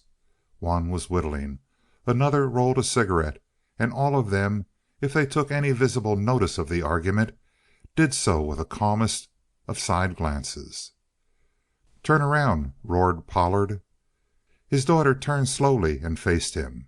Not white-faced with fear, but to the unutterable astonishment of Terry, she was quietly looking her father up and down. Pollard sprang to his feet and struck the table so that it quivered through all its massive length. "Are you trying to shame me before a stranger?" thundered the big man. "Is that the scene?" She flicked Terry Hollis with a glance. "I think he'll understand and make allowances." It brought the heavy fist smashing down on the table again, and an ugly feeling rose in Hollis that the big fellow might put hands on his daughter. "And what d'you mean by that? What in hell d'you mean by that?" In place of wincing, she in turn came to her feet gracefully. There had been such an easy dignity about her sitting at the piano that she had seemed tall to Terry. Now that she stood up, he was surprised to see that she was not a shade more than average height, beautifully and strongly made. "You've gone about far enough with your little joke," said the girl, and her voice was low, but with an edge of vibrancy that went through Hollis. "And you're going to stop pronto." There was a flash of teeth as she spoke and a quiver through her body. Terry had never seen such passion, such unreasoning, wild passion as that which had leaped on the girl. Though her face was not contorted, danger spoke from every line of it. He made himself tense, prepared for a similar outbreak from the father, but the latter relaxed as suddenly as his daughter had become furious. "There you go," he complained with a sort of heavy whine. "Always flying off the handle. Always turning into a wildcat when I try to reason with you." "Reason?" cried the girl. "Reason?" Joe Pollard grew downcast under her scorn, and Terry, sensing that the crisis of the argument had passed, watched the other four men in the room. They had not paid the slightest attention to the debate during its later phases, and two of them, slim and huge Phil Marvin, had begun to roll dice on a folded blanket, the little ivories winking in the light rapidly until they came to a rest at the farther end of the cloth. Possibly this family strife was a common thing in the Pollard household. At any rate, the father now passed off from accusation to abrupt apology. "You always get me riled at the end of the day, Kate. Damn it, can't you never bear with a gent?" The tigerish alertness passed from Kate Pollard. She was filled all at once with a winning gentleness, and crossing to her father, took his heavy hands in hers. "I reckon I'm a bad one," she accused herself. "I try to get over tantrums, but I can't help it. Something just sort of grabs me by the throat when I get mad. I see red." "Hush up, honey," said the big man tenderly, and he ran his thick fingers over her hair. "You ain't so bad. And all that's bad in you comes out of me. You forget, and I'll forget." He waved across the table. "Terry'll be thinking we're a bunch of wild Indians, the way we been acting." "Oh?" Plainly, she was recalled to the presence of the stranger for the first time in many minutes, and dropping her chin in her hand, she studied the new arrival. He found it difficult to meet her glance. The Lord had endowed Terry Hollis with a remarkable share of good looks, and it was not the first time that he had been investigated by the eyes of a woman. But in all his life he had never been subjected to an examination as minute, as insolently frank as this one. He felt himself taken part and parcel, examined in detail, as to forehead, chin, and eyes, and heft of shoulders, and then weighed altogether. In self-defense he looked boldly back at her, making himself examine her in equal detail. Seeing her so close, he was aware of a marvelously delicate olive tanned skin, with delightful tints of rose just beneath the surface. He found himself saying inwardly, "It's easy to look at her. It's very easy. By the Lord, she's beautiful."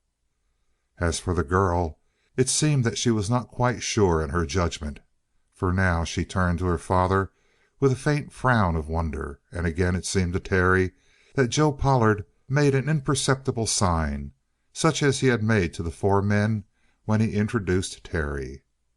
But now he broke into breezy talk. "Met Terry down in Pedro's." The girl seemed to have dismissed Terry from her mind already, for she broke in, "Crooked game he's running, isn't it?" "I thought so till today.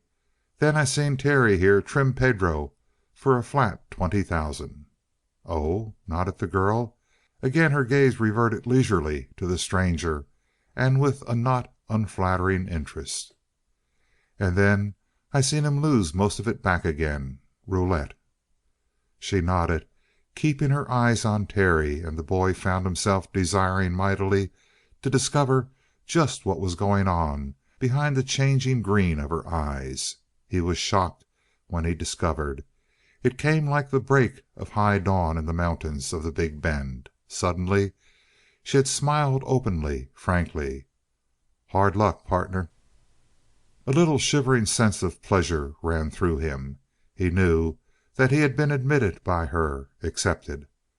Her father had thrown up his head. "Someone come in the back way. Oregon, go find out." Dark-eyed Oregon Charlie slipped up and through the door. Everyone in the room waited, a little tense, with lifted heads. Slim was studying the last throw that Phil Marvin had made. Terry could not but wonder what significance that "back way" had. Presently Oregon reappeared. "Pete's come." "The hell!" "Went upstairs." "Wants to be alone," interrupted the girl. "He'll come down and talk when he feels like it. That's Pete's way." "Watching us, maybe," growled Joe Pollard, with a shade of uneasiness still. "Damned funny gent, Pete is. Watches a man like a cat watches a gopher hole all day, maybe. And maybe the gent he watches is a friend he's known for 10 years. Well, let Pete go. There ain't no explaining him." Through the last part of his talk, and through the heaviness of his voice, cut another tone, lighter, sharper, venomous. "Phil, you gummed them dice that last time." Joe Pollard froze in place. The eyes of the girl widened. Terry, looking across the room, saw Phil Marvin scoop up the dice and start to his feet. "You lie, Slim." Instinctively Terry slipped his hand onto his gun. It was what Phil Marvin had done, as a matter of fact. He stood swelling and glowering, staring down at Slim Dugan. Slim had not risen. His thin, lithe body was coiled, and he reminded Terry in ugly fashion of a snake ready to strike. His hand was not near his gun. It was the calm courage and self-confidence of a man who is sure of himself and of his enemy. Terry had heard of it before, but never seen it. As for Phil, it was plain that he was ill at ease in spite of his bulk and the advantage of his position. He was ready to fight, but he was not at all pleased with the prospect. Terry again glanced at the witnesses. Every one of them was alert, but there was none of that fear which comes in the faces of ordinary men when strife between men is at hand. And suddenly Terry knew that every one of the 5 men in the room was an old familiar of danger, every one of them a past master of gunfighting. End of chapter 23. The uneasy wait continued for a moment or more. The whisper of Joe Pollard to his daughter barely reached the ear of Terry. "Cut in between 'em, girl. You can handle 'em. I can't." She responded instantly, before Terry recovered from his shock of surprise. "Slim, Keep away from your gun." She spoke as she whirled from her chair to her feet. It was strange to see her direct all her attention to Slim when Phil Marvin seemed the one about to draw. "I ain't even nearing my gun," asserted Slim truthfully. "It's Phil that's got a strangle hold on his." "You're waiting for him to draw," said the girl calmly enough. "I know you, Slim. Phil, don't be a fool. Drop your hand away from that gat." He hesitated. She stepped directly between him and his enemy of the moment and jerked the gun from its holster. Then she faced Slim. Obviously, Phil was not displeased to have the matter taken out of his hands. Obviously, Slim was not so pleased. He looked coldly up to the girl. "This is between him and me," he protested. "I don't need none of your help, Kate." "Don't you? You're going to get it, though. Gimme that gun, Slim Dugan." "I want a square deal," he complained. "I figure Phil has been crooking the dice on me." "Bah! Besides, I'll give you a square deal." She held out her hand for the weapon. "Got any doubts about me being square, Slim?" "Kate, leave this to me." "Why, Slim, I wouldn't let you run loose now for a million. You got that ugly look in your eyes. I know you, partner."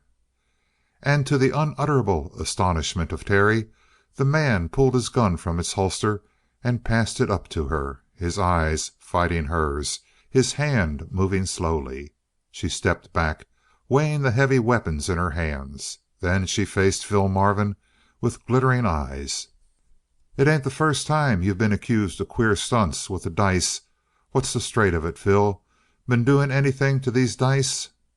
"Me? Sure I ain't." Her glance lingered on him the least part of a second. Said the girl. "Maybe not." Slim was on his feet, eager. "Take a look at 'em, Kate. Take a look at them dice." She held them up to the light, then dropped them into a pocket of her skirt. "I'll look at 'em in the morning, Slim." "The stuff'll be dry by that time." "Dry or not, that's what I'm going to do. I won't trust lamplight." Slim turned on his heel and flung himself sulkily down on the blanket, fighting her with sullen eyes. She turned on Phil. "How much did you win?" "Nothing. Just a couple of hundred." "Just a couple of hundred? You call that nothing?" Phil grunted. The other men leaned forward in their interest to watch the progress of the trial, all saving Joe Pollard, who sat with his elbows braced in sprawling fashion on the table, at ease, his eyes twinkling contentedly at the girl. Why she refused to examine the dice at once was plain to Terry. If they proved to have been gummed, it would mean a gunfight with the men at a battling temperature. In the morning, when they had cooled down, it might be a different matter. Terry watched her in wonder. His idea of an efficient woman was based on Aunt Elizabeth, cold of eye and brain, practical in methods on the ranch, keen with figures. The efficiency of this slip of a girl was a different matter, a thing of passion, of quick insight, of lightning guesses. He could see the play of eager emotion in her face as she studied Phil Marvin. And how could she do justice? Terry was baffled. "How long have you two been playing? About 20 minutes?" "No more'n 5," cut in Slim hotly. "Shut up, Slim," she commanded. "I'm running this here game. Phil, how many straight passes did you make?"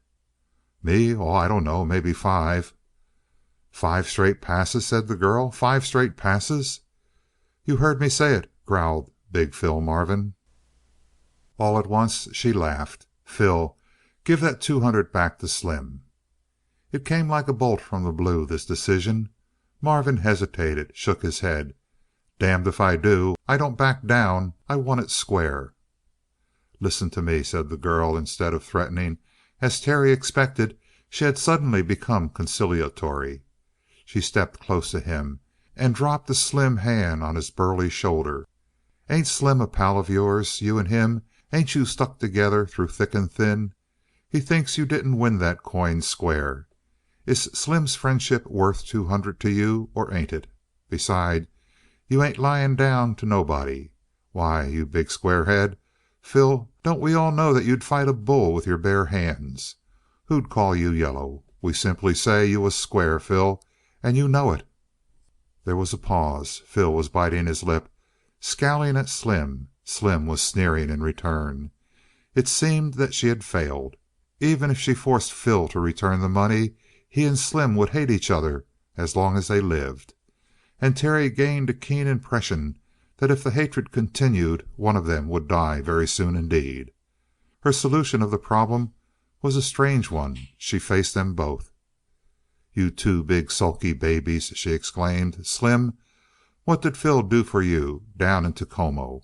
Phil, did Slim stand by you last April? You know the time. Why, boys, you're just being plain foolish. Get up, both of you, and take a walk outside where you'll get cooled down." Slim rose. He and Phil walked slowly toward the door, at a little distance from each other, one eyeing the other shrewdly. At the door they hesitated. Finally Phil lurched forward and went out first. Slim glided after. "By heaven," groaned Pollard as the door closed, "there goes two good men, Kate.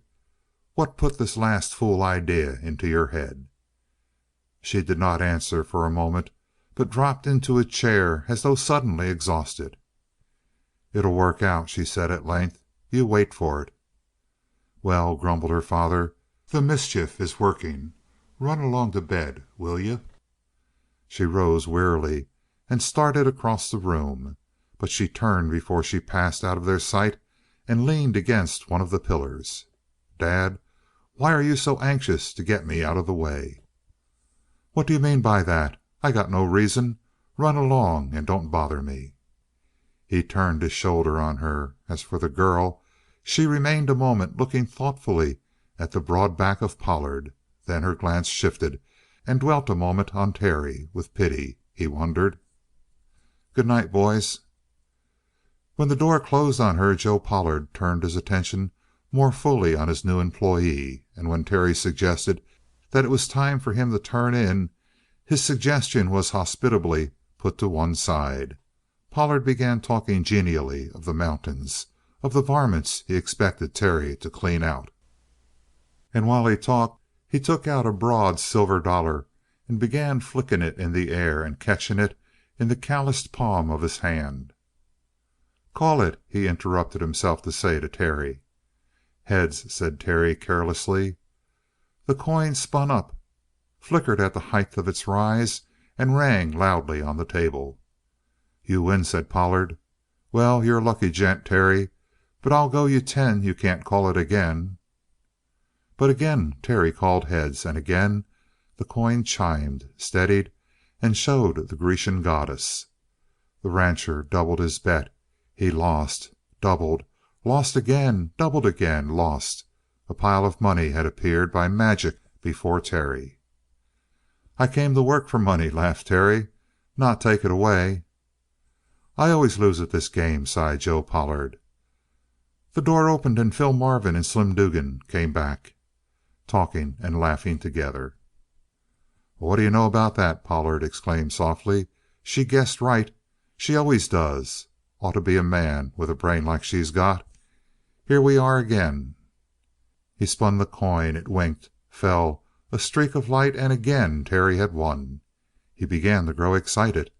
On the next throw he lost. A moment later his little pile of winnings had disappeared, and now he had forgotten the face of Joe Pollard, forgotten the room, forgotten everything except the thick thumb that snapped the coin into the air.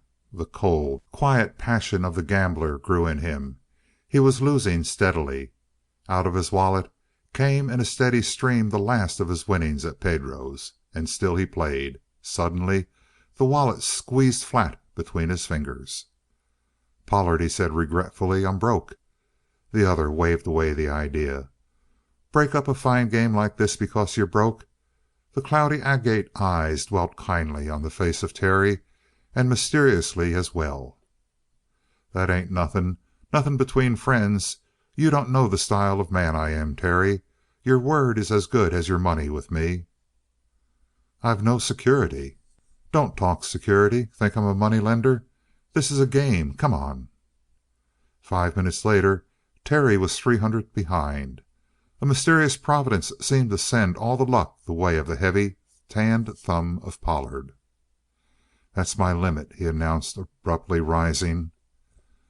"No, no!" Pollard spread out his big hand on the table.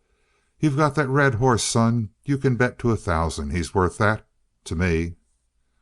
"I won't bet a cent on him," said Terry firmly.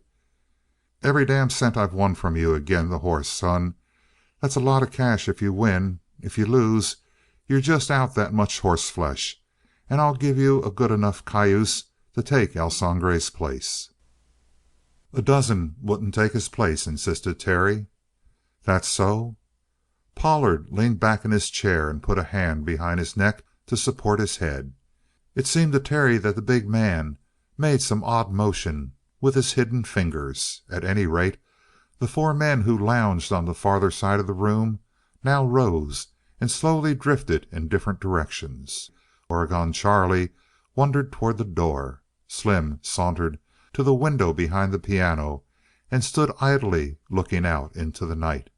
Phil Marvin began to examine a saddle hanging from a peg on one of the posts. And finally Chunky Marty Cardiff strolled to the kitchen door and appeared to study the hinges. All these things were done casually, but Terry, his attention finally off the game, caught a meaning in them. Every exit was blocked for him. He was trapped at the will of Joe Pollard. End of chapter 24. Looking back, he could understand everything easily. The horse was the main objective of Pollard. He had won the money so as to tempt Terry to gamble with the value of the blood bay. But by fair means or foul, he intended to have El Sangre. And now, the moment his men were in place, a change came over Pollard. He straightened in the chair. A slight outthrust of his lower jaw made his face strangely brutal, conscienceless, and his cloudy agate eyes were unreadable. "Look here, Terry," he argued calmly, but Terry could see that the voice was raised so that it would undubitably reach the ears of the farthest of the four men. "I don't mind letting a gambling debt ride when a gent ain't got anything more to put up for covering his money. But when a gent has got more, I figure he ought to cover with it." Unreasoning anger swelled in the throat of Terry Hollis, the same blind passion which had surged in him before he started up at the Cornish table and revealed himself to the sheriff. And the similarity was what sobered him. It was the hunger to battle, to kill, and it seemed to him that Black Jack had stepped out of the old picture and now stood behind him, tempting him to strike. Another covert signal from Pollard. Every one of the four men turned toward him. The chances of Terry were diminished 9 out of 10, for each of those four, he shrewdly guessed, was a practiced gunman. Cold reason came to Terry's assistance. "I told you when I was broke," he said gently. "I told you that I was through. You told me to go on." "I figured you was kidding me," said Pollard harshly. "I knew you still had El Sangre back. Son, I'm a kind sort of man, I am. I've got a name for it." In spite of himself, a faint and cruel smile flicked at the corners of his mouth as he spoke. He became grave again. "But there's some things I can't stand. There's some things that I hate worse than I hate poison. I won't say what one of them is. I leave it to you. And I ask you to keep in the game. $1,000 against a horse. Ain't that more than fair?" He no longer took pains to disguise his voice. It was hard and heavy and rang into the ear of Terry. And the latter, feeling that his hour had come, looked deliberately around the room and took note of every guarded exit, the four men now openly on watch for any action on his part. Pollard himself sat erect on the edge of his chair, and his right hand had disappeared beneath the table. "Suppose I throw the coin this time?" he suggested. "By God!" thundered Pollard, springing to his feet and throwing off the mask completely. "You damned skunk! Are you accusing me of crooking the throw of the coin?" Terry waited for the least moment, waited in a dull wonder to find himself unafraid. But there was no fear in him.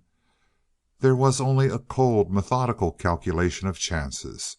He told himself deliberately that no matter how fast Pollard might be, he would prove the faster. He would kill Pollard, and he would undoubtedly kill one of the others. And they, beyond the shadow of a doubt, would kill him. He saw all this as in a picture. "Pollard," he said, more gently than before, "you'll have to eat that talk." A flash of bewilderment crossed the face of Pollard, then rage, then that slight contraction of the features which in some men precedes a violent effort. But the effort did not come. While Terry literally wavered on tiptoe, his nerves straining for the pull of his gun and the leap to one side as he sent his bullet home, a deep, unmusical voice cut in on them.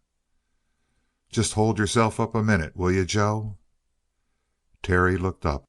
On the balcony in front of the sleeping rooms of the second story, his legs spread apart, his hands shoved deep into his trouser pockets, his shapeless black hat crushed on the back of his head, and a broad smile on his ugly face, stood his nemesis, Denver, the yegg. Pollard sprang back from the table and spoke with his face still turned to Terry. "Pete," he called, "come in." But Denver, alias Shorty, alias Pete, merely laughed.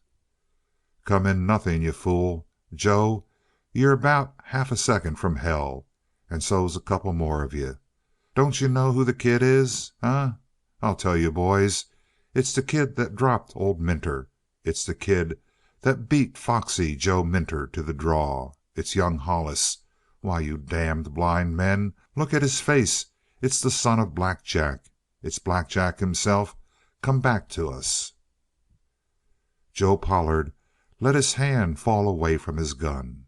He gaped at Terry as though he were seeing a ghost. He came a long pace nearer and let his arms fall on the table where they supported his weight. "Black Jack?" he kept whispering. "Black Jack? God above, are you Black Jack's son?" And the bewildered Terry answered: "I'm his son, whatever you think, and be damned to you all. I'm his son, and I'm proud of it. Now get your gun." But Joe Pollard became a great catapult that shot across the table and landed beside Terry. Two vast hands swallowed the hands of the younger man and crushed them to numbness. "Proud of it? God A'mighty, boy, why wouldn't you be? Black Jack's son, Pete, thank God you come in time." "In time to save your head for you, Joe."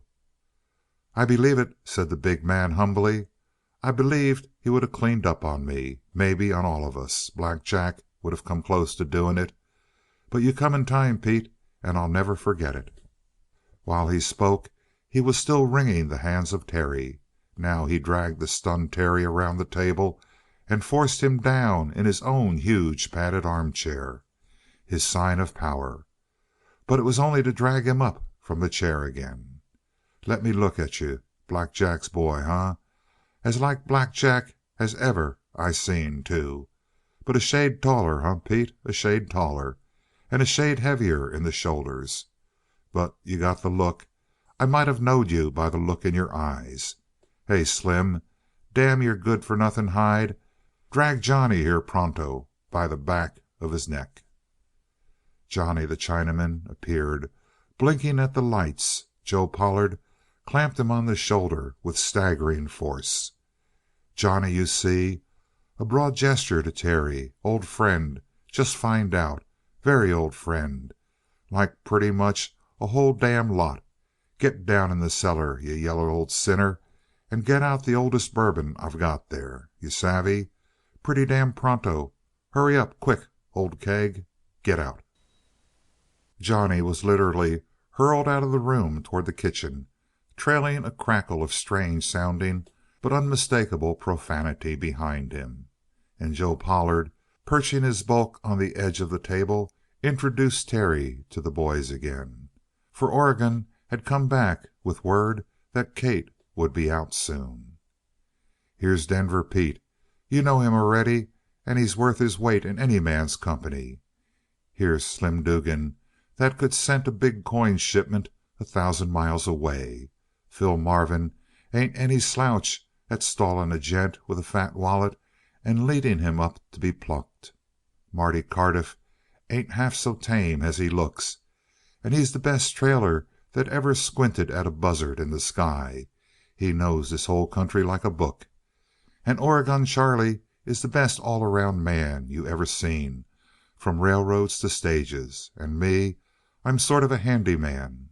Well, Black Jack, your old man himself never got a finer crew together than this, eh?" Denver Pete had waited until his big friend finished. Then he remarked quietly: "All very pretty, partner, but Terry figures he walks the straight and narrow path. Savvy?" "Just a kid's fool hunch," snorted Joe Pollard. "Didn't your dad show me the ropes? Wasn't it him that taught me all I ever knew? Sure it was, and I'm going to do the same for you, Terry. Damn my eyes if I ain't. And here I been sitting, trimming you. Son, take back the coin. I was sure playing a cheap game, and I apologize, man to man." But Terry shook his head. "You won it," he said quietly, "and you keep it." "Won nothing. I can call every coin I throw. I was stealing, not gambling. I was gold digging. Take back the stuff." "If I was fool enough to lose it that way, it'll stay lost," answered Terry. "But I won't keep it, son." "Then give it away, but not to me." "Black Jack," began Pollard. But he received a signal from Denver Pete and abruptly changed the subject. "Let it go, then. There's plenty of loose coin rolling about this day. If you've got a thin purse today, I'll make it fat for you in a week. But think of me stumbling onto you." It was the first time that Terry had a fair opportunity to speak, and he made the best of it. "It's very pleasant to meet you on this basis," he said. "But as for taking up the road life—" The lifted hand of Joe Pollard made it impossible for him to complete his sentence. "I know you got scruples, son. Sure you got 'em. I used to have 'em, too, till your old man got 'em out of my head." Terry winced, but Joe Pollard rambled on, ignorant that he had struck a blow in the dark. "When I met up with the original Black Jack, I was slaving my life away with a pick, trying to turn ordinary quartz into pay dirt. Making a fool of myself, that's what I was doing. Along comes Black Jack. He needed a man. He picks me up and takes me along with him. I tried to talk Bible talk. He showed me where I was a fool. 'All you got to do,' he says to me, 'is make sure you ain't stealing from an honest man. And they's about one gent in three with money that's come by it honest, in this part of the world. The rest is just plain thieves, but they been clever enough to cover it up. Pick on that crew, Pollard, and squeeze 'em till they run money into your hand. I'll show you how to do it.' Well, it come pretty hard to me at first. I didn't see how it was done, but he showed me. He'd send a scout around to a mining camp. If they was a crooked wheel in the gambling house that was making a lot of coin, Black Jack would slide in some night, stick up the works, and clean out with the loot. If they was some dirty dog that had jumped a claim and was making a pile of coin out of it, Black Jack would drop out of the sky onto him and take the gold." Terry listened, fascinated. He was having the workings of his father's mind recreated for him and spread plainly before his eyes. And there was a certain terror and also a certain attractiveness about what he discovered. "It sounds maybe like an easy thing to do, just to stick on the trail of them that you know are worse crooks than you. But it ain't. I've tried it. I've seen Black Jack pass up 10,000 like it was nothing because the gent that had it come by it honest. But I can't do it, speaking in general. But I'll tell you more about the old man." "Thank you," said Terry, "but—" "And when you're with us—" "You see," said Terry firmly, "I plan to do the work you asked me to do. Kill what you want it killed on the range. And when I've worked off the money I owe you—" Before he could complete his sentence a door opened on the far side of the room and Kate Pollard entered again. She had risen from her bed in some haste to answer the summons of her father. Her bright hair poured across her shoulders, a heavy greenish blue dressing gown was drawn about her and held close with one hand at her breast. She came slowly toward them, and she seemed to Terry to have changed. There was less of the masculine about her than there had been earlier in the evening.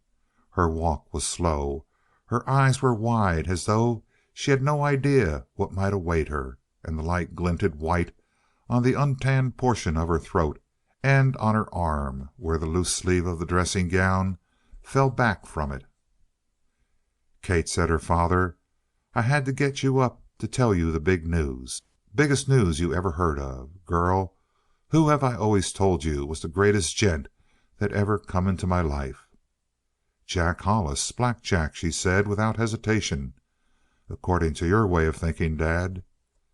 Plainly, her own conclusions might be very different.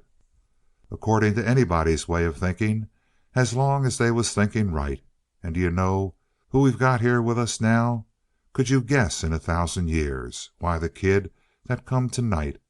Black Jack as sure as if he were a picture out of a book, and me a blind fool that didn't know him. Kate, here's the second Black Jack, Terry Hollis. Give him your hand again, and say you're glad to have him for his dad's sake and for his own. Kate, he's done a man's job already. It's him that dropped old Foxy Minter."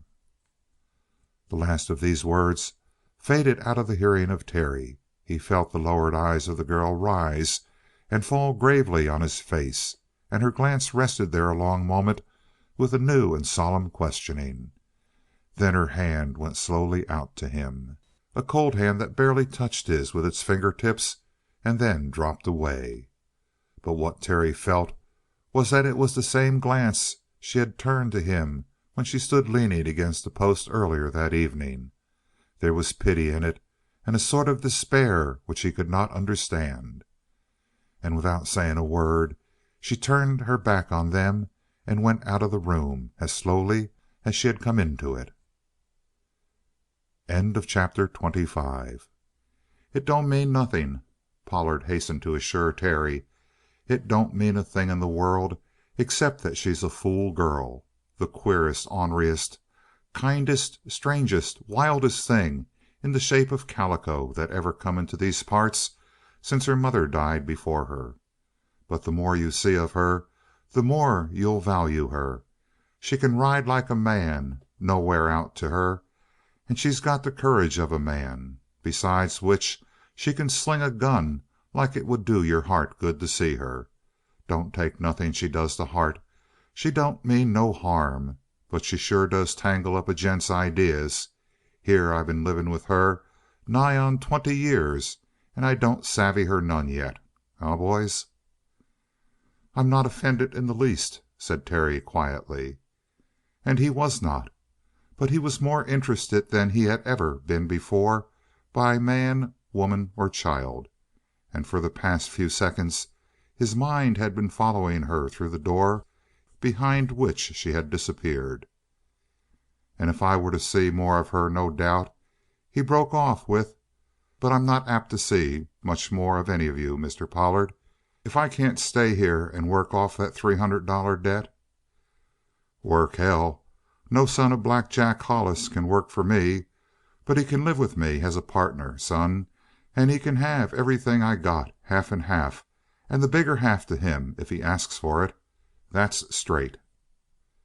Terry raised a protesting hand, yet he was touched, intimately touched. He had tried hard to fit in his place among the honest people of the mountains by hard and patient work. They would have none of him.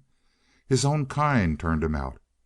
And among these men, men who had no laws, as he had every reason to believe, he was instantly taken in and made one of them. "But no more talk tonight," said Pollard. "I can see you're played out. I'll show you to your room."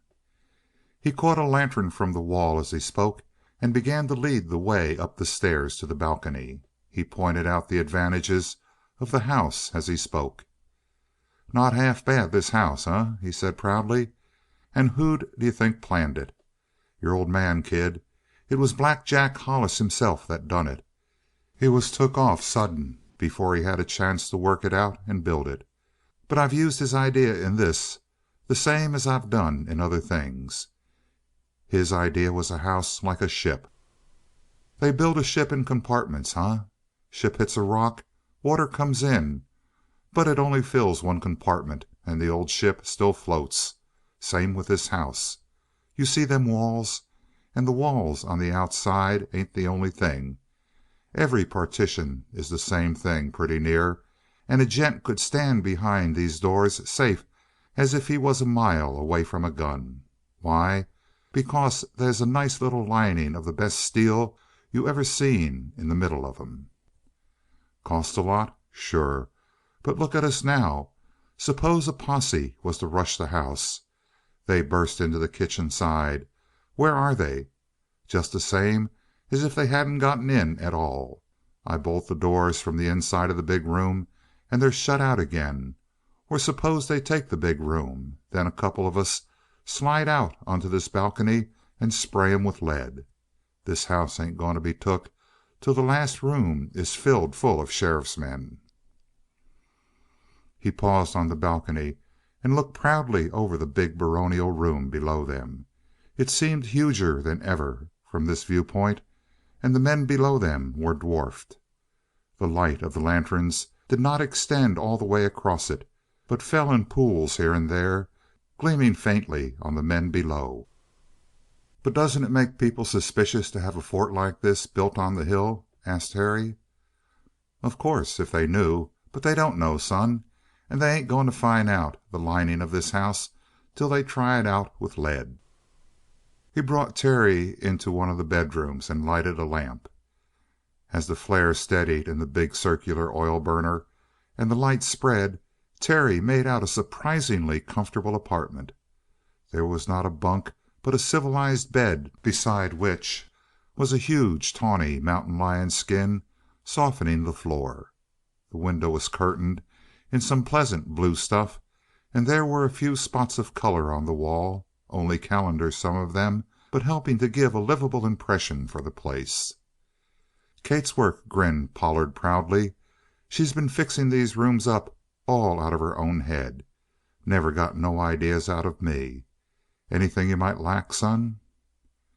Terry told him he would be very comfortable, and the big man wrung his hand again as he bade him good night. "The best work that Denver ever done was bringing you to me," he declared. "Which you'll find it out before I'm through. I'm going to give you a home." And he strode away before Terry could answer.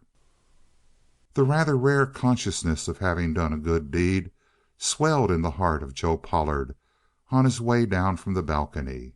When he reached the floor below, he found that the four men had gone to bed and left Denver alone, drawn back from the light into a shadowy corner where he was flanked by the gleam of a bottle of whiskey on the one side and a shimmering glass on the other. Although Pollard was the nominal leader, he was in secret awe of the yegg, for Denver was an in and outer. Sometimes he joined them in the West. Sometimes he worked an Eastern territory. He came and went as he pleased, and was more or less a law unto himself. Moreover, he had certain qualities of silence and brooding that usually disturbed the leader. They troubled him now as he approached the squat, shapeless figure in the corner chair. "What do you think of him?" said Denver. "A good kid, and a clean-cut kid," decided Joe Pollard judiciously. "Maybe he ain't another Black Jack, but he's tolerable cool for a youngster. Stood up and looked me in the eye like a man when I had him cornered a while back. Good thing for him you come out when you did." "A good thing for you, Joe," replied Denver Pete. "He'd of turned you into fertilizer, Bo." "Maybe, maybe not. Maybe they's some things I could teach him about gunslinging, Pete." "Maybe, maybe not," parodied Denver. You've learned a good deal about guns, Joe, quite a bit. But there's some things about gun fighting that nobody can learn. It's got to be born into 'em. Remember how Black Jack used to slide out his gat?" "Yep, there was a man." "And Minter, too. There's a born gunman." "Sure, we all know Uncle Joe, damn his soul." "But the kid beat Uncle Joe fair and square from an even break, and beat him bad. Made his draw, held it so Joe could part way catch up with him, and then drilled him clean." Pollard scratched his chin. "I'd believe that if I'd seen it," he declared. "Pal, it wasn't Terry that done the talking. It was Gainor. He's seen a good deal of gunplay, and said that Terry was the coolest he ever watched." "All right for that part of it," replied Joe Pollard. "Suppose he's fast, but can I use him? I like him well enough. I'll give him a good deal. But is he going to mean charity all the time he hangs out with me?" "Maybe, maybe not," chuckled Denver again. "Use him the way he can be used, and he'll be the best bargain you ever turned. Black Jack started you in business. Black Jack the Second will make you rich if you handle him right, and ruin you if you make a slip." "How come? He talks this honesty talk pretty strong." "Give me a chance to talk," said Denver contemptuously. "Takes a gent that's used to reading the secrets of a safe to read the secrets of a gent's head. And I've read the secret of young Black Jack Hollis. He's a pile of dry powder, Joe. Throw in the spark and he'll explode so damned loud they'll hear him go off all over the country." "How?" "First, you got to keep him here." "How?" Joe Pollard sat back with the air of one who will be convinced through no mental effort of his own. But Denver was equal to the demand. "I'm going to show you. He thinks he owes you $300." "That's foolish. I cheated the kid out of it. I'll give it back to him and all the rest I won." Denver paused and studied the other as one amazed by such stupidity. "Pal, did you ever try in the old days to give anything to the old Black Jack?" Well, he sure hated charity, but this ain't charity." "It ain't in your eyes. It is in Terry's. If you insist he'll get sore. No, Joe, let him think he owes you that money. Let him start in working it off for you. Honest work. You ain't got any ranch work. Well, set him to cutting down trees or anything that'll help to hold him. If he makes some gambling play, and he's got the born gambler in him, you got one last thing that'll be apt to keep him here." "What's that?" "Kate." Pollard stirred in his chair. "How d'you mean that?" he asked gruffly. "I mean what I said," retorted Denver. "I watched young Black Jack looking at her. He had his heart in his eyes, the kid did. He likes her in spite of the frosty mitt she handed him. Oh, he's falling for her, pal, and he'll keep on falling. Just slip the word to Kate to kid him along, will you? And after we've got him glued to the place here, we'll figure out the way to turn Terry into a copy of his dad. We'll figure out how to shoot the spark into the powder, and then stand clear for the explosion." Denver came silently and swiftly out of the chair, his pudgy hands spread on the table and his eyes gleaming close to the face of Pollard. "Joe," he said softly, "if that kid goes wrong, he'll be as much as his father ever was, and maybe more. He'll rake in the money like it was dirt. How do I know? Because I've talked to him. I've watched him and trailed him. He's trying hard to go straight. He's failed twice. The third time he'll bust and throw in with us. And if he does, he'll clean up the coin, and we'll get our share. Why ain't you made more money yourself, Joe? You've got as many men as Black Jack ever had. It's because you ain't got the fire in you. Neither have I. We're nothing but tools ready for another man to use the way Black Jack used us. Nurse this kid along a little while, and he'll show us how to pry open the places where the real coin is cached away. And he'll lead us in and out with no danger to us, and all the real risk on his own head. That's his way. That was his dad's way before him." Pollard nodded slowly. "Maybe you're right." "I know I am. He's a gold mine, this kid is. But we got to buy him with something more than gold. And I know what that something is. I'm going to show him that the good, law abiding citizens have made up their minds that he's no good, that they're all against him. And when he finds that out, he'll go wild. There ain't no doubt of it. He'll show his teeth. And when he shows his teeth, he'll taste blood. There ain't no doubt of it." "Going to make him kill?" asked Pollard very softly. "Why not? He'll do it sooner or later anyway. It's in his blood." "I suppose it is." "I got an idea. There's a young gent in town named Larrimer, ain't there?" "Sure. A rough kid, too. It was him that killed Kennedy last spring." "And he's proud of his reputation?" "Sure. He'd go 100 miles to have a fight with a gent with a good name for gunplay." "Then hark to me sing, Joe. Send Terry into town to get something for you. I'll drop in ahead of him and find Larrimer, and tell Larrimer that Black Jack's son is around, the man that dropped Sheriff Minter. Then I'll bring 'em together and give 'em a running start." "And risk Terry getting his head blown off?" "If he can't beat Larrimer, he's no use to us. If he kills Larrimer, it's good riddance. The kid is going to get bumped off sometime, anyway. He's bad all the way through." Pollard looked with a sort of wonder on his companion. "You're a nice, kind sort of gent, ain't you, Denver?"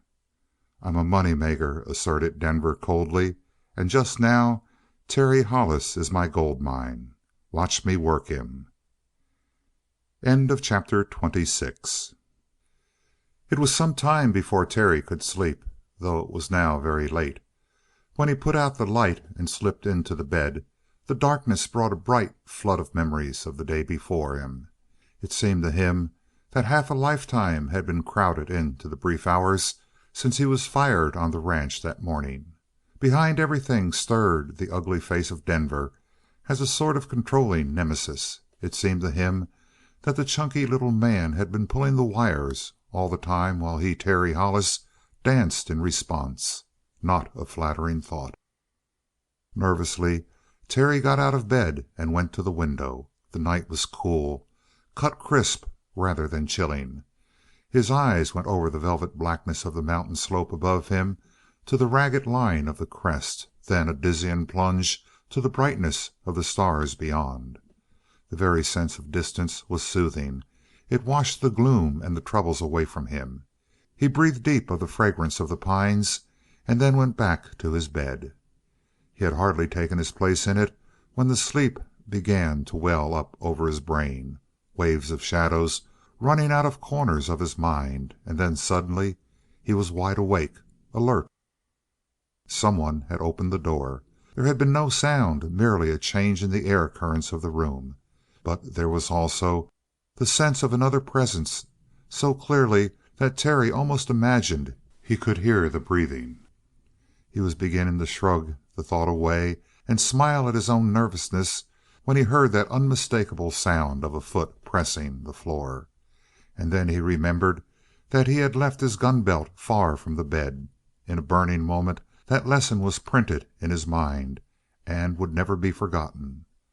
Slowly as possible and without sound, he drew up his feet little by little, spread his arms gently on either side of him, and made himself tense for the effort. Whoever it was that entered, they might be taken by surprise. He dared not lift his head to look. And he was on the verge of leaping up and at the approaching noise when a whisper came to him softly. "Black Jack?" The soft voice, the name itself, thrilled him. He sat erect in the bed and made out dimly the form of Kate Pollard in the blackness. She would have been quite invisible save that the square of the window was almost exactly behind her. He made out the faint whiteness of the hand which held her dressing robe at the breast.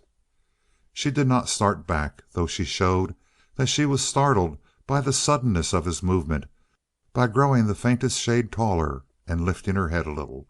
Terry watched her, bewildered. "I've been waiting to see you," said Kate. "I want I mean, to talk to you."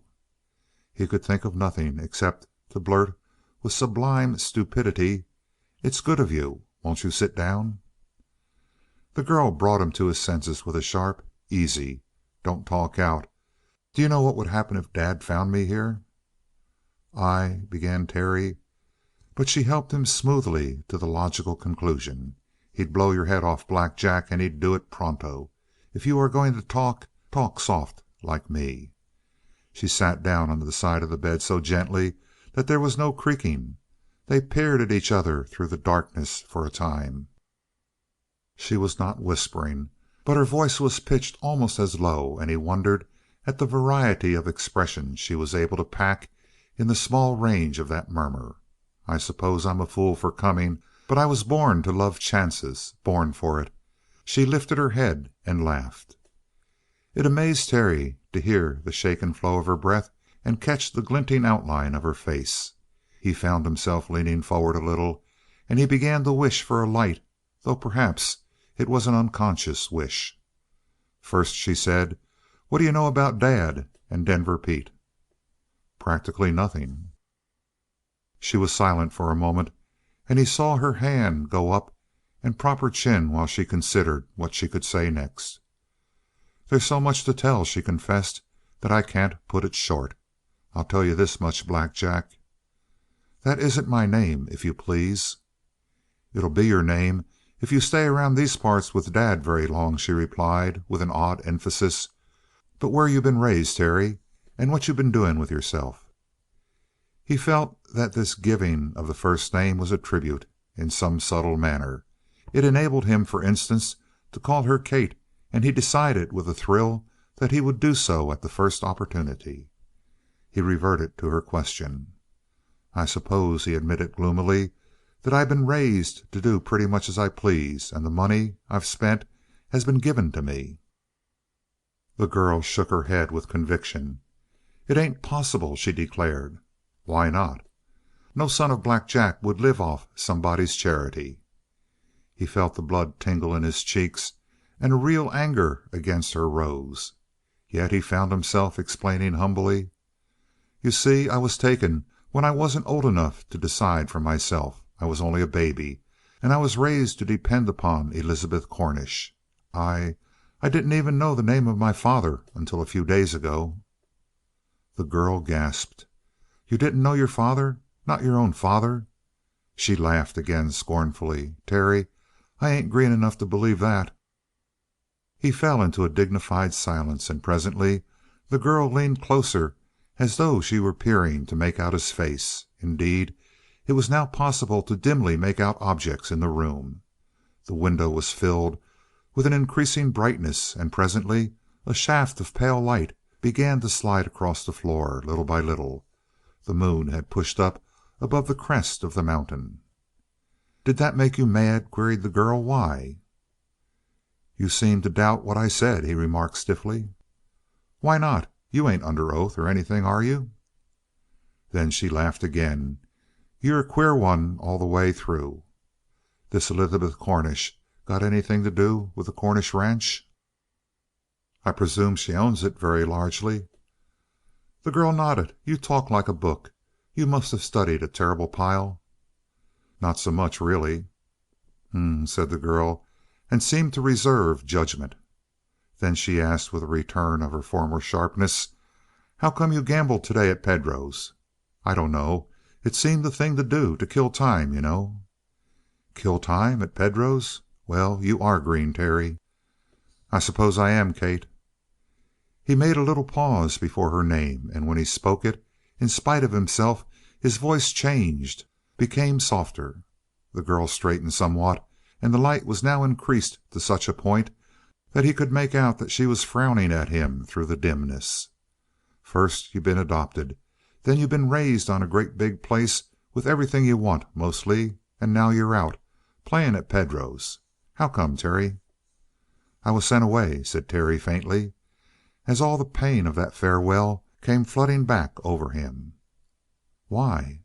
"I shot a man." "Ah," said Kate, "you shot a man." It seemed to silence her. "Why, Terry?" "He killed my father," he explained, more softly than ever. "I know. It was Minter. And they turned you out for that?" There was a trembling intake of her breath. He could catch the sparkle of her eyes and knew that she had flown into one of her sudden, fiery passions. And it warmed his heart to hear her. "I'd like to know what kind of people they are, anyway. I'd like to meet up with that Elizabeth Cornish, the " "She's the finest woman that ever breathed," said Terry simply. "You say that," she pondered slowly, "after she sent you away?" "She only did what she thought was right. She's a little hard, but very just, Kate." She was shaking her head. The hair had become a dull and wonderful gold in the faint moonshine. "I don't know what kind of man you are, Terry. I didn't ever know a man could stick by folks after they'd been hurt by 'em. I couldn't do it. I ain't got much Bible stuff in me, Terry. Why, when someone does me wrong, I hate 'em. I hate 'em. And I never forgive 'em till I get back at 'em." She sighed. "But you're different, I guess. I begin to figure that you're pretty white, Terry Hollis." There was something so direct about her talk that he could not answer. It seemed to him that there was in her a cross between a boy and a man, the simplicity of a child and the straightforward strength of a grown man, and all this tempered and made strangely delightful by her own unique personality. "But I guessed it the first time I looked at you," she was murmuring. "I guessed that you was different from the rest." She had her elbow on her knee now, and with her chin cupped in the graceful hand she leaned toward him and studied him. "When they're clean cut on the outside, they're spoiled on the inside. They're crooks, hard ones, out for themselves, never giving a rap about the next gent in line. But mostly they ain't even clean on the outside, and you can see what they are the first time you look at 'em." "Oh, I've liked some of the boys now and then, but I had to make myself like 'em. But you're different. I seen that when you started talking. You didn't sulk, and you didn't look proud like you wanted to show us what you could do. You didn't boast none. I kept wondering at you while I was playing at the piano. And you made an awful hit with me, Terry." Again he was too staggered to reply, and before he could gather his wits the girl went on. "Now, is there any real reason why you shouldn't get out of here tomorrow morning?" It was a blow of quite another sort. "But why should I go?" She grew very solemn, with a trace of sadness in her voice. "I'll tell you why, Terry. Because if you stay around here too long they'll make you what you don't want to be, another Black Jack. Don't you see that that's why they like you? Because you're his son, and because they want you to be another like him. Not that I have anything against him. I guess he was a fine fellow in his way." She paused and stared directly at him in a way he found hard to bear. "He must have been. But that isn't the sort of a man you want to make out of yourself. I know. You're trying to go straight. Well, Terry, nobody that ever stepped could stay straight long when they had around 'em Denver Pete and my father." She said the last with a sob of grief. He tried to protest, but she waved him away. "I know, and it's true. He'd do anything for me except change himself. Believe me, Terry, you've got to get out of here pronto. Is there anything to hold you here?" "A great deal. $300 I owe your father." She considered him again with that mute shake of the head. Then, "Do you mean it? I see you do. I don't suppose it does any good for me to tell you that he cheated you out of that money." "If I was fool enough to lose it that way, I won't take it back." "I knew that, too. I guessed it. Oh, Terry, I know a pile more about the inside of your head than you'd ever guess. Well, I knew that. And I come with the money so you can pay back Dad in the morning. Here it is. And there's just a mite more to help you on your way." She laid the little handful of gold on the table beside the bed and rose. "Don't go," said Terry when he could speak. "Don't go, Kate. I'm not that low. I can't take your money." She stood by the bed and stamped lightly. "Are you going to be a fool about this, too?" "Your father offered to give me back all the money I'd won." "I can't do it, Kate." He could see her grow angry, beautifully angry. "Is they no difference between Kate Pollard and Joe Pollard?" Something leaped into his throat. He wanted to tell her in 1,000 ways just how vast that difference was. "Man, you'd make a saint swear, and I ain't a saint by some miles. You take that money and pay Dad and get on your way. This ain't no place for you, Terry Hollis." He began. She broke in. "Don't say it. You'll have me mad in a minute. Don't say it." "I have to. I can't take money from you." "Then take a loan." He shook his head. "Ain't I good enough to even loan you money?" she cried fiercely. The shaft of moonlight had poured past her feet. She stood in a pool of it. "Good enough?" said Terry. "Good enough?" Something that had been accumulating in him now swelled to bursting, flooded from his heart to his throat. He hardly knew his own voice, it was so transformed with sudden emotion. "There's more good in you than in any man or woman I've ever known." "Terry, are you trying to make me feel foolish?" "I mean it, and it's true. You're kinder, more gentle." "Gentle? Me? Oh, Terry!" But she sat down in the bed and she listened to him with her face raised, as though music were falling on her, a thing barely heard at a perilous distance. "They've told you other things, but they don't know. I know, Kate. The moment I saw you I knew, and it stopped my heart for a beat, the knowing of it. That you're beautiful and true as steel. That you're worthy of honor, and that I honor you with all my heart. That I love your kindness, your frankness, your beautiful willingness to help people. Kate, I've lived with a woman who taught me what was true. You've taught me what's glorious and worth living for. Do you understand, Kate?" And no answer, but a change in her face that stopped him. "I shouldn't have come," she whispered at length. "And I shouldn't have let you talk the way you've done. But oh, Terry, when you come to forget what you've said, don't forget it all the way. Keep some of the things tucked away in you somewhere." She rose from the bed and slipped across the white brilliance of the shaft of moonlight. It made a red gold fire of her hair. Then she flickered into the shadow. Then she was swallowed by the darkness. Chapter 27. There was no Kate at breakfast the next morning. She had left the house at dawn with her horse. "Maybe night before she comes back," said her father. "No telling how far she'll go. Maybe tomorrow before she shows up." It made Terry thoughtful for reasons which he himself did not understand. He had a peculiar desire to climb into the saddle on El Sangre and trail her across the hills, but he was very quickly brought to the reality that if he chose to make himself a laboring man and work out the $300 he would not take back from Joe Pollard, the big man was now disposed to make him live up to his word. He was sent out with an axe and ordered to attack a stout grove of the pines for firewood, but he quickly resigned himself to the work. Whatever gloom he felt disappeared with the first stroke that sunk the edge deep into the soft wood. The next stroke broke out a great chip, and a resinous, fresh smell came up to him.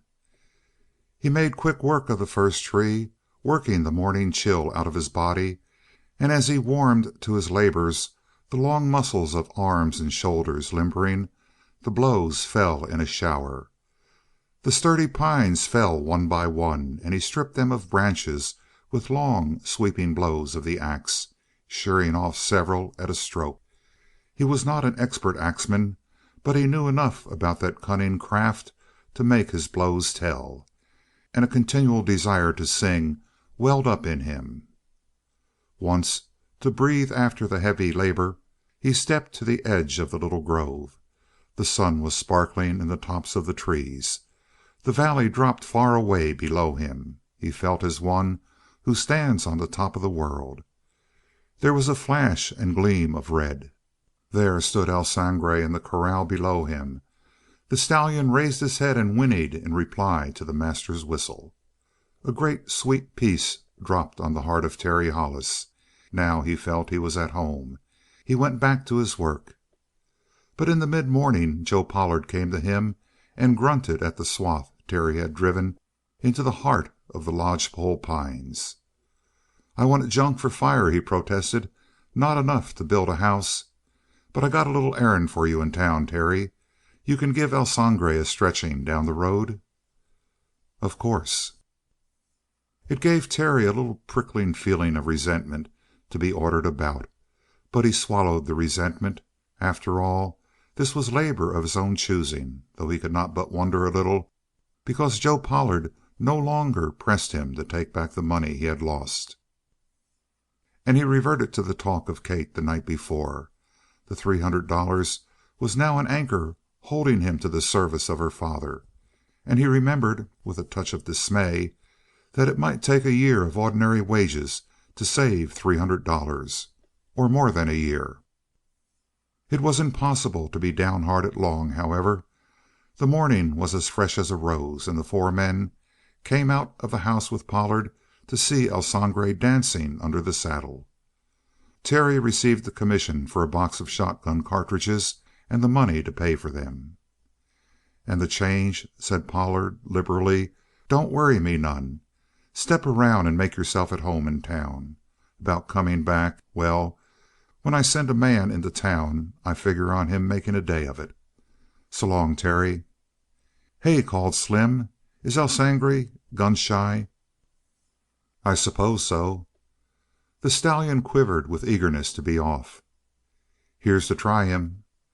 The gun flashed into Slim's hand and boomed. El Sangre bolted straight into the air and landed on legs of jackrabbit qualities that flung him sideways. The hand and voice of Terry quieted him while the others stood around grinning with delight at the fun and at the beautiful horsemanship. "But what will he do if you pull a gun yourself?" asked Joe Pollard, showing a sudden concern. "He'll stand for it long enough," said Terry. "Try him." There was a devil in Slim that morning. He snatched up a shining bit of quartz and hurled it straight at El Sangre. There was no warning, just a jerk of the arm, and the stone came flashing. "Try your gun on that." The words were torn off short. The heavy gun had twitched into the hand of Terry, exploded, and the gleaming quartz puffed into a shower of bright particles that danced toward the earth. El Sangre flew into a paroxysm of educated bucking of the most advanced school. The steady voice of Terry Hollis brought him at last to a quivering stop. The rider was stiff in the saddle, his mouth a white, straight line. He shoved his revolver deliberately back into the holster. The four men had drawn together, still muttering with wonder. Luck may have had something to do with the success of that snap shot, but it was such a feat of marksmanship as would be remembered and talked about. "Dugan?" said Terry huskily. Slim lunged forward, but he was ill at ease. "Well, kid?" "It seemed to me," said Terry, "that you threw that stone at El Sangre. I hope I'm wrong." "Maybe," growled Slim. He flashed a glance at his companions, not at all eager to push this quarrel forward to a conclusion in spite of his known prowess. He had been a little irritated by the adulation which had been shown to the son of Black Jack the night before. He was still more irritated by the display of fine riding, for horsemanship and clever gunplay were the two main feathers in the cap of Slim Dugan. He had thrown the stone simply to test the qualities of this new member of the gang. The snapshot had stunned him. So he glanced at his companions. If they smiled, it meant that they took the matter lightly. But they were not smiling. They met his glance with expressions of uniform gravity. To torment a nervous horse is something which does not fit with the ways of the men of the mountain desert, even at their roughest. Besides, there was an edgy irritability about Slim Dugan which had more than once won him black looks. They wanted to see him tested now by a foeman who seemed worthy of his mettle. And Slim saw the common desire in his flickering side glance. He turned a cold eye on Terry. "Maybe," he repeated. "But maybe I meant to see what you could do with a gun." "I thought so," said Terry through his teeth. "Steady, boy." El Sangre became a rock for firmness. There was not a quiver in one of his long, racing muscles. It was a fine tribute to the power of the rider. "I thought you might be trying out my gun," repeated Terry. "Are you entirely satisfied?" He leaned a little in the saddle. Slim moistened his lips. It was a hard question to answer. The man in the saddle had become a quivering bundle of nerves. Slim could see the twitching of the lips, and he knew what it meant. Instinctively he fingered one of the broad, bright buttons of his shirt. A man who could hit a glittering thrown stone would undoubtedly be able to hit that stationary button. The thought had elements in it that were decidedly unpleasant. But he had gone too far. He dared not recede now if he wished to hold up his head again among his fellows, and fear of death had never yet controlled the actions of Slim Dugan. "I dunno," he remarked carelessly. "I'm a sort of curious gent. It takes more than one lucky shot to make me see the light." The lips of Terry worked a moment. The companions of Slim Dugan scattered of one accord to either side. There was no doubting the gravity of the crisis which had so suddenly sprung up. As for Joe Pollard, he stood in the doorway in the direct line projected from Terry to Slim and beyond. There was very little sentiment in the body of Joe Pollard. Slim had always been a disturbing factor in the gang. Why not? He bit his lips thoughtfully. "Dugan," said Terry at length, "curiosity is a very fine quality, and I admire a man who has it greatly. Now, you may notice that my gun is in the holster again. Suppose you try me again and see how fast I can get it out of the leather and hit a target." The challenge was entirely direct. There was a perceptible tightening in the muscles of the men. They were nerving themselves to hear the crack of a gun at any instant. Slim Dugan, gathering his nerve power, fenced for a moment more of time. His narrowing eyes were centering upon one spot on Terry's body, the spot at which he would attempt to drive his bullet, and he chose the pocket of Terry's shirt. It steadied him, gave him his old self-confidence to have found that target. His hand and his brain grew steady, and the thrill of the fighter's love of battle entered him. "What sort of target do you want?" he asked. "I'm not particular," said Hollis. "Anything will do for me. Even a button." It jarred home to Slim, the very thought he had had a moment before. He felt his certainty waver, slip from him. Then the voice of Pollard boomed out at them. "Keep them guns in their houses. You hear me talk? The first man that makes a move I'm going to drill. Slim, get back into the house. Terry, you damn meat eater, get on down that hill." Terry did not move, but Slim Dugan stirred uneasily, turned, and said: "It's up to you, chief, but I'll see this through sooner or later." And not until then did Terry turn his horse and go down the hill without a backward look. Chapter 28. There had been a profound reason behind the sudden turning of Terry Hollis's horse and his riding down the hill. For as he sat the saddle, quivering, he felt rising in him an all-controlling impulse that was new to him, a fierce and sudden passion. It was joyous, free, terrible in its force, that wish to slay. The emotion had grown, held back by the very force of a mental thread of reason, until at the very moment when the thread was about to fray and snap, and he would be flung into sudden action, the booming voice of Joe Pollard had cleared his mind as an acid clears a cloudy precipitate. He saw himself for the first time in several moments, and what he saw made him shudder. And still in fear of himself, he swung El Sangre and put him down the slope recklessly. Never in his life had he ridden as he rode in those first 5 minutes down the pitch of the hill. He gave El Sangre his head to pick his own way, and he confined his efforts to urging the great stallion along. The blood bay went like the wind, passing up jutting boulders with a swish of gravel knocked from his plunging hoofs against the rock. Even in Terry's passion of self-dread he dimly appreciated the prowess of the horse, and when they shot onto the level going of the valley road, he called El Sangre out of the mad gallop and back to the natural pace, a gait as swinging and smooth as running water. yet still the road poured beneath them at the speed of an ordinary gallop. It was music to Terry Hollis, that matchless gait. He leaned and murmured to the pricking ears with that soft, gentle voice which horses love. The glorious head of El Sangre went up a little. His tail flaunted somewhat more proudly.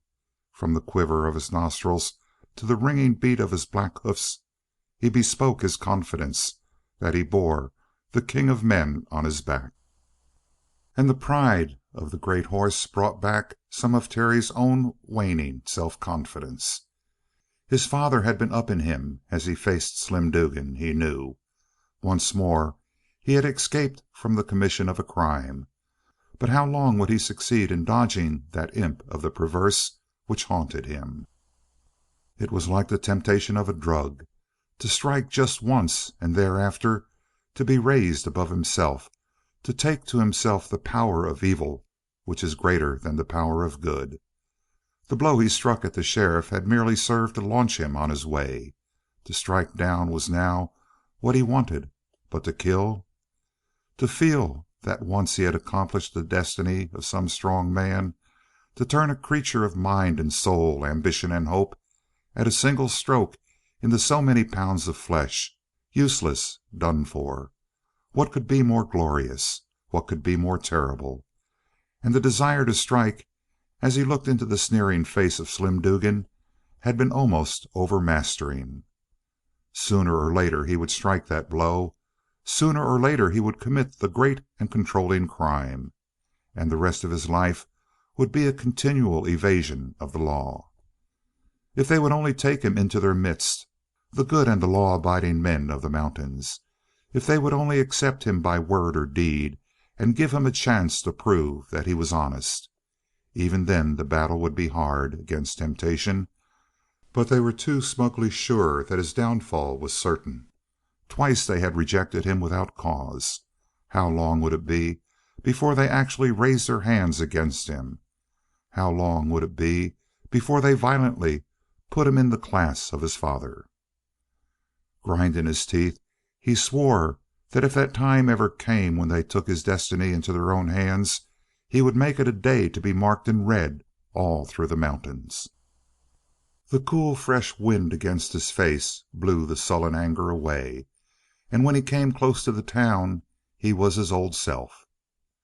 A man on a tall gray, with the legs of speed and plenty of girth at the cinches where girth means lung power, twisted out of a side trail and swung past El Sangre at a fast gallop. The blood bay snorted and came hard against the bit in a desire to follow. On the range, when he led his wild band, no horse ever passed El Sangre, and hardly the voice of the master could keep him back now. Terry loosed him. He did not break into a gallop, but fled down the road like an arrow, and the gray came back to him slowly and surely until the rider twisted around and swore in surprise. He touched his mount with the spurs. There was a fresh start from the gray, a lunge that kicked a little spurt of dust into the nostrils of El Sangre. He snorted it out. Terry released his head completely, and now, as though in scorn refusing to break into his sweeping gallop, El Sangre flung himself ahead to the full of his natural pace. And the gray came back steadily. The town was showing up at them at the end of the road more and more clearly. The rider of the gray began to curse. He was leaning forward, jockeying his horse, but still El Sangre hurled himself forward powerfully, smoothly. They passed the first shanty on the outskirts of the town, with the red head of the stallion at the hip of the other. Before they straightened into the main street, El Sangre had shoved his nose past the outstretched head of the gray. Then the other rider jerked back on his reins with a resounding oath. Terry imitated. One call to El Sangre brought him back to a gentle amble. "Going to sell this damn skate," declared the stranger, a lean-faced man of middle age, with big, patient, kindly eyes. "If he can't make another horse break out of a pace, he ain't worth keeping. But I'll tell a man that you've got quite a horse there, partner." "Not bad," admitted Terry modestly. And the gray has pretty good points, it seems to me." They drew the horses back to a walk. "Ought to have. Been breeding for him 15 years, and here I get beat by a horse that don't break out of a pace." He swore again, but less violently and with less disappointment. He was beginning to run his eyes appreciatively over the superb lines of El Sangre. There were horses and horses, and he began to see that this was one in 1,000 or more. "What's the strain in that stallion?" he asked. "Mustang," answered Terry. "Mustang? Man, he's close to 16 hands." "Nearer 15.3. Yes, he stands pretty high. Might call him a freak mustang, I guess. He reverts to the old source stock."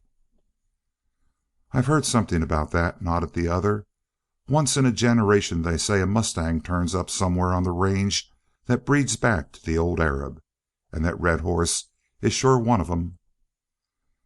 They dismounted at the hotel, the common hitching rack for the town, and the elder man held out his hand. "I'm Jack Baldwin." "Terry'll do for me, Mr. Baldwin. Glad to know you." Baldwin considered his companion with a slight narrowing of the eyes. Distinctly this Terry was not the type to be wandering about the country known by his first name alone. There were reasons and reasons why men chose to conceal their family names in the mountains. However, not all of them were bad. He decided to reserve judgment, particularly since he noted a touch of similarity between the high head and the glorious lines of El Sangre and the young pride and strength of Terry himself. There was something reassuringly clean and frank about both horse and rider, and it pleased Baldwin. They made their purchases together in the store. "Where might you be working?" asked Baldwin. "For Joe Pollard." "Him?" There was a lifting of the eyebrows of Jack Baldwin. "What line?" "Cutting wood just now." Baldwin shook his head. "How Pollard uses so much help is more than I can see. He's got a range back of the hills, I know, and some cattle on it, but he's sure a waster of good labor. Take me now. I need a hand right bad to help me with the cows." "I'm more or less under contract with Pollard," said Terry. He added, "You talk as if Pollard might be a queer sort." Baldwin seemed to be disarmed by this frankness. "Ain't you noticed anything queer up there? No? Well, maybe Pollard is all right. He's sort of a newcomer around here. That big house of his ain't more than 4 or 5 years old.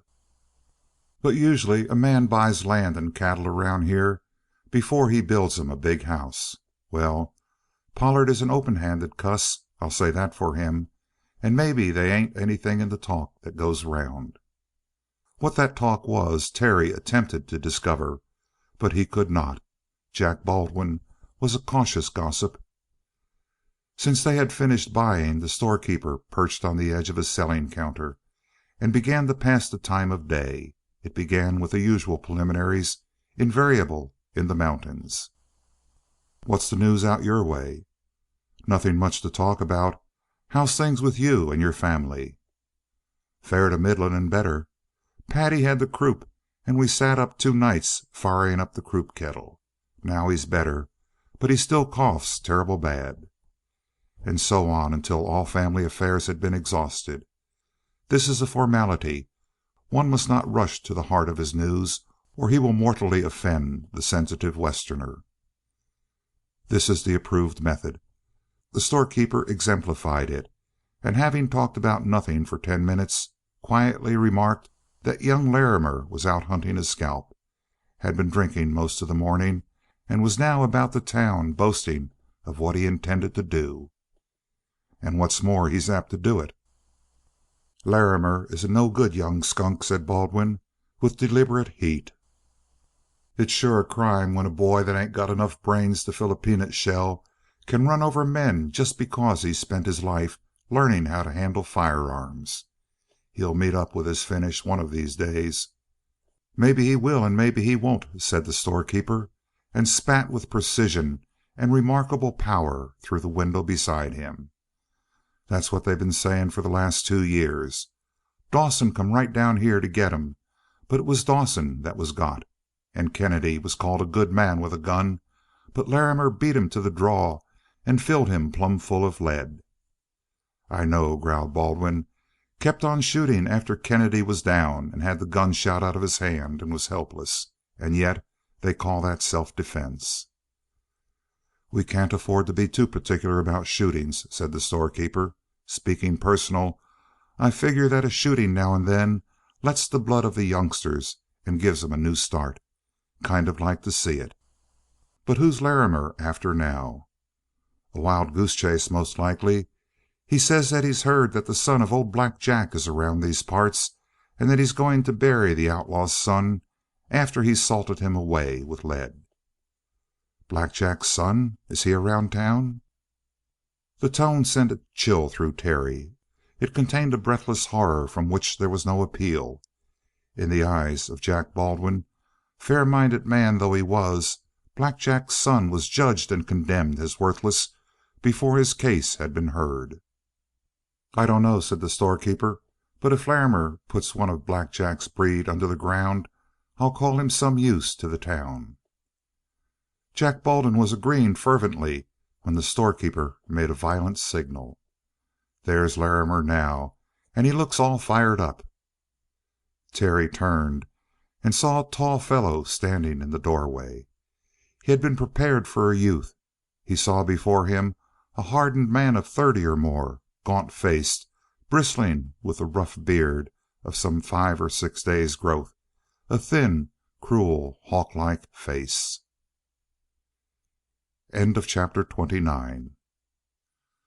A moment later, from the side door which led from the store into the main body of the hotel, stepped the chunky form of Denver Pete, quick and light of foot as ever.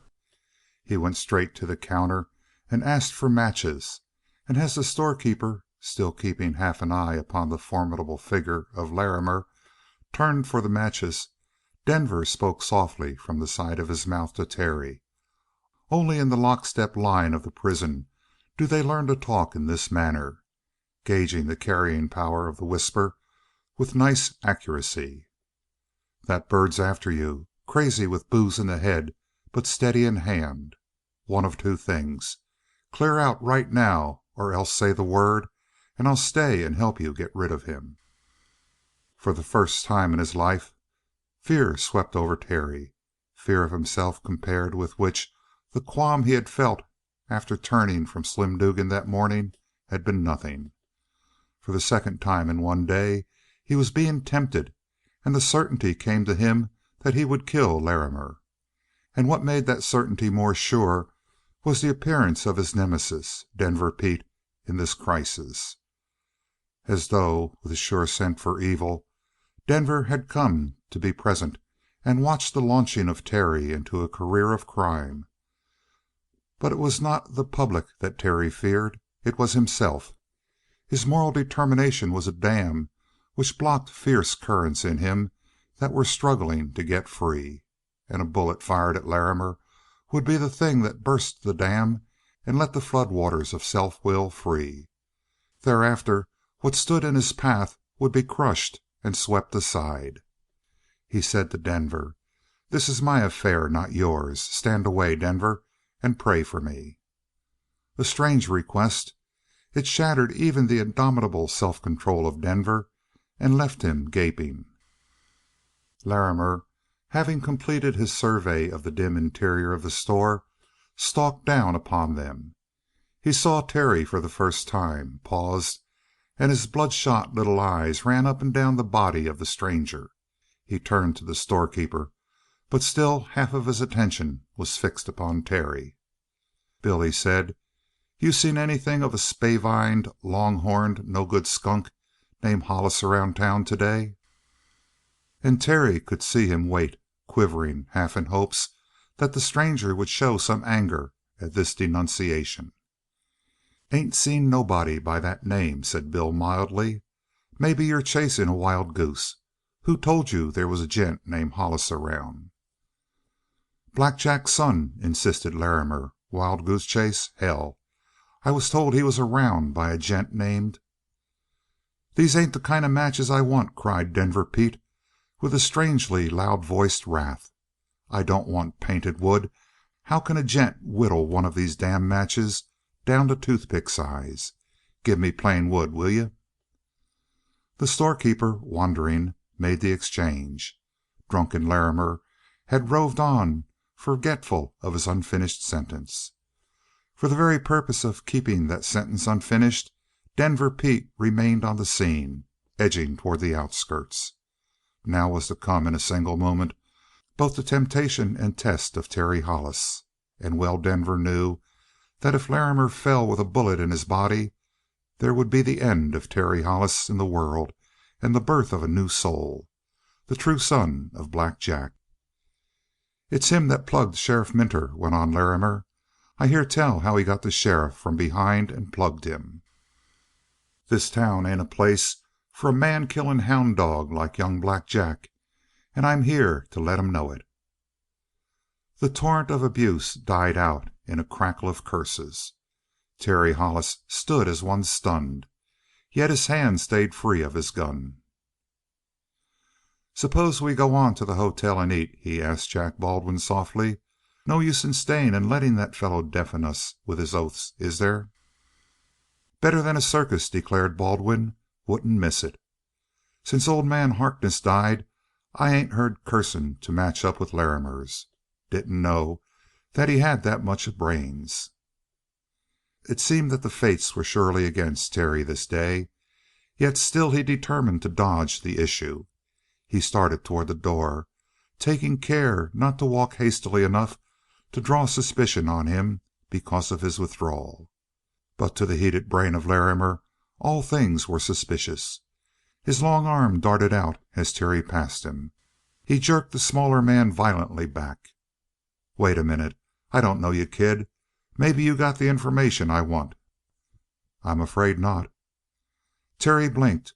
It seemed to him that if he looked again at that vicious, contracted face, his gun would slip into his hand of its own volition. "Who are you?" "A stranger in these parts," said Terry slowly, and he looked down at the floor. He heard a murmur from the men at the other end of the room. He knew that small, buzzing sound. They were wondering at the calmness with which he took water. "So is Hollis a stranger in these parts," said Larrimer, facing his victim more fully. "What I want to know is about the gent that owns the red horse in front of the store. Ever hear of him?" Terry was silent. By a vast effort he was able to shake his head. It was hard, bitterly hard, but every good influence that had ever come into his life now stood beside him and fought with and for him. Elizabeth Cornish, the long and fictitious line of his Colby ancestors. Kate Pollard, with her clear seeing eyes. He saw her last of all. When the men were scorning him for the way he had avoided this battle, she at least would understand, and her understanding would be a mercy. "Hollis is somewhere around here," declared Larrimer, drawing back and biting his lip. "I know it damned well. His horse is standing out yonder. I know what'll fetch him. I'll shoot that horse of his, and that'll bring him. If young Black Jack is half the man they say he is, I ain't out to shoot cowards. I want men." He strode to the door. "Don't do it!" shouted Bill, the storekeeper. "Shut up!" snapped Baldwin. "I know something. Shut up!" The fierce, low voice reached the ear of Terry, and he understood that it meant Baldwin had judged him as the whole world judged him. After all, what difference did it make whether he killed or not? He was already damned as a slayer of men by the name of his father before him. Larrimer had turned with a roar. "What d'you mean by stopping me, Bill? What in hell d'you mean by it?" With the brightness of the door behind him, his bearded face was wolfish. "Nothing," quavered Bill. "This torrent of danger pouring about him. Except that ain't very popular around here.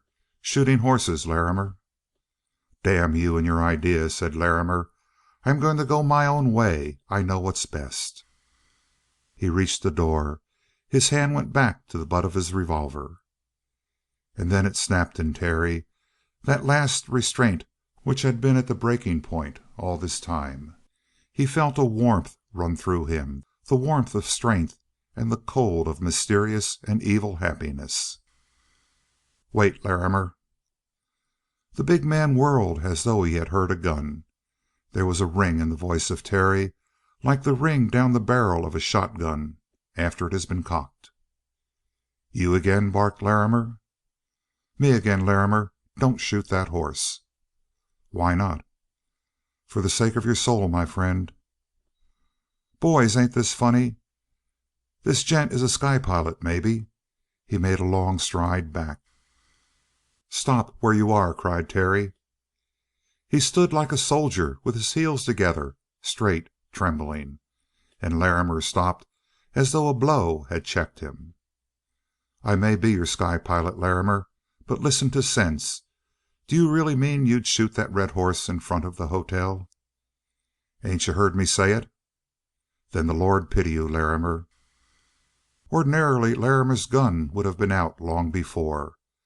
But the change from this man's humility of the moment before, his almost cringing meekness, to his present defiance was so startling that Larrimer was momentarily at sea. "Damn my eyes," he remarked furiously. "This is funny, this is. Are you preaching at me, kid? What d'you mean by that, huh?" "I'll tell you why. Face me squarely, will you? Your head up and your hands ready." In spite of his rage and wonder, Larrimer instinctively obeyed, for the words came snapping out like military commands. "Now I'll tell you, you man-hunting cur. I'm going to send you to hell with your sins on your head. I'm going to kill you, Larrimer."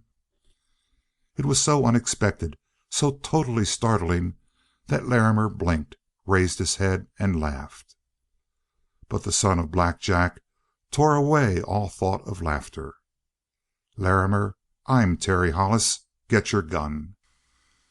The wide mouth of Larrimer writhed silently from mirth to astonishment, and then sinister rage. And though he was in the shadow against the door, Terry saw the slow gleam in the face of the tall man. Then his hand whipped for the gun. It came cleanly out. There was no flap to his holster, and the sight had been filed away to give more oiled and perfect freedom to the draw. Years of patient practice had taught his muscles to reflex in this one motion with a speed that baffled the eye.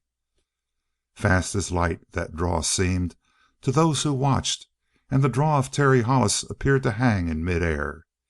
His hand wavered, then clutched suddenly, and they saw a flash of metal, not the actual motion of drawing the gun, just that gleam of the barrel at his hip, hardly clear of the holster, and then in the dimness of the big room a spurt of flame and the boom of the gun.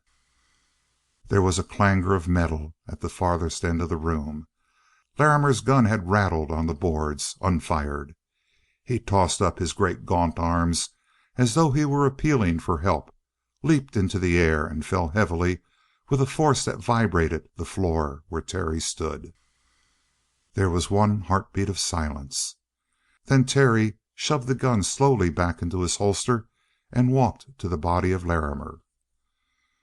To these things Bill, the storekeeper, and Jack Baldwin, the rancher, afterward swore. That young Black Jack leaned a little over the corpse and then straightened and touched the falling hand with the toe of his boot.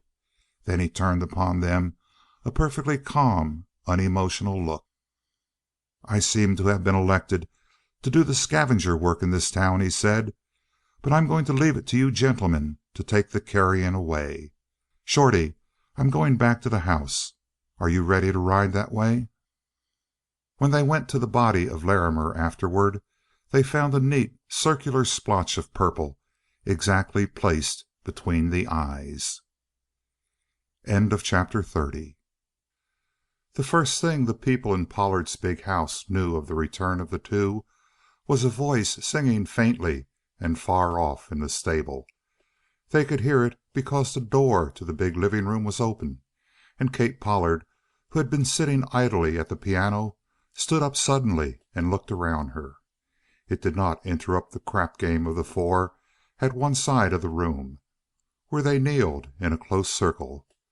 but it brought big Pollard himself to the door in time to meet Denver Pete as the latter hurried in. When Denver was excited he talked very nearly as softly as he walked, and his voice tonight was like a contented humming. "It worked," was all he said to Pollard as he came through the door. They exchanged silent grips of the hands. Then Kate drew down on them as if a mysterious signal had been passed to them by the subdued entrance of Denver. The four rose at the side of the room. It was Pollard who forced him to talk. "What happened?" "A pretty little party," said Denver. His purring voice was so soft that to hear him the others instantly drew close. Kate Pollard stood suddenly before him. "Terry Hollis has done something," she said. "Denver, what has he done?" "Him? Nothing much. To put it in his own words, he just played scavenger for the town, and he done it in a way they won't be forgetting for a good long day." "Denver." "Well, no need acting up, Kate." "Who was it?" "Ever meet young Larrimer?" She shuddered. "Yes. A beast of a man." "Sure. Worse 'n a beast, maybe. Well, he's carrion now, to use Terry's words again." "Wait a minute," cut in big blond Phil Marvin. "Don't spoil the story for Terry. But did he really do for Larrimer? Larrimer was a neat one with a gun. No good otherwise." "Did he do for Larrimer?" echoed Denver in his purring voice. "Oh, man, man, did he do for Larrimer? And I ain't spoiling his story. He won't talk about it. Wouldn't open his face about it all the way home. A pretty neat play, boys. Larrimer was looking for a rep, and he wanted to make it on Black Jack's son. Came tearing in. At first Terry tried to sidestep him. Made me weak inside for a minute because I thought he was going to take water. Then he got riled a bit, and then whang! It was all over. Not a body shot. No, boys, nothing clumsy and amateurish like that, because a man may live to empty his gun at you after he's been shot through the body. This young Hollis, pals, just up and drills Larrimer clean between the eyes. If you'd measured it off with a ruler, you couldn't have hit exact center any better than he done. Then he walks up and stirs Larrimer with his toe to make sure he was dead. Cool as hell." "You lie!" cried the girls suddenly. They whirled at her and found her standing and flaming at them. "You hear me say it, Kate," said Denver, losing a little of his calm. "He wasn't as cool as that. After killing a man, he wasn't." "All right, honey. Don't you hear him singing out there in the stable? Does that sound as if he was cut up much?" "Then you made him a murderer. You, Denver, and you, Dad. Oh, if there's a hell, you're going to travel there for this, both of you." "As if we had anything to do with it!" exclaimed Denver innocently. "Besides, it wasn't murder. It was plain self-defense." "Nothing but that. 3 witnesses to swear to it. But my, you should hear the town rave. They thought nobody could beat Larrimer." The girl slipped back into her chair again and sat with her chin in her hands, brooding. It was all impossible. It could not be. Yet there was Denver telling his story, and far away the clear baritone of Terry Hollis singing as he cared for El Sangre. She waited to make sure, waited to see his face and hear him speak close at hand. Presently the singing rang out more clearly. He stepped out of the barn. "Oh, I'm a friar of orders gray. Through hill and valley I take my way. My long bead roll I merrily chant. Wherever I wander, no money I want." And as the last word rang through the room, Terry Hollis stood in the doorway, with his saddle and bridle hanging over one strong arm and his gun and gun belt in the other hand. And his voice came cheerily to them in greeting. It was impossible, more impossible than ever. He crossed the room, hung up his saddle, and found her sitting near. What should he say? How would his color change? In what way could he face her with that stain in his soul? And this was what Terry said to her. "I'm going to teach El Sangre to let you ride him, Kate. By the Lord, I wish you'd been with us going down the hill this morning." No shame, no downward head, no remorse, and he was subtly and strangely changed. But she could not put the difference into words. But his eye seemed larger and brighter. It was no longer possible for her to look deeply into it, as she had done so easily the night before, and there were other differences. He held his head in a more lordly fashion. About every movement there was a singular ease and precision. He walked with a lighter step and with a cat-like softness almost as odd as that of Denver. His step had been light before, but it was not like this. But through him and about him there was an air of uneasy, alert happiness, as of one who steals a few perfect moments, knowing that there will not be many. A great pity welled in her, and a great anger. It was the anger which she showed. "Terry Hollis, what have you done? You're looking me in the eye. You ought to be hanging your head. You've done murder. Murder! Murder!" She let the three words ring through the room like three blows, cutting the talk to silence. And all save Terry seemed moved. He was laughing down at her, actually laughing, and there was no doubt as to the sincerity of that mirth. His presence drew her and repelled her. She became afraid for the first time in her life. "A little formality with a gun," he said calmly. "A dog got in my way, Kate, a mad dog. I shot the beast to keep it from doing harm." "Ah, Terry, I know everything. I've heard Denver tell it. I know it was a man, Terry." He insisted carelessly. "By the Lord, Kate, only a dog, and a mad dog at that. Perhaps there was a body of a man, but there was the soul of a dog inside the skin. Tut, it isn't worth talking about." She drew away from him. "Terry, God pity you. I pity you," she went on hurriedly and faintly. "But you ain't the same any more, Terry. I'm almost afraid of you." He tried laughingly to stop her, and in a sudden burst of hysterical terror she fled from him. Out of the corner of her eye she saw him come after her, light as a shadow. And the shadow leaped between her and the door. The force of her rush drove her into his arms. In the distance she could hear the others laughing. They understood such a game as this, and enjoyed it with all their hearts. Ah, the fools! He held her lightly, his fingertips under her elbows. For all the delicacy of that touch, she knew that if she attempted to flee, the grip would be iron. He would hold her where she was until he was through talking to her. "Don't you see what I've done?" he was saying rapidly. "You wanted to drive me out last night. You said I didn't fit, that I didn't belong up here. Well, Kate, I started out today to make myself fit to belong to this company of fine fellows." He laughed a little. If it were not real mirth, at least there was a fierce quality of joy in his voice. "You see, I decided that if I went away I'd be lonely. Particularly I'd be lonely as the devil, Kate, for you." "You've murdered to make yourself one of us?" "Tush, Kate. You exaggerate entirely. Do you know what I've really done? Why, I've wakened. I've come to my senses. After all, there was no other place for me to go. I tried the world of good, ordinary working people. I asked them to let me come in and prove my right to be one of them. They discharged me when I worked honestly on the range.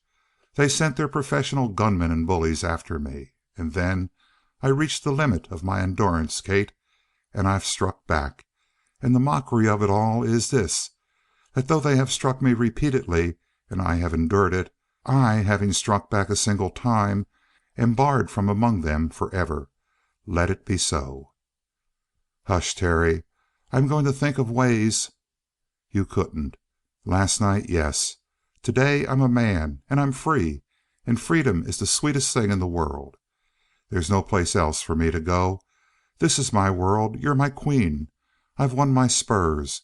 I'll use them in your service, Kate." "Stop, Terry." "By the Lord, I will, though I'm happy, don't you see? And I'm going to be happier. I'm going to work my way along until I can tell you that I love you, Kate, that you're the daintiest body of fire and beauty and temper and gentleness and wisdom and fun that was ever crowned with the name of a woman. And But under the rapid fire of his words there was a touch of hardness, mockery, perhaps. She drew back and he stepped instantly aside.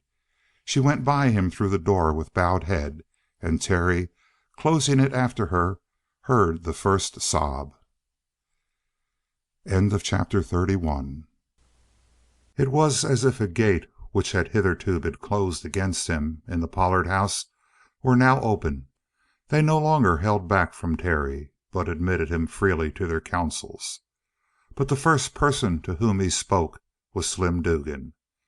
There was a certain nervousness about Slim this evening, and a certain shame, for he felt that in the morning, to an extent, he had backed down from the quarrel with young Black Jack.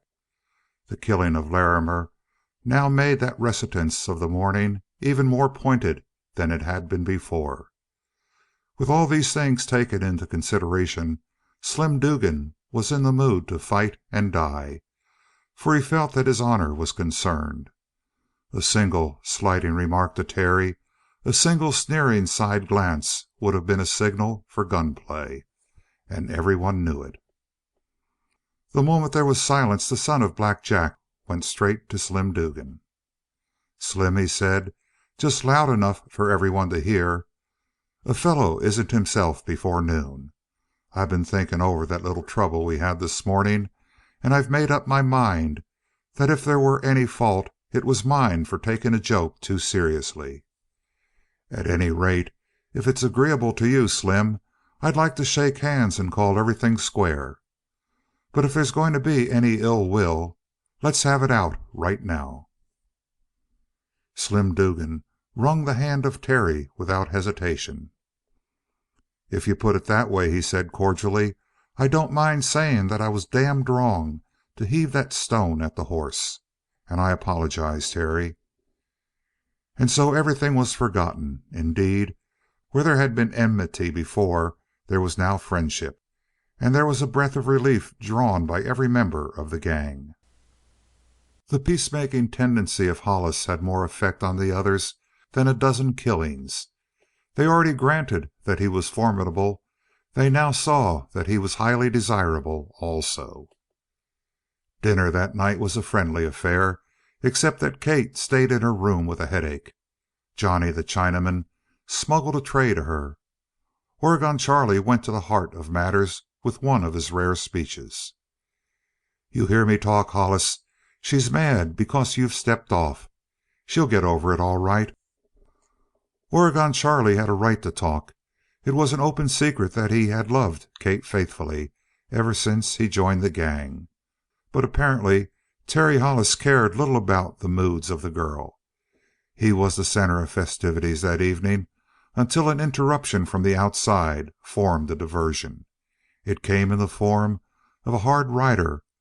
The mutter of his hoofs swept to the door, and Phil Marvin, having examined the stranger from the shuttered loophole beside the entrance, opened the door to him at once. "It's Sandy," he fired over his shoulder in explanation. A weary-looking fellow came into the room, swinging his hat to knock the dust off it, and loosening the bandana at his throat. The drooping, pale mustache explained his name.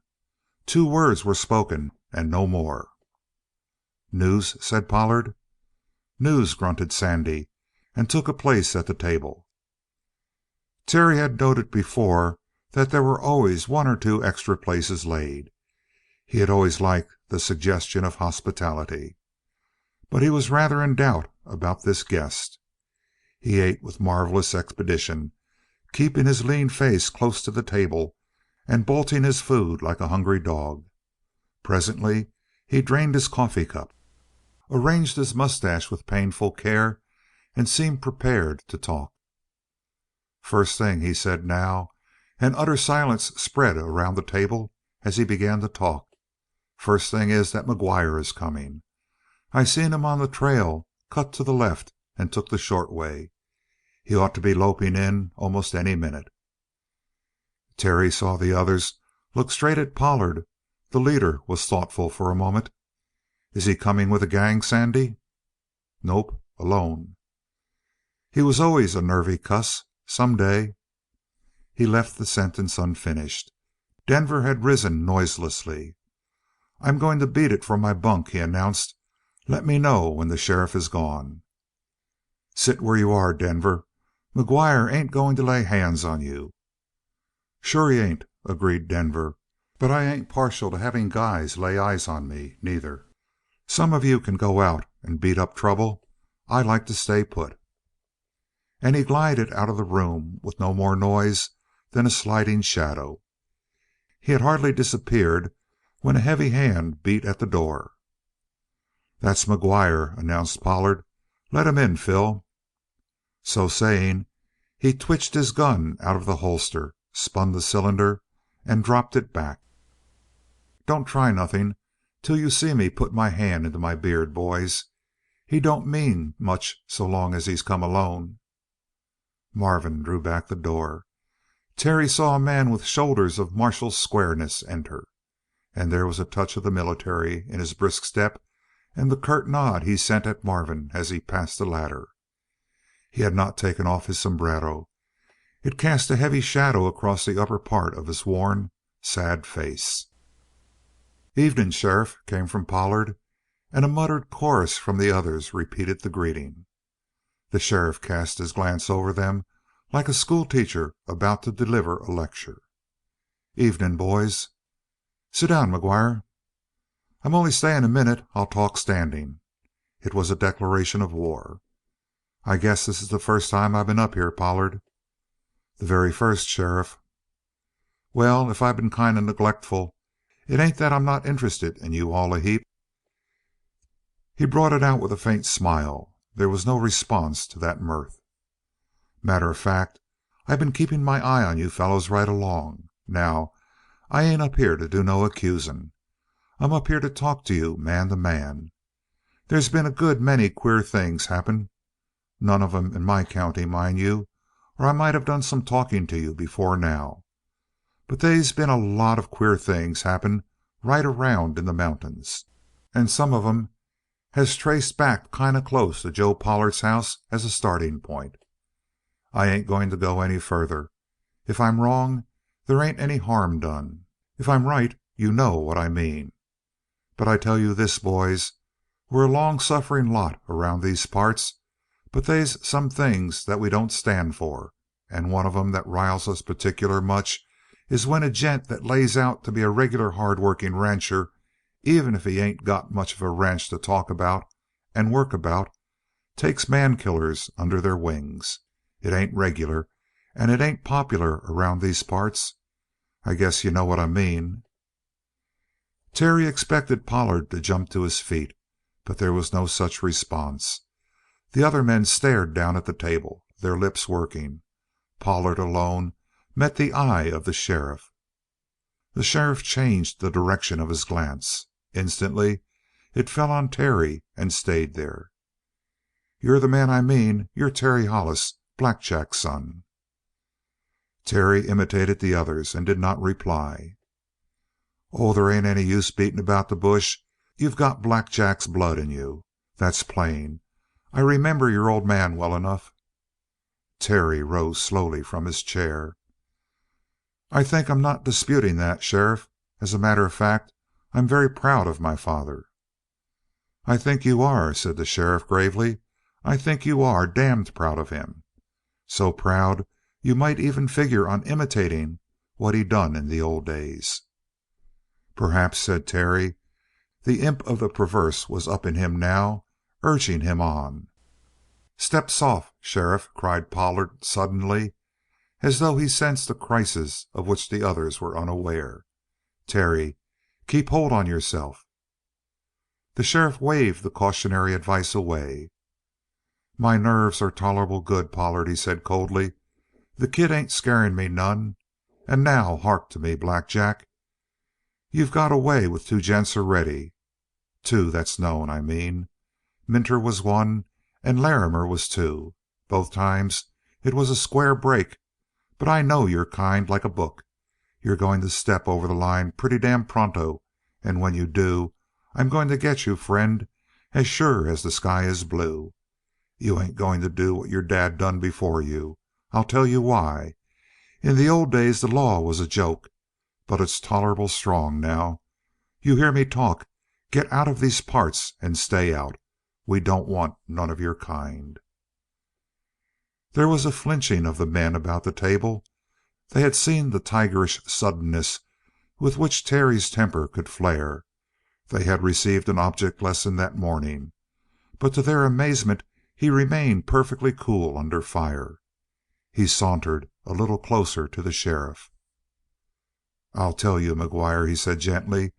"Your great mistake is in talking too much.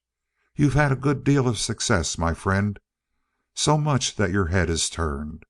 You're quite confident that no one will invade your special territory, and you keep your sympathy for neighboring counties. You pity the sheriffs around you. Now listen to me. You've branded me as a criminal in advance, and I'm not going to disappoint you. I'm going to try to live up to your high hopes. And what I do will be done right in your county, my friend. I'm going to make the sheriffs pity you, McGuire. I'm going to make your life a small bit of hell. I'm going to keep you busy. And now get out. And before you judge the next man that crosses your path, wait for the advice of 12 good men and true.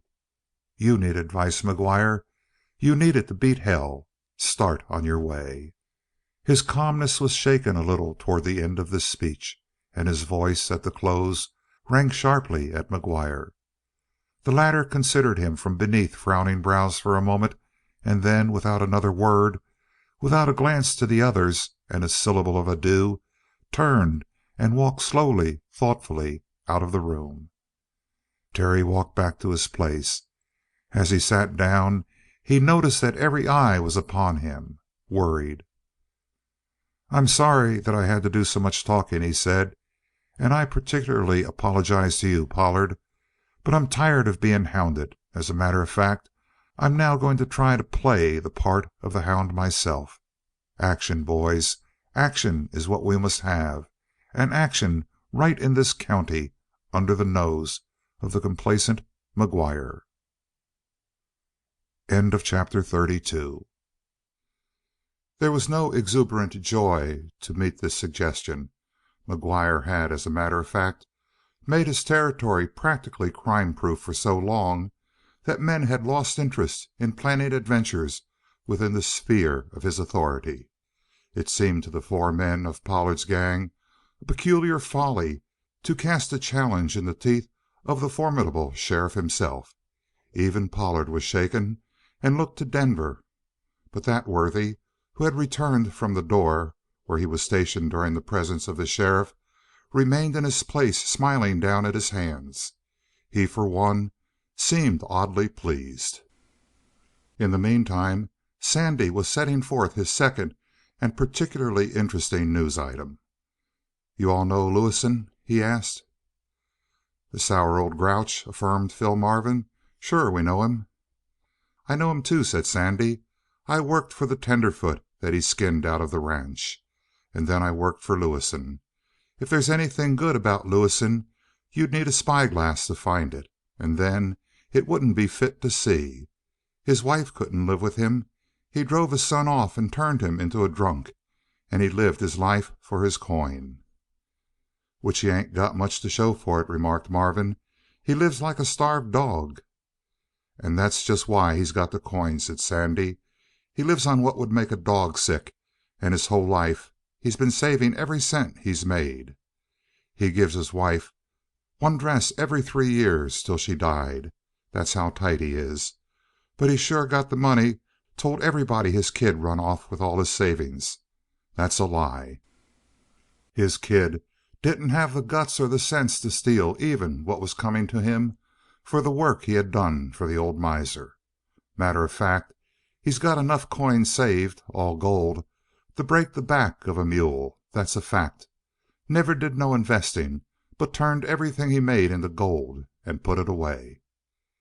"How do you know?" This from Denver. "How does a buzzard smell a dead cow?" said Sandy inelegantly. "I ain't going to tell you how I smell out the facts about money. Wouldn't be of any use to you if you knew the trick. The facts is these. He sold his ranch. You know that." "Sure, we know that." And you know he wouldn't take nothing but gold coin paid down at the house." "That so?" "It sure is. Now the point's this.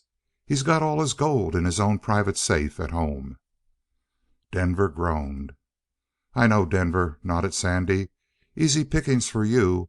But I didn't find all this out till the other day. Never even knew he had a safe in his house. Not till he had him bring out a truck from town and he ships the safe and everything in it to the bank. You see, he sold out his own place and he's got another that he bought down the river. Well, boys, here's the dodge. That safe of his is in the bank tonight, guarded by old Lewison himself and 2 gunmen he's hired for the job. Tomorrow he starts out down the river with the safe on a big wagon, and he'll have half a dozen guards along with him. Boys, there's going to be $40,000 in that safe. And the minute she gets out of the county, because old McGuire will guard it to the boundary line, we can lay back in the hills and—" "You've done enough planning, Sandy," broke in Joe Pollard. "You smelled out the loot. Leave it to us to get it. Did you say 40,000?"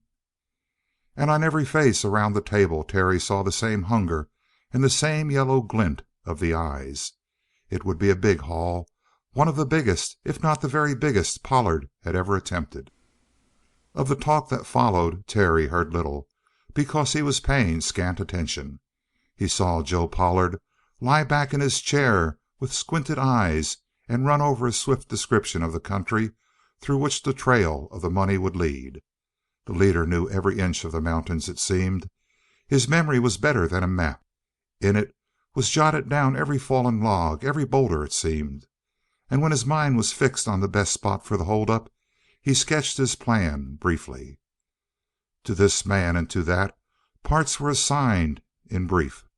There would be more to say in the morning about the details, and every man offered suggestions. On only one point were they agreed. This was a sum of money for which they could well afford to spill blood.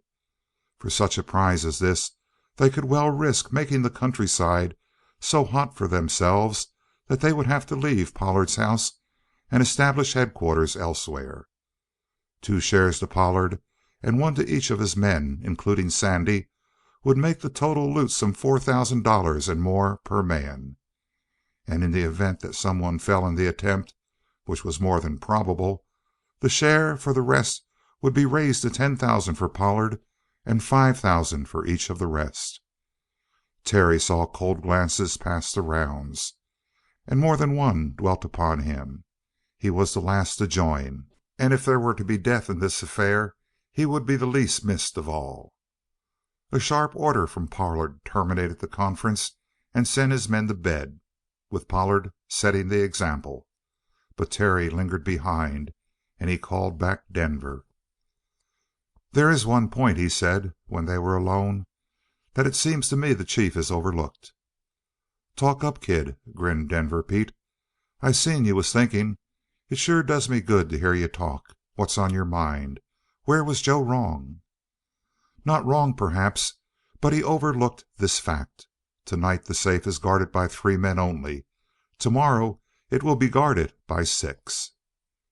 Denver stared and then blinked. "You mean try the safe right in town, inside the old bank? Son, you don't know the gents in this town. They sleep with a gat under every head and ears that hear a pin drop in the next room, right while they're snoring. They dream about fighting, and they wake up ready to shoot." Terry smiled at this outburst. "How long has it been since there was a raid on McGuire's town?" "Don't know. Don't remember anybody being that foolish." "Then it's been so long that'll give us a chance. It's been so long that the 3 men on guard tonight will be half asleep." "I don't know but you're right. Why didn't you speak up in company? I'll call the chief and—" "Wait," said Terry, laying a hand on the round, hard muscled shoulder of the yegg. "I have a purpose in waiting. 7 men are too many to take into a town." "Huh?" "2 men might surprise 3, but 7 men are more apt to be surprised." "2 agin' 3 ain't such bad odds, pal. But the first gun that pops we'll have the whole town on our backs." "Then we'll have to do it without shooting. You understand, Denver?" Denver scratched his head. Plainly he was uneasy. Plainly, also, he was more and more fascinated by the idea. "You and me to turn the trick alone?" he whispered out of the side of his mouth in a peculiar, confidentially guilty way that was his when he was excited. "Kid, I begin to hear the old Black Jack talk in you. I begin to hear him talk. I knew it would come." CHAPTER 33. An hour's ride brought them to the environs of the little town, but it was already nearly the middle of the night, and the village was black. Whatever life waked at that hour had been drawn into the vortex of Pedro's, and Pedro's was a place of silence.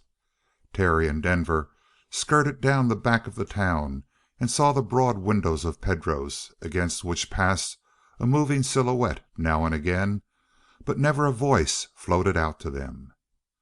Otherwise the town was dead. They rode until they were at the other extremity of the main street. Here, according to Denver, was the bank which had never in its entire history been the scene of an attempted raid. They threw the reins of their horses after drawing almost perilously close. "Because if we get what we want," said Terry, "it will be too heavy to carry far."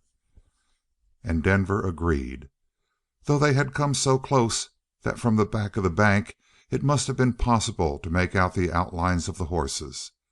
The bank itself was a broad, dumpy building with adobe walls, whose corners had been washed and rounded by time to shapelessness. The walls angled in as they rose. The roof was flat.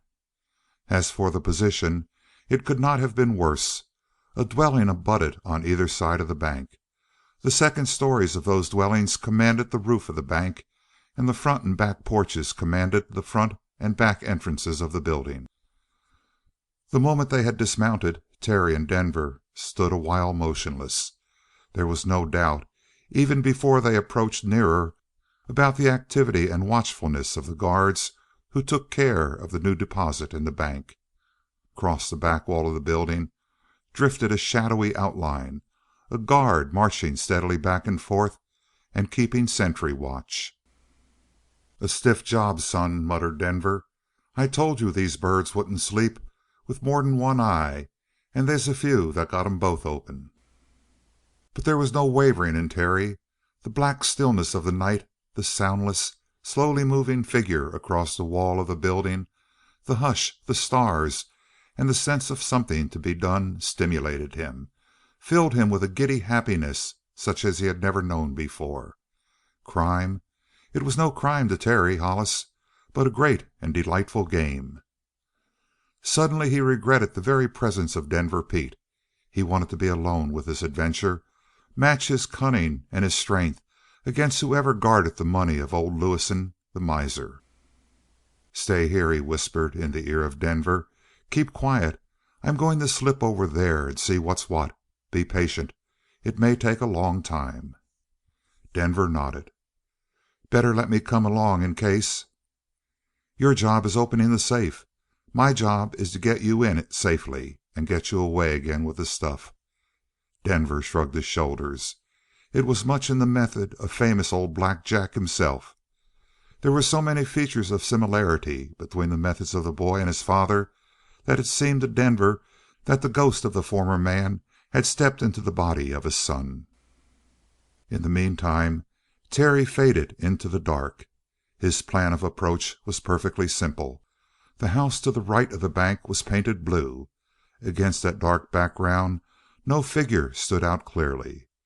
Instead of creeping close to the ground to get past the guard at the rear of the building, he chose his time when the watcher had turned from the nearest end of his beat and was walking in the opposite direction. The moment that happened, Terry strode forward as lightly and rapidly as possible. Luckily, the ground was quite firm. It had once been planted with grass, and though the grass had died, its roots remained densely enough to form a firm matting, and there was no telltale crunching of the sand underfoot. Even so, some slight sound made the guard pause abruptly in the middle of his walk and whirl toward Terry. Instead of attempting to hide by dropping down to the ground, it came to Terry that the least motion in the dark would serve to make him visible. He simply halted at the same moment that the guard halted and trusted to the dark background of the house, which was now beside him, to make him invisible. Apparently he was justified. After a moment the guard turned and resumed his pacing, and Terry slipped on into the narrow walk between the bank and the adjoining house on the right. He had hoped for a side window. There was no sign of one. Nothing but the sheer sloping adobe wall, probably of great thickness and burned to the density of soft stone. So he came to the front of the building, and so doing almost ran into a second guard who paced down the front of the bank just as the first kept watch over the rear entrance. Terry flattened himself against the side wall and held his breath, but the guard had seen nothing, and turning again at the end of his beat, went back in the opposite direction. A tall, gaunt man. So much Terry could make out, even in the dark, and his heel fell with heaviness of age. Perhaps this was Lewison himself. The moment he turned, Terry peered around the corner at the front of the building. There were two windows, one close to his corner and one on the farther side of the door. Both were lighted, but the farther one so dimly that it was apparent the light came from one source, and that source directly behind the window nearest Terry. He ventured one long, stealthy pace and peered into the window. As he had suspected, the interior of the bank was one large room. Half of it was fenced off with steel bars that terminated in spikes at the top, as though, ludicrously, they were meant to keep one from climbing over. Behind the steel fencing were the safes of the bank. Outside the fence, at a table with a lamp between them, two men were playing cards, and the lamplight glinted on the rusty old safe which stood a little at one side. Certainly old Lewison was guarding his money well. The hopes of Terry disappeared, and as Lewison was now approaching the far end of his beat, Terry glided back into the walk between the buildings and crouched there. He needed time, and thought sadly. As far as he could make out, the only two approaches to the bank, front and rear, were thoroughly guarded. Not only that, but once inside the bank one would encounter the main obstacle, which consisted of two heavily armed men sitting in readiness at the table. If there were any solution to the problem, it must be found in another examination of the room. Again the tall old man reached the end of his beat nearest Terry, turned with military precision, and went back. Terry slipped out and was instantly at the window again. All was as before. One of the guards had laid down his cards to light a cigarette, and dense clouds of smoke floated above his head. That partial obscurity annoyed Terry. It seemed as if the luck were playing directly against him. However, the smoke began to clear rapidly. When it had mounted almost beyond the strongest inner circle of the lantern light, it rose with a sudden impetus, as though drawn up by an electric fan.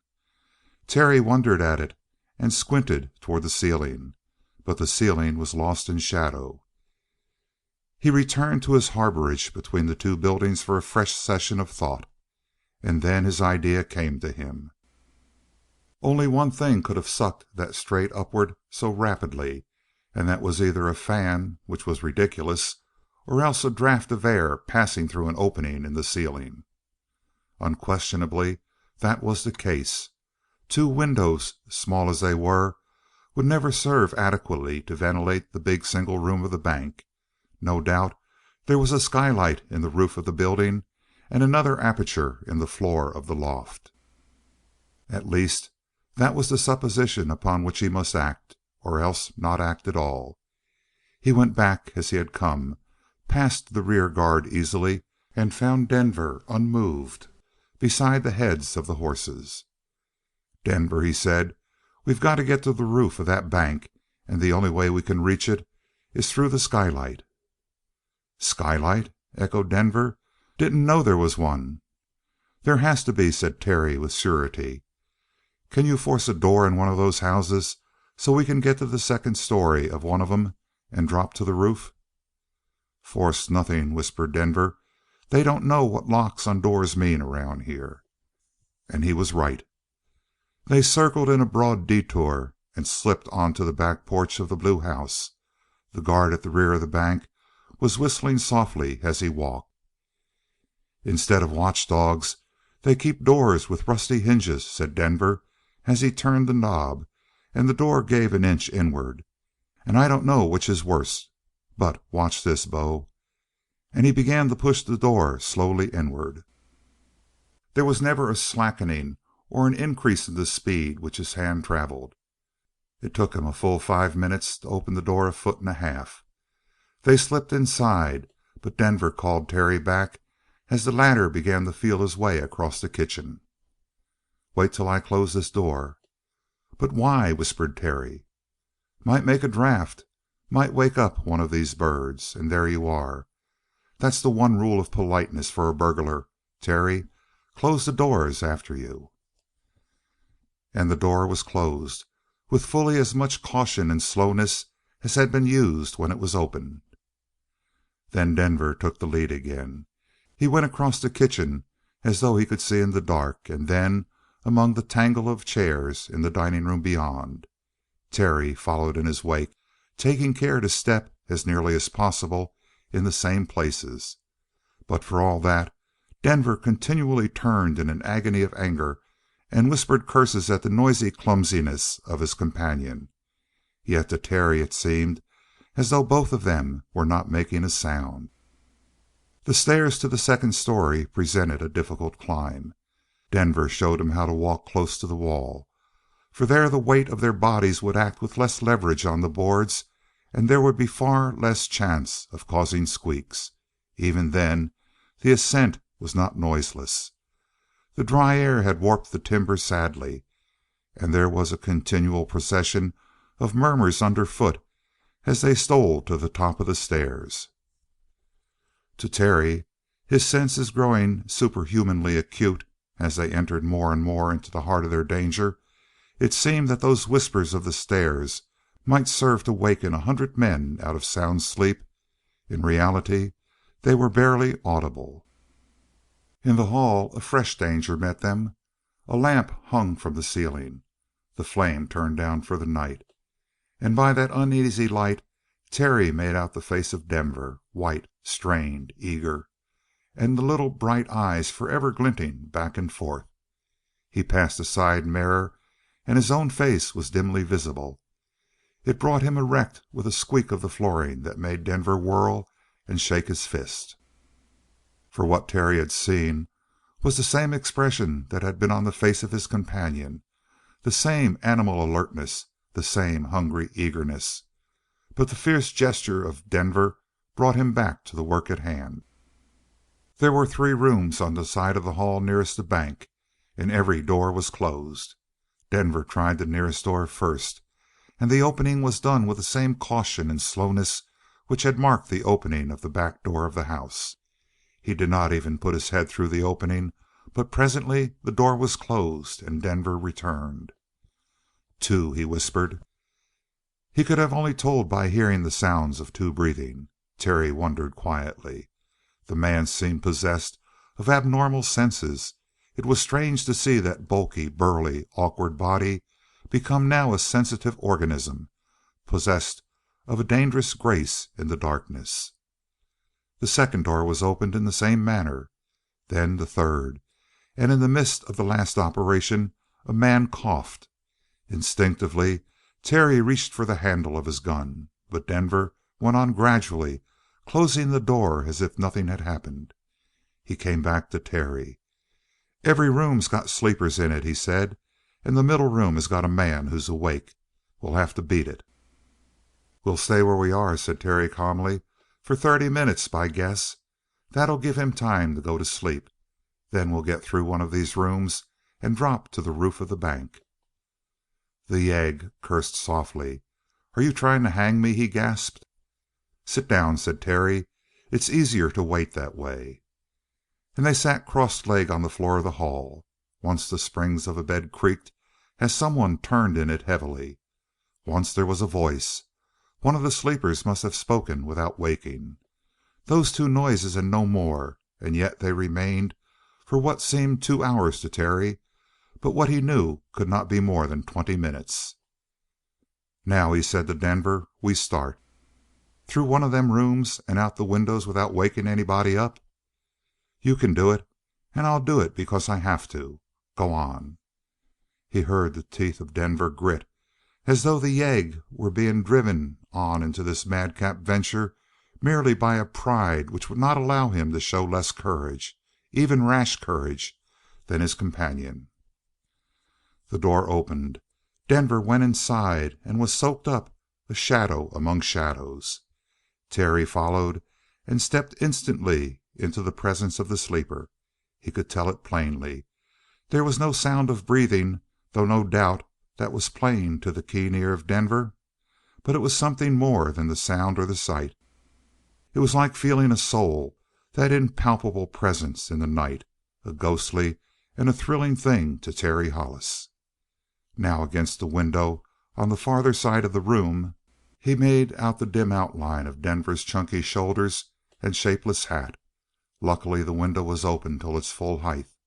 Presently Terry stood beside Denver and they looked down. The roof of the bank was only some 4 feet below them, but it was also a full 3 feet in distance from the side of the house. Terry motioned the yegg back and began to slip through the window. It was a long and painful process, for at any moment a button might catch or his gun scrape, and the least whisper would ruin everything. At length he hung from his arms at full length. Glancing down, he faintly saw Lewison turn at the end of his beat. Why did not the fool look up?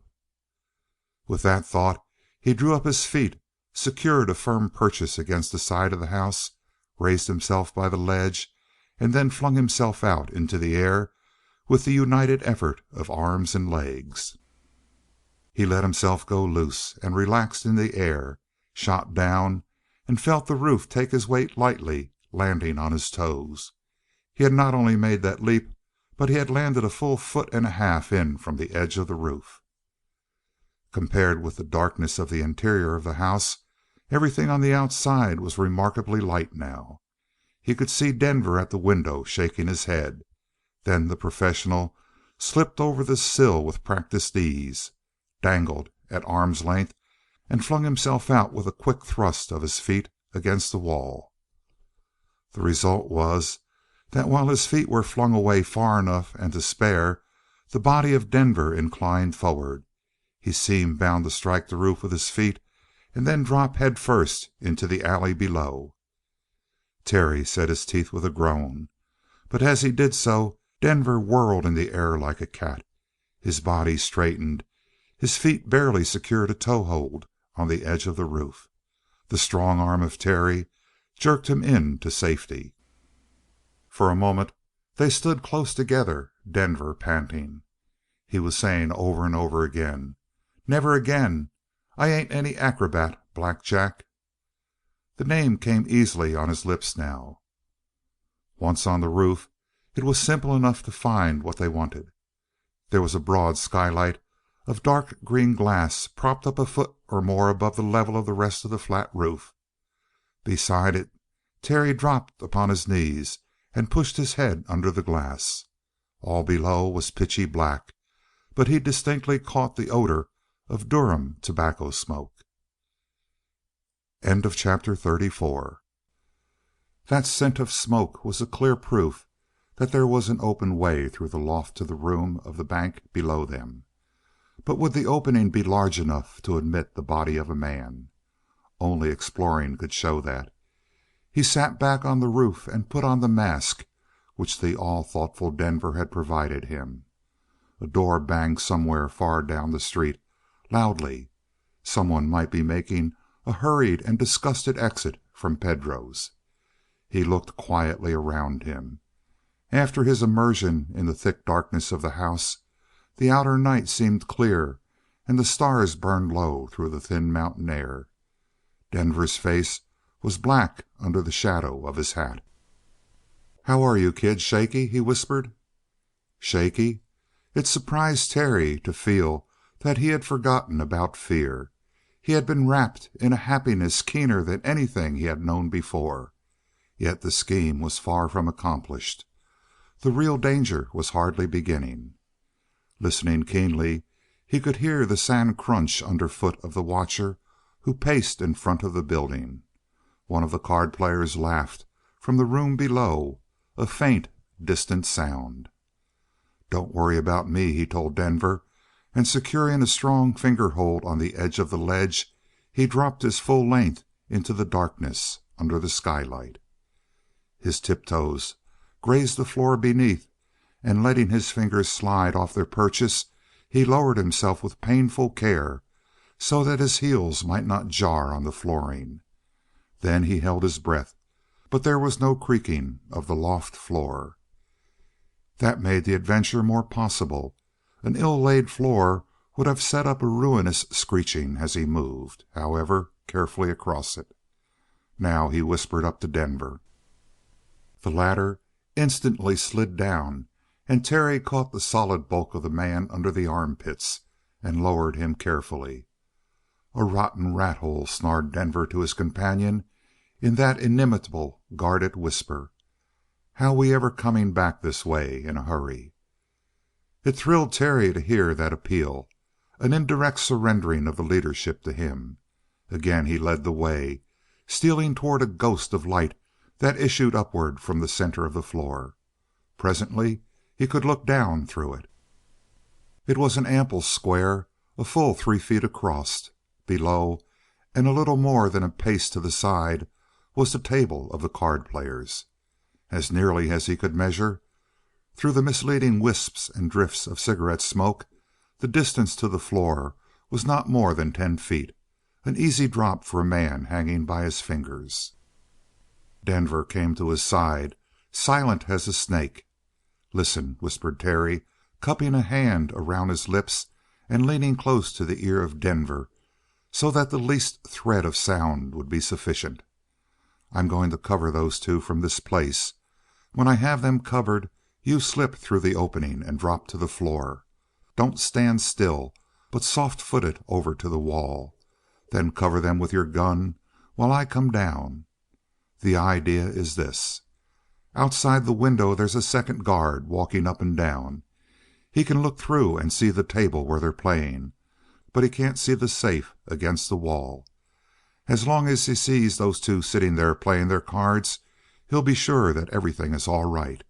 Well, Denver, he's going to keep on seeing them sitting at their game, but in the meantime you're going to make your preparations for blowing the safe. Can you do it? Is your nerve up to it?" Even the indomitable Denver paused before answering. The chances of success in this novel game were about 1 in 10. Only shame to be outbraved by his younger companion and pupil made him nod and mutter his assent.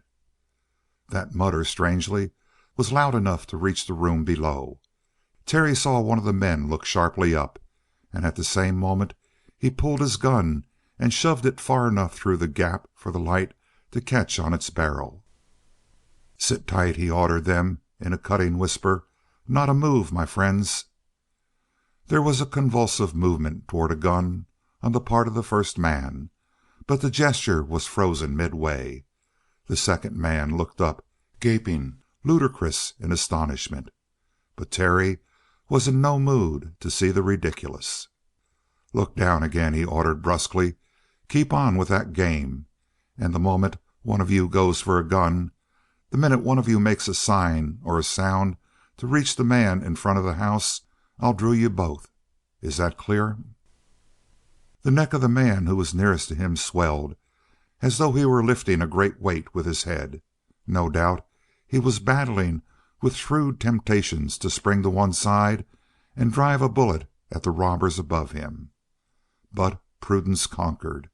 He began to deal, laying out the cards with mechanical, stiff motions. "Now," said Terry to Denver.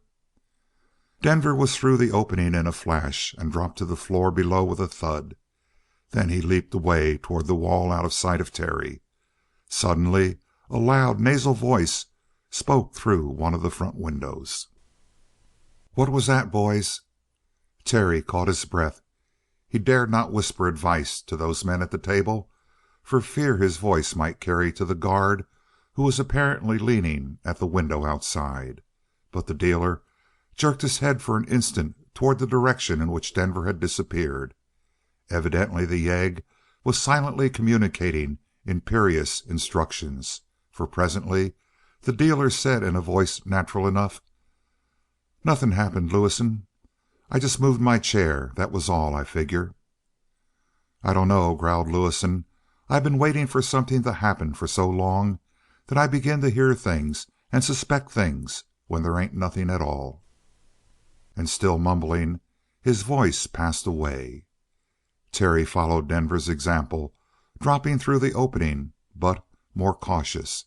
He relaxed his leg muscles so that he landed in a bunched heap without sound, and instantly joined Denver on the farther side of the room. Lewison's gaunt outline swept past the window at the same moment. He found that he had estimated viewpoints accurately enough. From only the right-hand window could Lewison see into the interior of the room and make out his two guards at the table. And it was only by actually leaning through the window that he would be able to see the safe beside which Terry and Denver stood. "Start," said Terry, and Denver deftly laid out a little kit and two small packages. With incredible speed he began to make his molding of soft soap around the crack of the safe door. Terry turned his back on his companion and gave his undivided attention to the two at the table.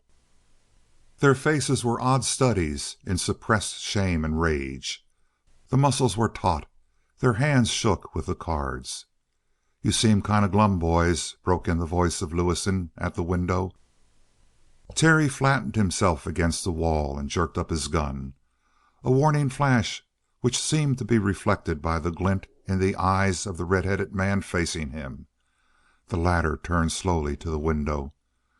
"Oh, we're all right," he drawled. "Kind of getting wearying, this watch." "Mind you," cracked the uncertain voice of Lewison, $5 if you keep on the job till morning. No, $6, boys." He brought out the last words in the ringing voice of one making a generous sacrifice, and Terry smiled behind his mask. Lewison passed on again. Forcing all his nerve power into the faculty of listening, Terry could tell by the crunching of the sand how the owner of the safe went far from the window and turned again toward it. "Start talking," he commanded softly of the men at the table. "About what?" answered the red-haired man through his teeth. "About what, damn you?" "Tell a joke," ordered Terry. The other scowled down at his hand of cards, and then obeyed. "Ever hear about how Rooney—" The voice was hard at the beginning, then in spite of the leveled gun which covered him, the red-haired man became absorbed in the interest of the tale. He began to labor to win a smile from his companion. That would be something worth while, something to tell about afterward, how he made Pat laugh while a pair of bandits stood in a corner with guns on them. In his heart Terry admired the red-haired man's nerve. The next time Lewison passed the window he darted out and swiftly went the rounds of the table, relieving each man of his weapon. He returned to his place. Pat had broken into a hearty laughter. "That's it," cried Lewison, passing the window again. "Laughing keeps a gent awake. That's the stuff, Red." A time of silence came, with only the faint noises of Denver at his rapid work. "Suppose they was to rush the bank even," said Lewison on his next trip past the window. "Who's they?" asked Red, and looked steadily into the mouth of Terry's gun. "Why, them that wants my money. Money that I slaved and worked for all my life. Oh, I know they's a lot of crooked thieves that would like to lay hands on it. But I'm going to fool 'em, Red. Never lost a cent of money in all my born days, and I ain't going to form the habit this late in life. I've got too much to live for." and he went on his way muttering. "Ready?" said Denver. "Red," whispered Terry. "How's the money put into the safe?" The big red haired fellow fought him silently with his eyes. "I don't know." "Red," said Terry swiftly, "you and your friends are dead weight on us just now, and there's one quick, convenient way of getting rid of you. Talk out, my friend. Tell us how that money is stowed." Red flushed, the veins in the center of his forehead swelling under a rush of blood to the head. He was silent. It was Pat who weakened, shuddering. "Stowed in canvas sacks, boys, and some paper money." The news of the greenbacks was welcome, for a large sum of gold would be an elephant's burden to them in their flight. "Wait," Terry directed Denver. The latter kneeled by his fuse until Lewison passed far down the end of his beat. Terry stepped to the door and dropped the bolt. "Now," he commanded. He had planned his work carefully. The loose strips of cords which Denver had put into his pocket nothing so handy as strong twine, he had said were already drawn out, and the minute he had given the signal he sprang for the men at the table, backed them into a corner, and tied their hands behind their backs. The fuse was sputtering. "Put out the light," whispered Denver. It was done, and a leap and a puff of breath, and then Terry joined the huddled group of men at the farther end of the room. "Hey!" called Lewison. "What happened to the light? What the hell?" His voice boomed out loudly at them as he thrust his head through the window into the darkness. He caught sight of the red, flickering end of the fuse. His voice, grown shrill and sharp, was chopped off by the explosion. It was a noise such as Terry had never heard before, like a tremendously condensed and powerful puff of wind. There was not a sharp jar, but he felt an invisible pressure against his body, taking his breath. The sound of the explosion was dull, muffled, thick. The door of the safe crushed into the flooring.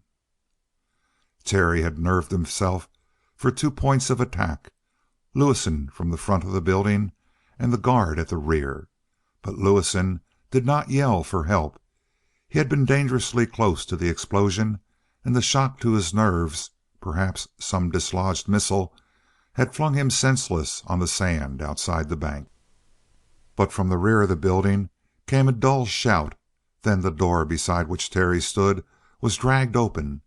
He struck with all his weight, driving his fist fairly into the face of the man, and feeling the knuckles cut through flesh and lodge against the cheekbone. The guard went down in the middle of a cry and did not stir. Terry leaned to shake his arm. The man was thoroughly stunned. He paused only to scoop up the fallen revolver which the fellow had been carrying and fling it into the night. Then he turned back into the dark bank, with Red and Pat cursing in frightened unison as they cowered against the wall behind him. The air was thick with an ill-smelling smoke like that of a partially snuffed candle. Then he saw a circle of light spring out from the electric lantern of Denver and fall on the partially wrecked safe. And it glinted on yellow. One of the sacks had been slit, and contents were running out onto the floor like golden water. Over it stooped the shadow of Denver, and Terry was instantly beside him. They were limp little sacks, marvelously ponderous, and the chill of the metal struck through the canvas to the hand. The searchlight flickered here and there.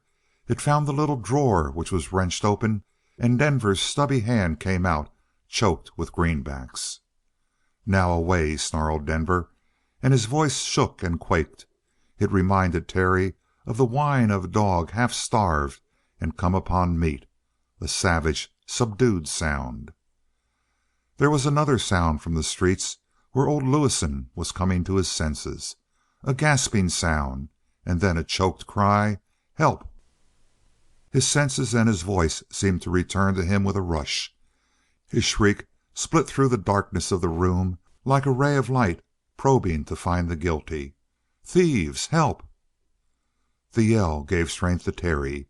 He caught some of the burden that was staggering Denver into his own arms and floundered through the rear door into the blessed openness of the night. His left arm carried the crushing burden of the canvas sacks, in his right hand was the gun, but no form showed behind him.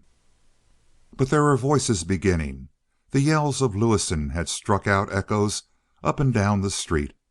Terry could hear shouts begin inside houses in answer, and barked out with sudden clearness as a door or a window was opened. They reached the horses, dumped the precious burdens into the saddlebags, and mounted. "Which way?" gasped Denver. A light flickered in the bank. Half a dozen men spilled out of the back door, cursing and shouting. "Walk your horse," said Terry. "Walk it, you fool!" Denver had let his horse break into a trot. He drew it back to a walk at this hushed command. "They won't see us unless we start at a hard gallop," continued Terry. "They won't watch for slowly moving objects now. Besides, it'll be 10 minutes before the sheriff has a posse organized, and that's the only thing we have to fear." End of chapter 35. They drifted past the town, quickening to a soft trot after a moment, and then to a faster trot. El Sangre was gliding along at a steady pace. "Not back to the house," said Denver with an oath, when they straightened back to the house of Pollard. "That's the first place McGuire will look, after what you said to him the other night." "That's where I want him to look," answered Terry, "and that's where he'll find me. Pollard will hide the coin, and we'll get one of the boys to take our sweaty horses over the hill. We can tell McGuire that the 2 horses have been put out to pasture, if he asks, but he mustn't find hot horses in the stable. Certainly McGuire will strike for the house, but what will he find?" He laughed joyously. Suddenly the voice of Denver cut in softly, insinuatingly. "You dope it that he'll cut for the house of Pollard? So do I. Now, kid, why not go another direction and keep on going? What right have Pollard and the others to cut in on this coin? You and me, kid, can " "I don't hear you, Denver," interrupted Terry. "I don't hear you. We wouldn't have known where to find the stuff if it hadn't been for Pollard's friend Sandy. They get their share, but you can have my part, Denver. I'm not doing this for money. It's only an object lesson to that fat-headed sheriff. I'd pay twice this price for the sake of the little talk I'm going to have with him later on tonight." "All right, Black Jack," muttered Denver, for it seemed to him that the voice of the lost leader had spoken. "Play the fool, then, kid. But let's feed these skates the spur. The town's boiling." Indeed, there was a dull roar behind them. "No danger," chuckled Terry. "McGuire knows perfectly well that I've done this. And because he knows that, and he knows that I know it, he'll strike in the opposite direction to Pollard's house. He'll never dream that I would go right back to Pollard and sit down under the famous nose of McGuire." The dawn was brightening over the mountains above them, and the skyline was ragged with forest. A free country for free men, like the old Black Jack and the new.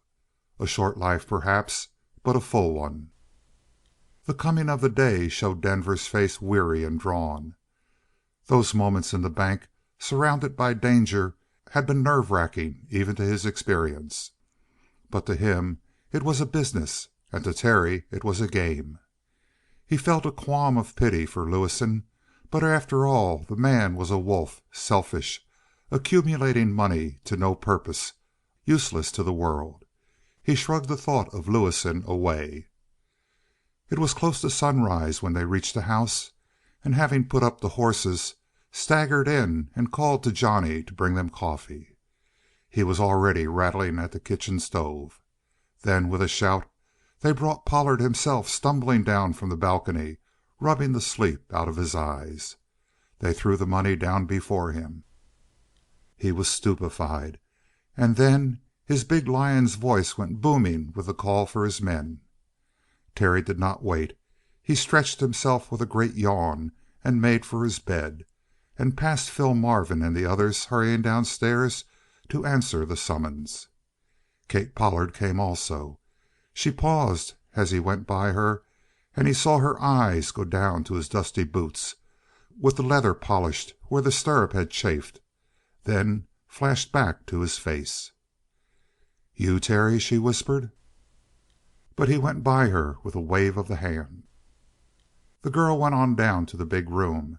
They were gathered already, a bright-eyed, hungry-faced crew of men. Gold was piled across the table in front of them.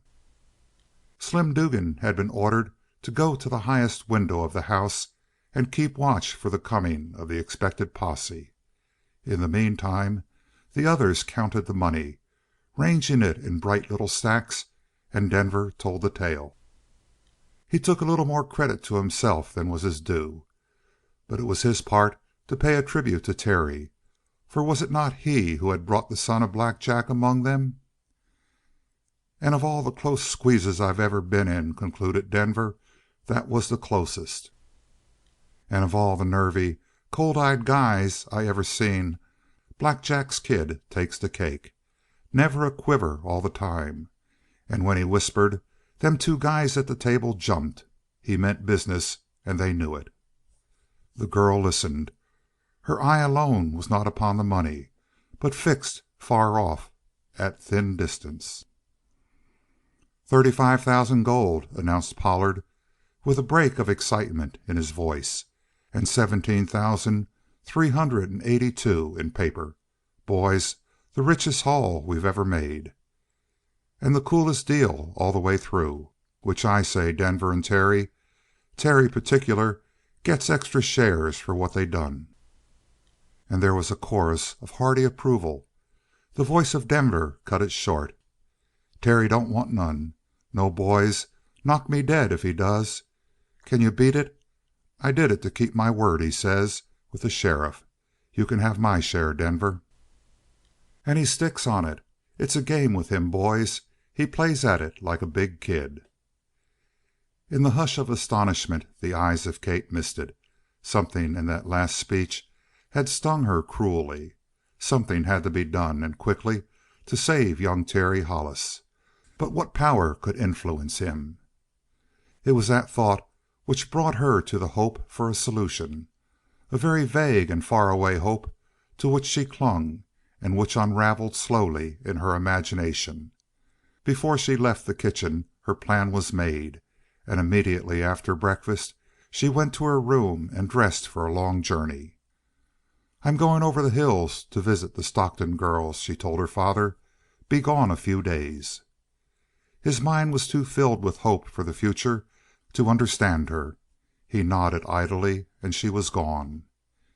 She roped the toughest mustang of her string in the corral, and 10 minutes later she was jogging down the trail. Halfway down, a confused group of riders, some dozen in all, swarmed up out of the lower trail. Sheriff McGuire rode out on a sweating horse that told of fierce and long riding, and stopped her. His salutation was brief. He plunged into the heart of his questions. Had she noticed anything unusual this morning? Which of the men had been absent from the house last night? Particularly, who went out with Black Jack's kid? "Nobody left the house," she said steadily. "Not a soul." And she kept a blank eye on the sheriff while he bit his lip and studied her. "Kate," he said at length, "I don't blame you for not talking. I don't suppose I would in your place.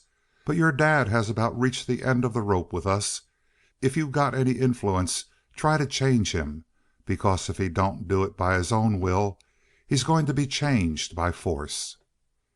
And he rode on up the trail, followed by the silent string of riders on their grunting, tired horses. She gave them only a careless glance. Joe Pollard had baffled officers of the law before, and he would do it again.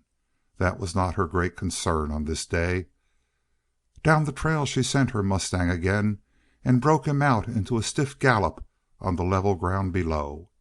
She headed straight through the town, and found a large group collected in and around the bank building. They turned and looked after her, but no one spoke a greeting. Plainly, the sheriff's suspicions were shared by others. She shook that shadow out of her head and devoted her entire attention to the trail which roughened and grew narrow on the other side of the town. Far away across the mountains lay her goal, the Cornish ranch. Chapter 36. When she first glimpsed Bear Valley from the summits of the Blue Mountains, it seemed to her a small paradise. And as she rode lower and lower among the hills, the impression gathered strength. So she came out onto the road and trotted her cowpony slowly under the beautiful branches of the silver spruce, and saw the bright tree shadows reflected in Bear Creek. Surely here was a place of infinite quiet, made for happiness.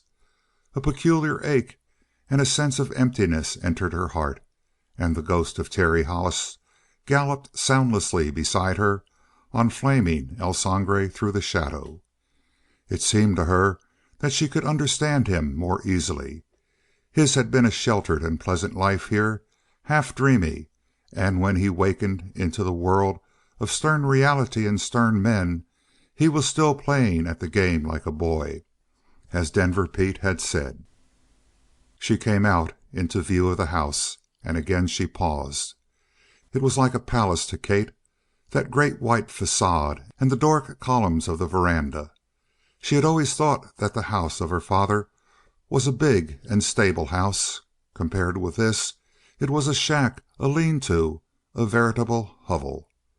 And the confidence which had been hers during the hard ride of 2 days across the mountains grew weaker. How could she talk to the woman who owned such an establishment as this? How could she ever gain access to her? On a broad level terrace below the house, men were busy with plows and scrapers, smoothing the ground.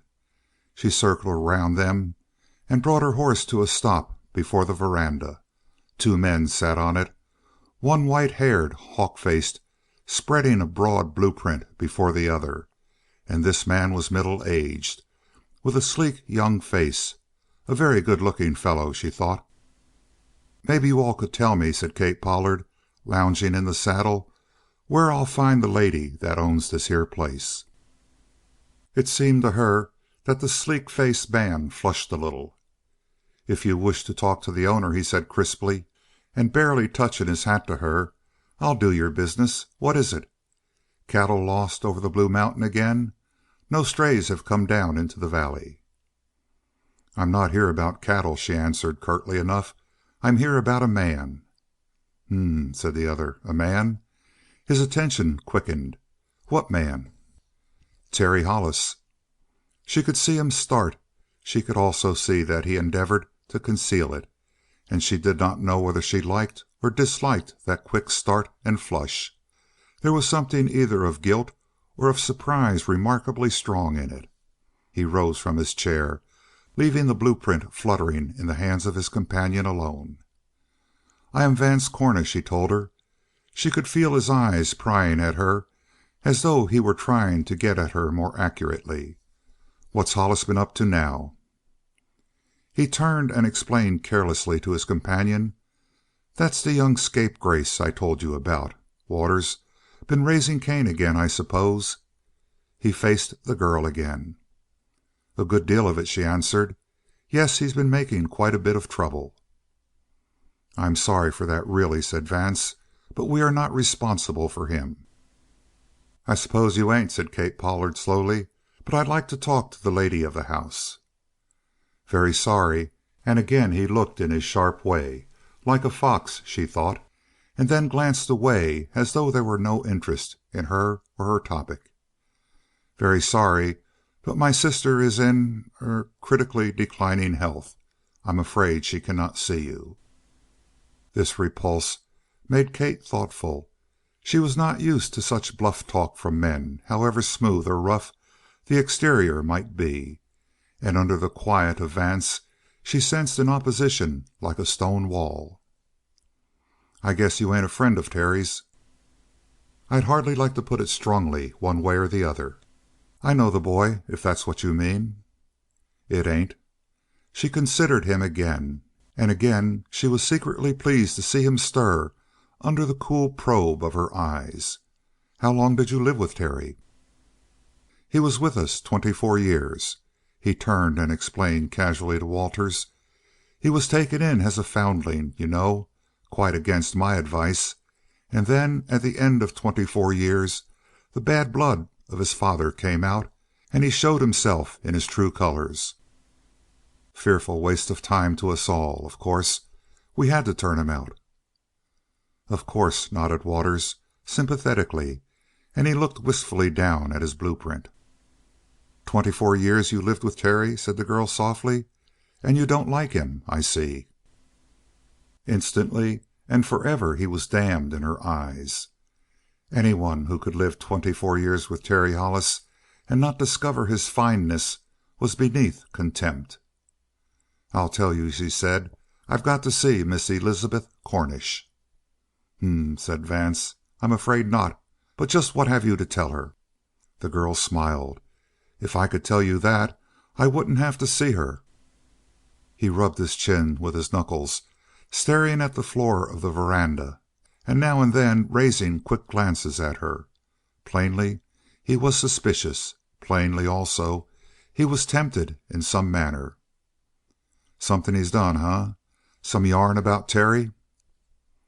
It was quite plain that this man actually wanted her to have something unpleasant to say about Terry. Instantly she suited herself to his mood, for he was the door through which she must pass to see Elizabeth Cornish. "Bad?" she said, hardening her expression as much as possible. "Well, bad enough. A killing to begin with."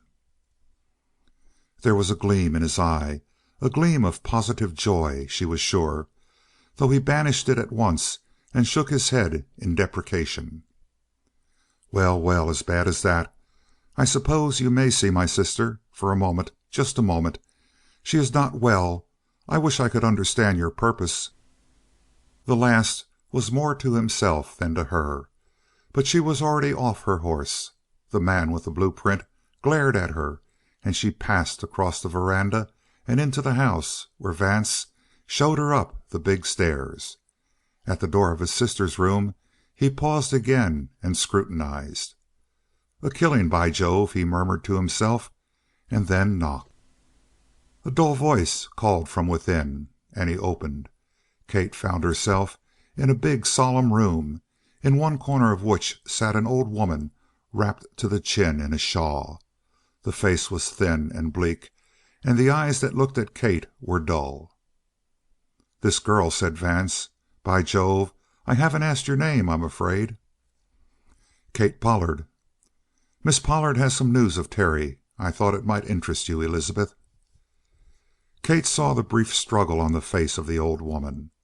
When it passed, her eyes were as dull as ever, but her voice had become husky. "I'm surprised, Vance. I thought you understood. His name is not to be spoken, if you please." "Of course not. Yet I thought never mind. If you'll step downstairs with me, Miss Pollard, and tell me what—" "Not a step," answered the girl firmly, and she had not moved her eyes from the face of the elder woman. "Not a step with you. What I have to say has got to be told to someone who loves Terry Hollis. I've found that someone. I'll stick here till I've done talking." Vance Cornish gasped, but Elizabeth opened her eyes, and they brightened, but coldly, it seemed to Kate. "I think I understand," said Elizabeth Cornish gravely. "He has entangled the interests of this poor girl and sent her to plead for him. Is that so? If it's money he wants, let her have what she asks for, Vance, but I can't talk to her of the boy." "Very well," said Vance without enthusiasm. He stepped before her. "Will you step this way, Miss Pollard?" "Not a step," she repeated, and deliberately sat down in a chair. "You'd better leave," she told Vance. He considered her in open anger. "If you've come to make a scene, I'll have to let you know that on account of my sister I cannot endure it." "Really? I'm going to stay here," she echoed, "until I've done talking. I've found the right person. I know that. Tell you what I want? Why, you hate Terry Hollis." "Hate him?" murmured Elizabeth. "Nonsense!" cried Vance. "Look at his face, Miss Cornish," said the girl. Vance, by everything that's sacred, your eyes were positively shrinking. Do you hate him?" "My dear Elizabeth, if this unknown—" "You'd better leave," interrupted the girl. "Miss Cornish is going to hear me talk." Before he could answer, his sister said calmly: "I think I shall, Vance. I begin to be intrigued." "In the first place," he blurted angrily, "it's something you shouldn't hear. Some talk about a murder." Elizabeth sank back in her chair and closed her eyes. "Aw, coward!" cried Kate Pollard, now on her feet. "Vance, will you leave me for a moment?"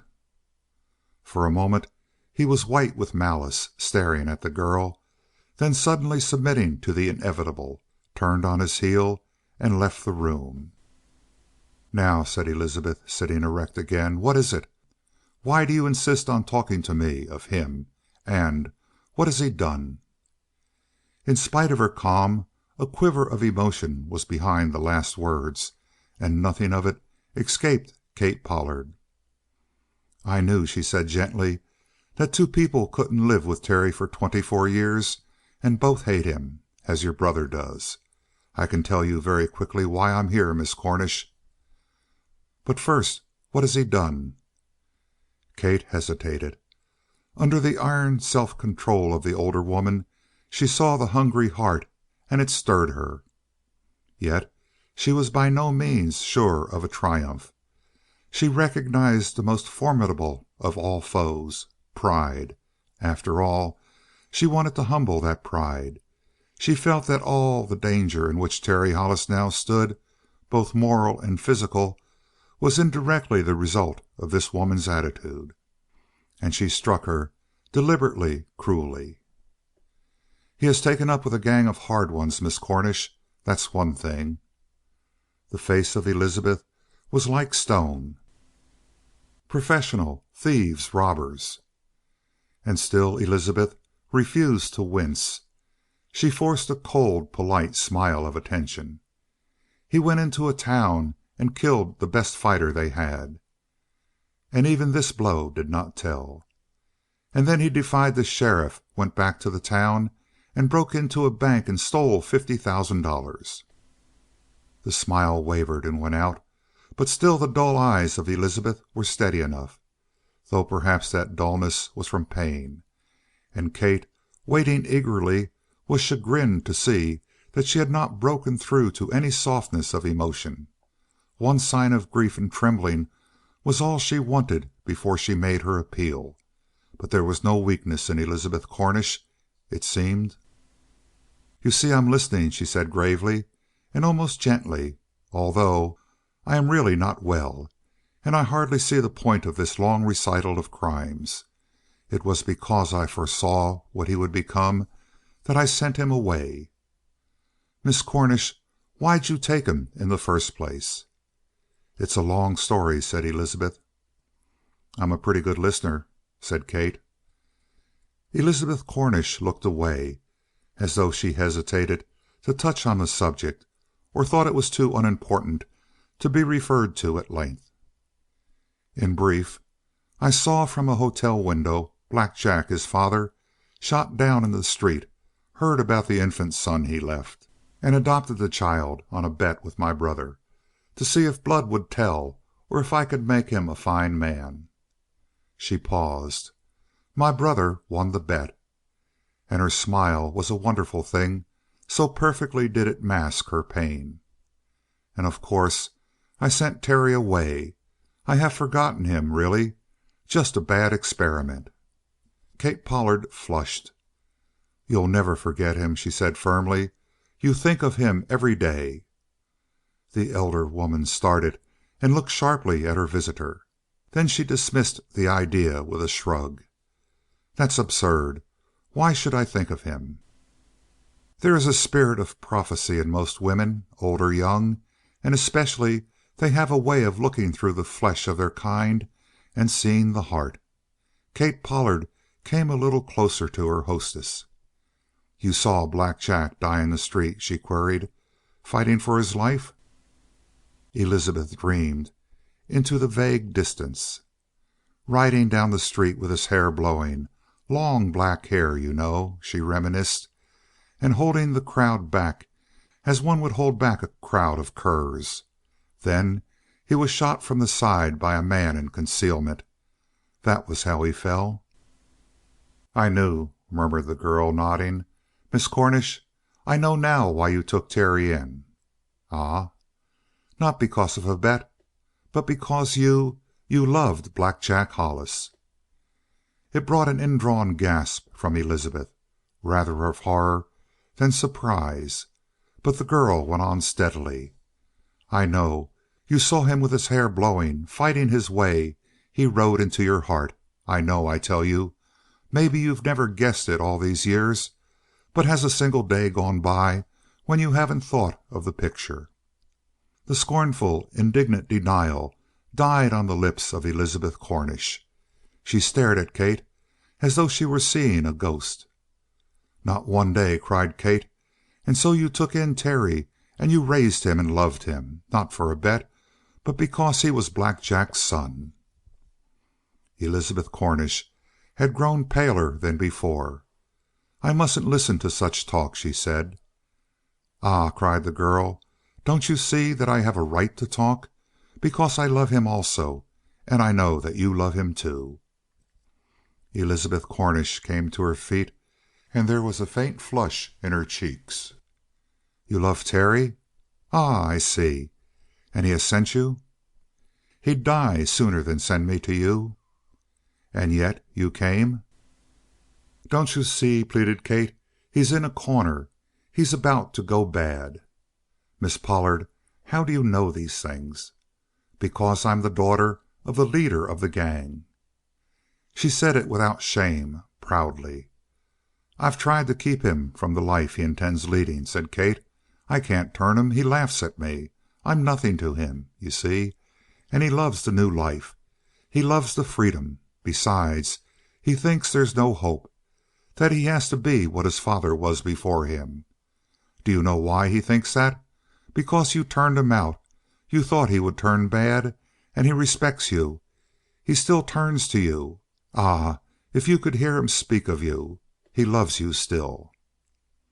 Elizabeth Cornish dropped back into her chair, grown suddenly weak, and Kate fell on her knees beside her.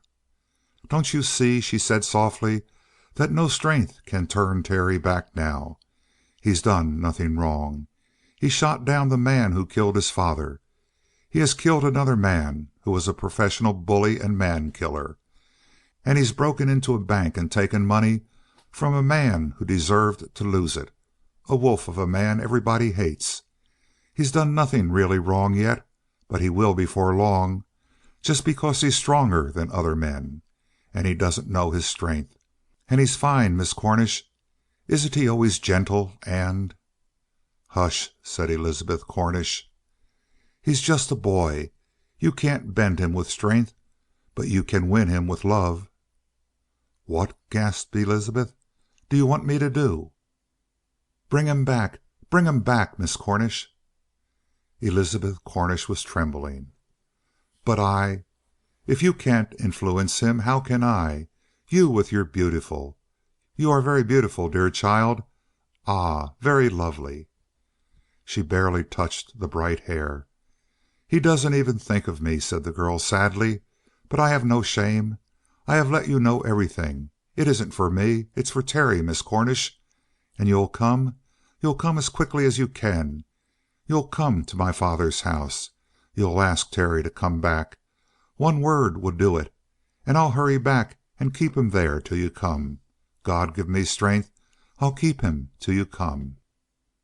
Outside the door, his ear pressed to the crack, Vance Cornish did not wait to hear more. He knew the answer of Elizabeth before she spoke, and all his high built schemes he saw topple about his ears. Grief had been breaking the heart of his sister, he knew. Grief had been bringing her close to the grave. With Terry back, she would regain 10 years of life. With Terry back, the old life would begin again. He straightened and staggered down the stairs like a drunken man clinging to the banister. It was an old faced man who came out onto the veranda where Waters was chewing his cigar angrily.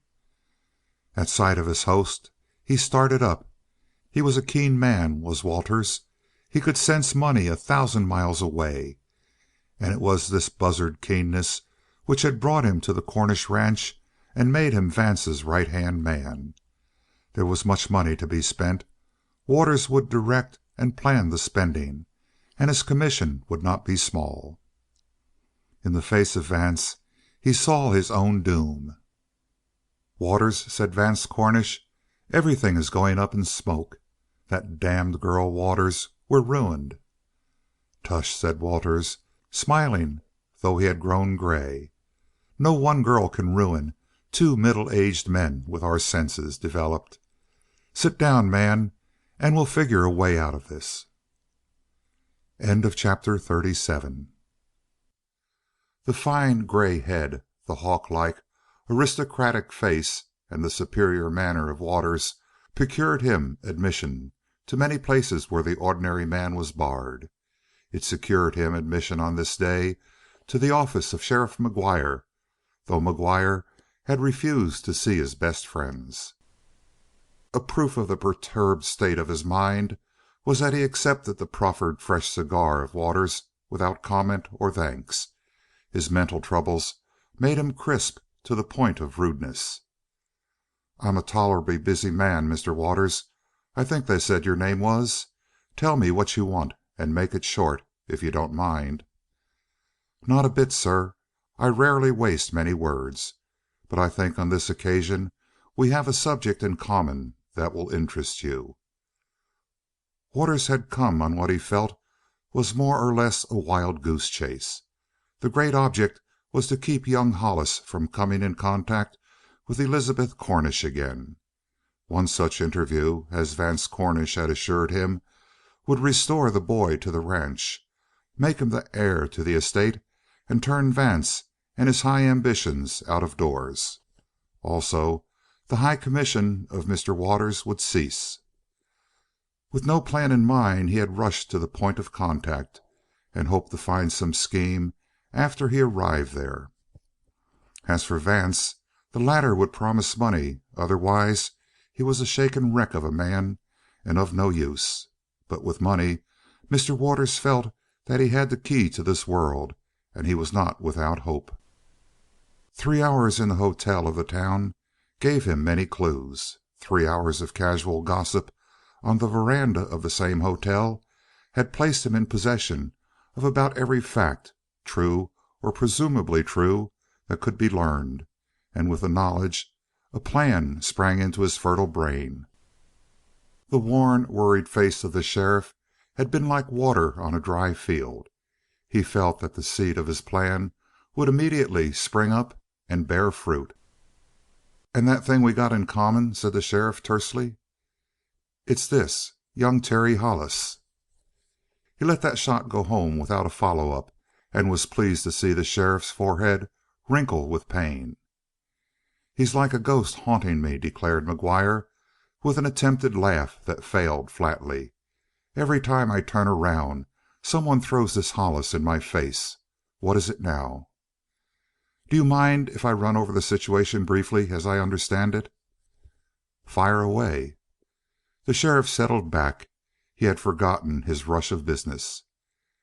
"As I understand it, you, Mr. McGuire, have the reputation of keeping your county clean of crime and scenes of violence."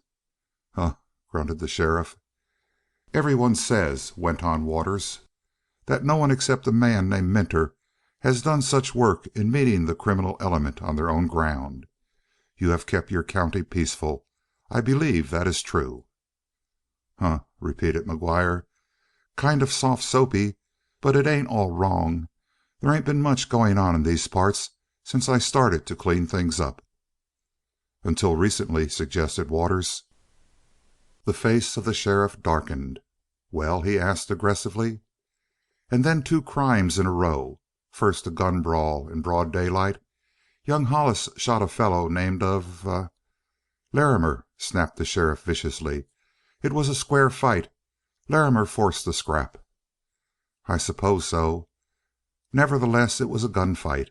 And next, Two men raid the bank in the middle of your town, and in spite of you and of special guards, blow the door off a safe and gut the safe of its contents. Am I right?" The sheriff merely scowled. "It ain't clear to me yet," he declared, "how you and me get together on any topic we got in common. Looks sort of like we're just hearing one old yarn over and over again." "My dear sir," smiled Waters, "you have not allowed me to come to the crux of my story, which is that you and I have one great object in common to dispose of this Terry Hollis. For I take it for granted that if you were to get rid of him the people who criticize now would do nothing but cheer you. Am I right?" "If I could get him," sighed the sheriff. "Mr. Waters, give me time and I'll get him right enough. But the trouble with the gents around these parts is that they been spoiled. I cleaned up all the bad ones so damn quick that they think I can do the same with every crook that comes along. But this Hollis is a slick one, I tell you. He covers his tracks, laughs in my face, and admits what he's done when he talks to me, like he done the other day. But as far as evidence goes, I ain't got anything on him yet. But I'll get it." "And in the meantime," said Waters brutally, "they say that you're getting old." The sheriff became a brilliant purple. "Do they say that?" he muttered. "That's gratitude for you, Mr. Waters.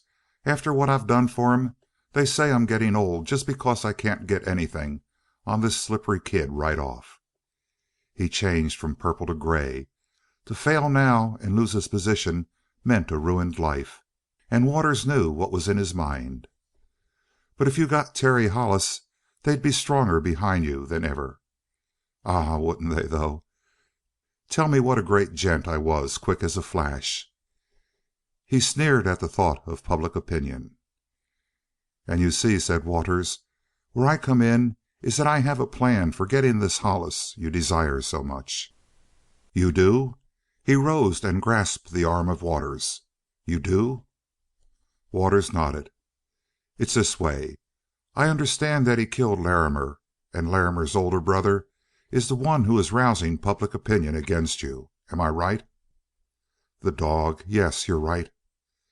"Then get Larrimer to send Terry Hollis an invitation to come down into town and to meet him face to face in a gunfight. I understand this Hollis is a daredevil sort and wouldn't refuse an invitation of that nature. He'd have to respond or else lose his growing reputation as a man eater." "Man eater? Why, Bud Larrimer wouldn't be more'n a mouthful for him. Sure he'd come to town, and he'd clean up quick. But Larrimer ain't fool enough to send such an invite."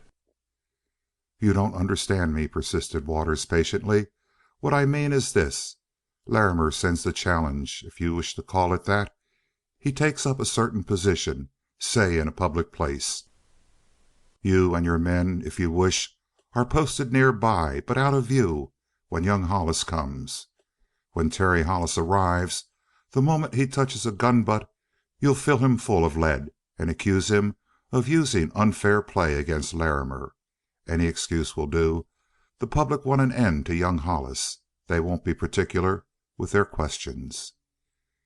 He found it difficult to meet the narrowed eyes of the sheriff. "What you want me to do," said the sheriff with slow effort, "is to set a trap, get Hollis into it, and then murder him?" "A brutal way of putting it, my dear fellow." "A true way," said the sheriff. But he was thinking, and Waters waited.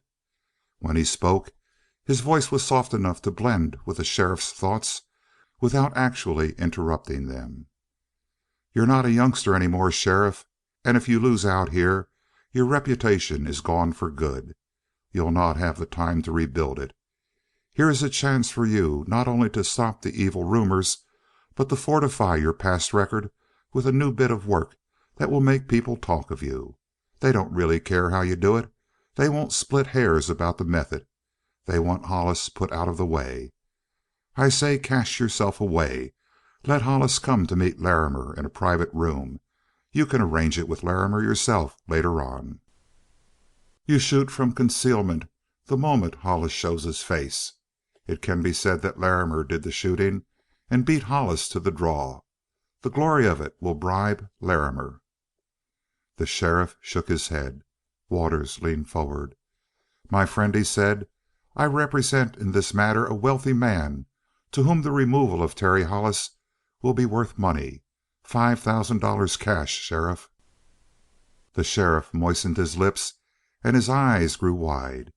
He had lived long and worked hard and saved little. Yet he shook his head. "$10,000," whispered Waters. "Cash." The sheriff groaned, rose, paced the room, and then slumped into a chair. "Tell Bud Larrimer I want to see him," he said. The following letter, which was received at the house of Joe Pollard, was indeed a gem of English. Mr. Terry Black Jack: Sir, I got this to say. Since you done my brother dirt, I been looking for a chance to get even, and I ain't seen any chances coming my way, so I'm going to make one, which I mean that I'll be waiting for you in town today, and if you don't come, I'll let the boys know that you ain't only an ornery mean skunk, but a yellow hearted dog also. Which I beg to remain, yours very truly, Bud Larrimer. Terry Hollis read the letter and tossed it with laughter to Phil Marvin, who sat cross-legged on the floor mending a saddle, and Phil and the rest of the boys shook their heads over it. "What I can't make out," said Joe Pollard, voicing the sentiments of the rest, "is how Bud Larrimer, that's as slow as a plow horse with a gun, could ever find the guts to challenge Terry Hollis to a fair fight." Kate Pollard rose anxiously with a suggestion. Today or tomorrow at the latest she expected the arrival of Elizabeth Cornish, and so far it had been easy to keep Terry at the house. The gang was gorged with the loot of the Lewison robbery, and Terry's appetite for excitement had been cloyed by that event also. This strange challenge from the older Larrimer was the fly in the ointment. "It ain't hard to tell why he sent that challenge," she declared. "He has some sneaking plan up his sleeve. Dad, you know Bud Larrimer. He hasn't the nerve to fight a boy. How will he ever manage to stand up to Terry unless he's got hidden backing?" She herself did not know how accurately she was hitting off the situation, but she was drawing it as black as possible to hold Terry from accepting the challenge. It was her father who doubted her suggestion. "It sounds queer," he said, "but the gents of these parts don't make no ambushes while McGuire is around. He's a clean shooter, is McGuire, and he don't stand for no shady work with guns." Again Kate went to the attack. "But the sheriff would do anything to get Terry. You know that. And maybe he isn't so particular about how it's done. Dad, don't you let Terry make a step toward town." "I know something would happen, and even if they didn't ambush him, he would be outlawed even if he won the fight. No matter how fair he may fight, they won't stand for two killings in so short a time. You know that, Dad. They'd have a mob out here to lynch him." "You're right, Kate," nodded her father. "Terry, you'd better stay put." But Terry Hollis had risen and stretched himself to the full length of his height and extended his long arms sleepily. Every muscle played smoothly up his arms and along his shoulders. He was fit for action from the top of his head to the soles of his feet. "Partners," he announced gently, "no matter what Bud Larrimer has on his mind, I've got to go in and meet him. Maybe I can convince him without gun talk. I hope so. But it will have to be on the terms that he wants. I'll saddle up and lope into town." He started for the door. The other members of the Pollard gang looked at one another and shrugged their shoulders. Plainly the whole affair was a bad mess. If Terry shot Larrimer, he would certainly be followed by a lynching mob, because no self-respecting Western town could allow two members of its community to be dropped in quick succession by one man of an otherwise questionable past. No matter how fair the gunplay, just as Kate had said, the mob would rise. But on the other hand, how could Terry refuse to respond to such an invitation without compromising his reputation as a man without fear? There was nothing to do but fight. But Kate ran to her father. "Dad," she cried, You've got to stop him." He looked into her drawn face in astonishment. "Look here, honey," he advised rather sternly. "Man talk is man talk, and man ways are man ways, and a girl like you can't understand. You keep out of this mess. It's bad enough without having your hand added." She saw there was nothing to be gained in this direction. She turned to the rest of the men. They watched her with blank faces. Not a man there but would have done much for the sake of a single smile. But how could they help? Desperately she ran to the door, jerked it open, and followed Terry to the stable. He had swung the saddle from its peg and slipped it over the back of El Sangre, and the great stallion turned to watch this perennial interesting operation. "Terry," she said, "I want 10 words with you." "I know what you want to say," he answered gently. "You want to make me stay away from town today. To tell you the truth, Kate, I hate to go in. I hate it like the devil. But what can I do? I have no grudge against Larrimer, but if he wants to talk about his brother's death, why, good Lord, Kate, I have to go in and listen, don't I? I can't dodge that responsibility." "It's a trick, Terry. I swear it's a trick. I can feel it." She dropped her hand nervously on the heavy revolver which she wore strapped at her hip, and fingered the gold chasing. Without her gun, ever since early girlhood, she had felt that her toilet was not complete. "It may be," he nodded thoughtfully, "and I appreciate the advice, Kate, but what would you have me do?" "Terry," she said eagerly, "you know what this means. You've killed once. If you go into town today it means either that you kill or get killed, and one thing is about as bad as the other." Again he nodded. She was surprised that he would admit so much, but there were parts of his nature which plainly she had not yet reached to. "What difference does it make, Kate?"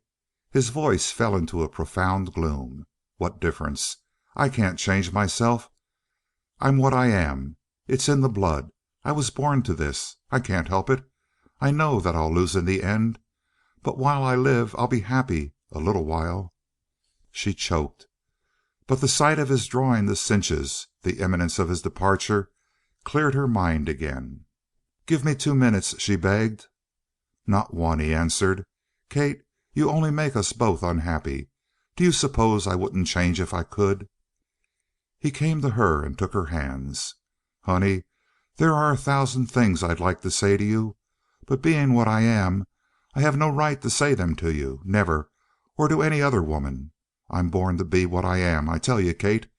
The woman who raised me, who was mother to me, saw what I was going to be and turned me out like a dog. And I don't blame her. She was right." She grasped at the straw of hope. "Terry, that woman has changed her mind. You hear? She's lived heartbroken since she turned you out. And now she's coming for you, to beg you to come back to her. Terry, that's how much she's given up hope in you." But he drew back, his face growing dark. "You've been to see her, Kate? That's where you were when you were away those 4 days?" She dared not answer. He was trembling with hurt pride and rage. "You went to her. She thought I sent you, that I've grown ashamed of my own father, and that I want to beg her to take me back. Is that what she thinks?" He struck his hand across his forehead and groaned.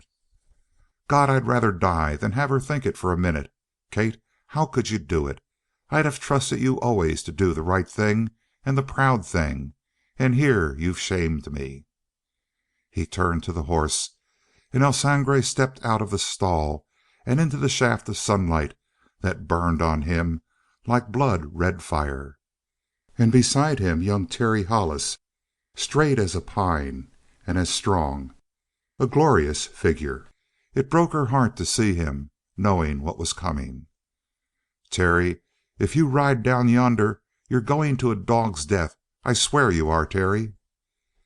She stretched out her arms to him, but he turned to her with his hand on the pommel, and his face was like iron. "I've made my choice. Will you stand aside, Kate?"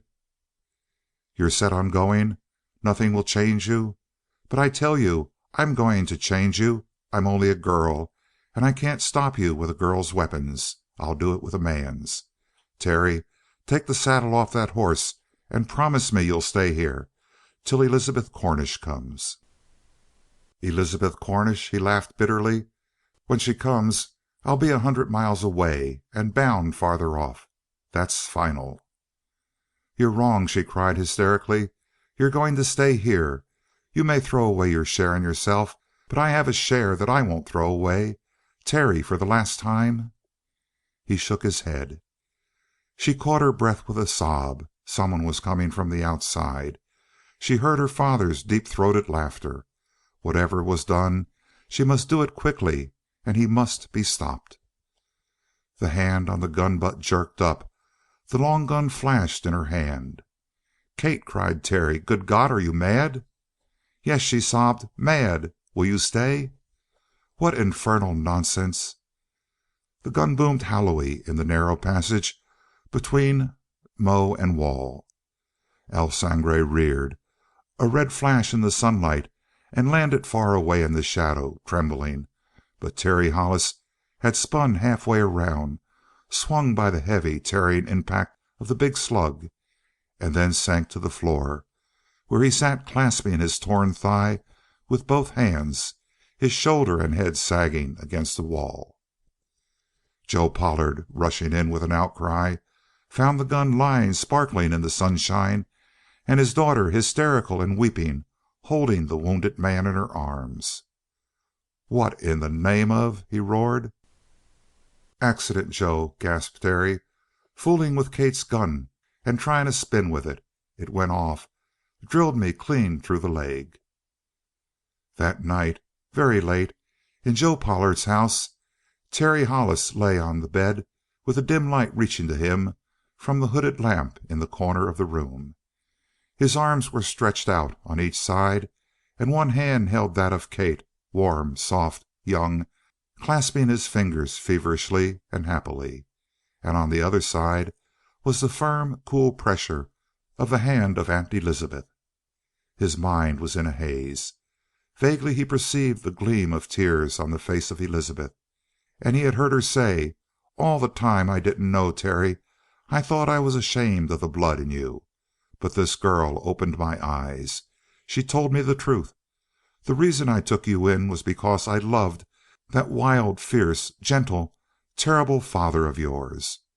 If you have done a little of what he did, what does it matter? Nothing to me. Oh, Terry, nothing in the world to me, except that Kate brought me to my senses in time, bless her, and now I have you back, dear boy." He remembered smiling faintly and happily at that, and he said before he slept, "It's a bit queer, isn't it? Even two wise women can't show a man that he's a fool. It takes a bullet to turn the trick." But when he went to sleep his head turned a little from Elizabeth toward Kate, and the women raised their heads and looked at one another with filmy eyes. They both understood what that feeble gesture meant. It told much of the fine heart of Elizabeth, that she was able to smile at the girl and forgive her for having stolen again what she had restored. It was the breakup of the Pollard gang, the sudden disaffection of their newest and most brilliant member. Joe Pollard himself was financed by Elizabeth Cornish and opened a small string of small-town hotels. "Which is just another angle of the road business," he often said, "except that the law works with you and not agin you." But he never quite recovered from the restoration of the Lewison money on which Elizabeth and Terry both insisted. Neither did Denver Pete. He left them in disgust and was never heard of again in those parts, and he always thereafter referred to Terry as a promising kid gone to waste. End of chapter 38. Recording by Richard Kilmer, Rio Medina, Texas. End of Black Jack by Max Brand.